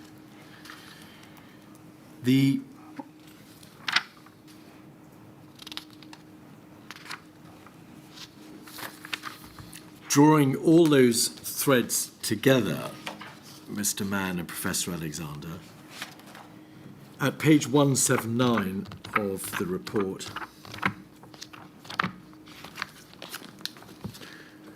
having examined all the structures of which you've spoken today, having identified the correct doctrinal foundations, the integrated emergency management, all the structures and the policies currently in existence, and asked yourself the question, or the primary question, were those structures, those policies, those schemes suitable or effective in responding to the COVID pandemic? What was your conclusion? Our conclusion, there is a figure 6 in this table, which breaks down what should be there and what should be good, which I suggest we don't go back to in the interest of time. I did an assessment against every one of those components, and that led to my conclusion, which was recorded a bit later in this document. The vast majority of those components were poor or non-existent, and therefore it led to my conclusion that the overall preparedness for the pandemic was inadequate. Was your conclusion at paragraph 523, and Professor, I'll ask you to confirm it in terms as well, that influenza pandemic preparedness in England and for areas of planning that were UK-wide in their scope was poor, although the evidence suggests that preparedness will have been stronger in Scotland and especially Wales and Northern Ireland, which did sustain activity to build pandemic preparedness throughout most of the period?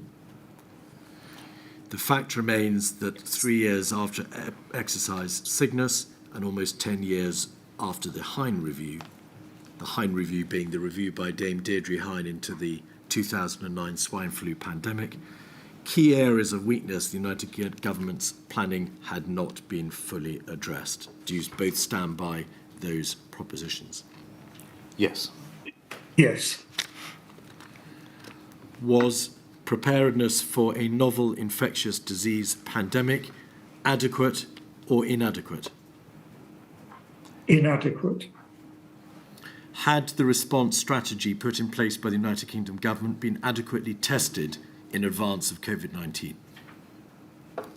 In detail, forensic detail, to make sure that the plans worked on the ground, no. Was it clear, in fact, that health and social care sectors were liable to be overwhelmed? That was the clear advice, not only from the Heymann review in 2010, it appears in the Cygnus report of exercise Cygnus, it appears in officials' advice to ministers, it's in Ms. Hammond's statement, that they would be overwhelmed, which has to raise serious questions about whether the plan would have worked.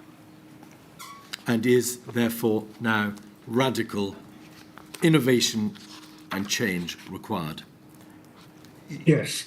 Yes in structures, and yes in the detail in which plans, procedures, whatever is issued from whatever organisation, but especially the centre of government, are followed through in detail to make sure that they will work.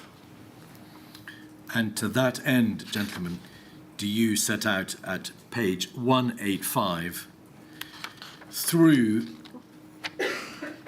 to 199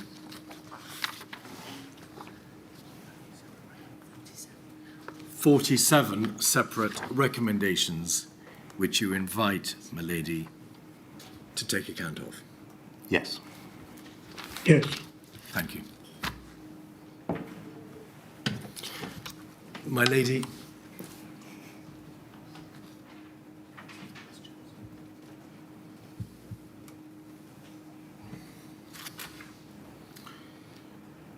as with the previous witnesses, the core participants, in particular COVID-19 bereaved families of justice, have indicated that there are some questions that they would wish to put.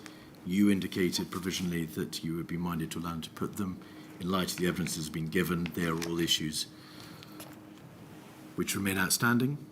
And so may we have, please, your permission for them to put the questions that they wish. Mr Weatherby, if we could make sure we stick to the issues I give them permission on.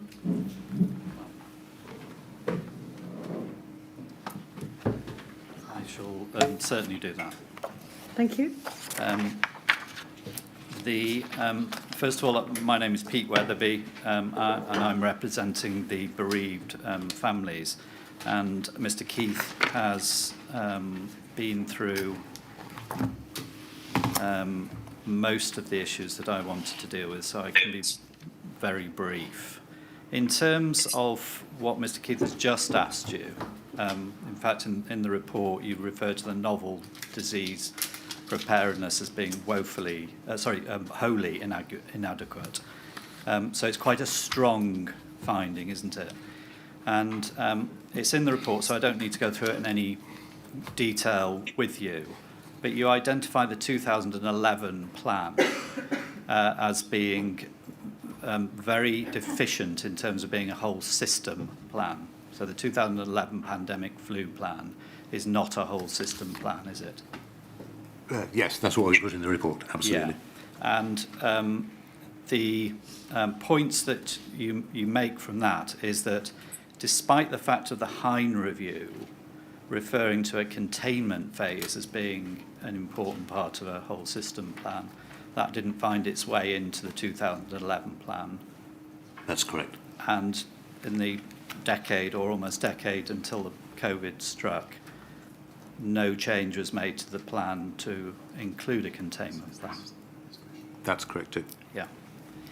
And in terms of the plan itself, you conclude that it's a Department of Health plan which ostensibly deals with health and social care, although you point out it's very slim on the social care aspect of that. Correct. And the further point is that by 2017, in the light of the Cygnus learning, efforts were then made to refresh that plan, but came to naught because of the Brexit pausing. Exactly. Yeah. But in the course of that, the National Security Council Committee was specifically warned about the state of capacity within healthcare, weren't they? Healthcare and social care, Healthcare. yes. I stand corrected, indeed. So through this period, there was no whole system plan, and the plan, such as it was deficient, known to be deficient, and by January 2020 hadn't changed. It was, in my view, deficient. I believe it was known to be deficient in 2017. I wouldn't necessarily say throughout the period. Yes. Might I add here that there was a considerable amount of academic work between 2003 and 2009 on developing the scenario for a generic viral pandemic And what makes this very particular is that such an event is half a medical epidemiological problem and half a socio-economic one. The planning tended not to concentrate on the socio-economic implications, Yes. even though these were well known. Yes, thank you, Professor. So what was really needed with this was this whole system plan that you talk about, or strategy that you talk about in your report, which would have covered all of the issues that we've been through beyond healthcare and social care. Yes, you might call that a war book, but it has to cover all of the actions that are taken in all of the sectors, not just, I can understand, Mr. Weatherby, you're focusing on health and social care. There's a range of other activity which needs to be there as well. Yes, indeed. And in order to then make that a whole system strategy, that has to be brought together. Yes. So whether we call the Department of Health and Social Care the lead government department, it's certainly going to be one of the main departments involved in any pandemic strategy. It has got a large part of the management of the consequences, but there are other parts, which is the point we explored with Mr. Keith. Indeed. So in terms of the responsibility for the whole system, the point that, again, you've just been dealing with Mr. Keith, the point of having a single point of responsibility is to ensure that the relevant departments and beyond departments, other organisations as well, their plans are integrated into this whole system strategy, and somebody is responsible for making that happen. Those two points are exactly my point. Yes, integrated and responsibility and accountability. Yeah. Yes. So we learned yesterday that the Civil Contingency Secretariat, which of course you're very familiar with, has been split, and there is a resilience directorate now. Could that do the job of being single point of responsibility? No, I think you may have landed on the wrong part of the split. There is also the COBRA unit, which could be the single point of accountability. I would much prefer to see the shared accountability between the so-called lead government department, DHSC in this case, and the Cabinet Office to use its power to bring everybody else together. Right. My feeling about COBRA is that it is too small. I think it might fit somewhere like the Netherlands, which in any case has highly devolved emergency response. But I think it is too small for a country as large and as complex as the UK. Okay. So the body that should be responsible for this whole system strategy, should that be within the Cabinet Office or should it be elsewhere? It's a European recommendation that it be in the Cabinet Office, and countries have taken it up with a degree of success. So possibly, yes. The alternative is to have a completely independent agency, and that certainly has some advantages if it is tolerated adequately as a solution by government. Yes. Is there a problem with that concept in terms of ministerial responsibility? Because sitting above this sitting above the doers, the civil servants who are going to make this work, has to be somebody with democratic power. Yes. And democratic responsibility, doesn't there?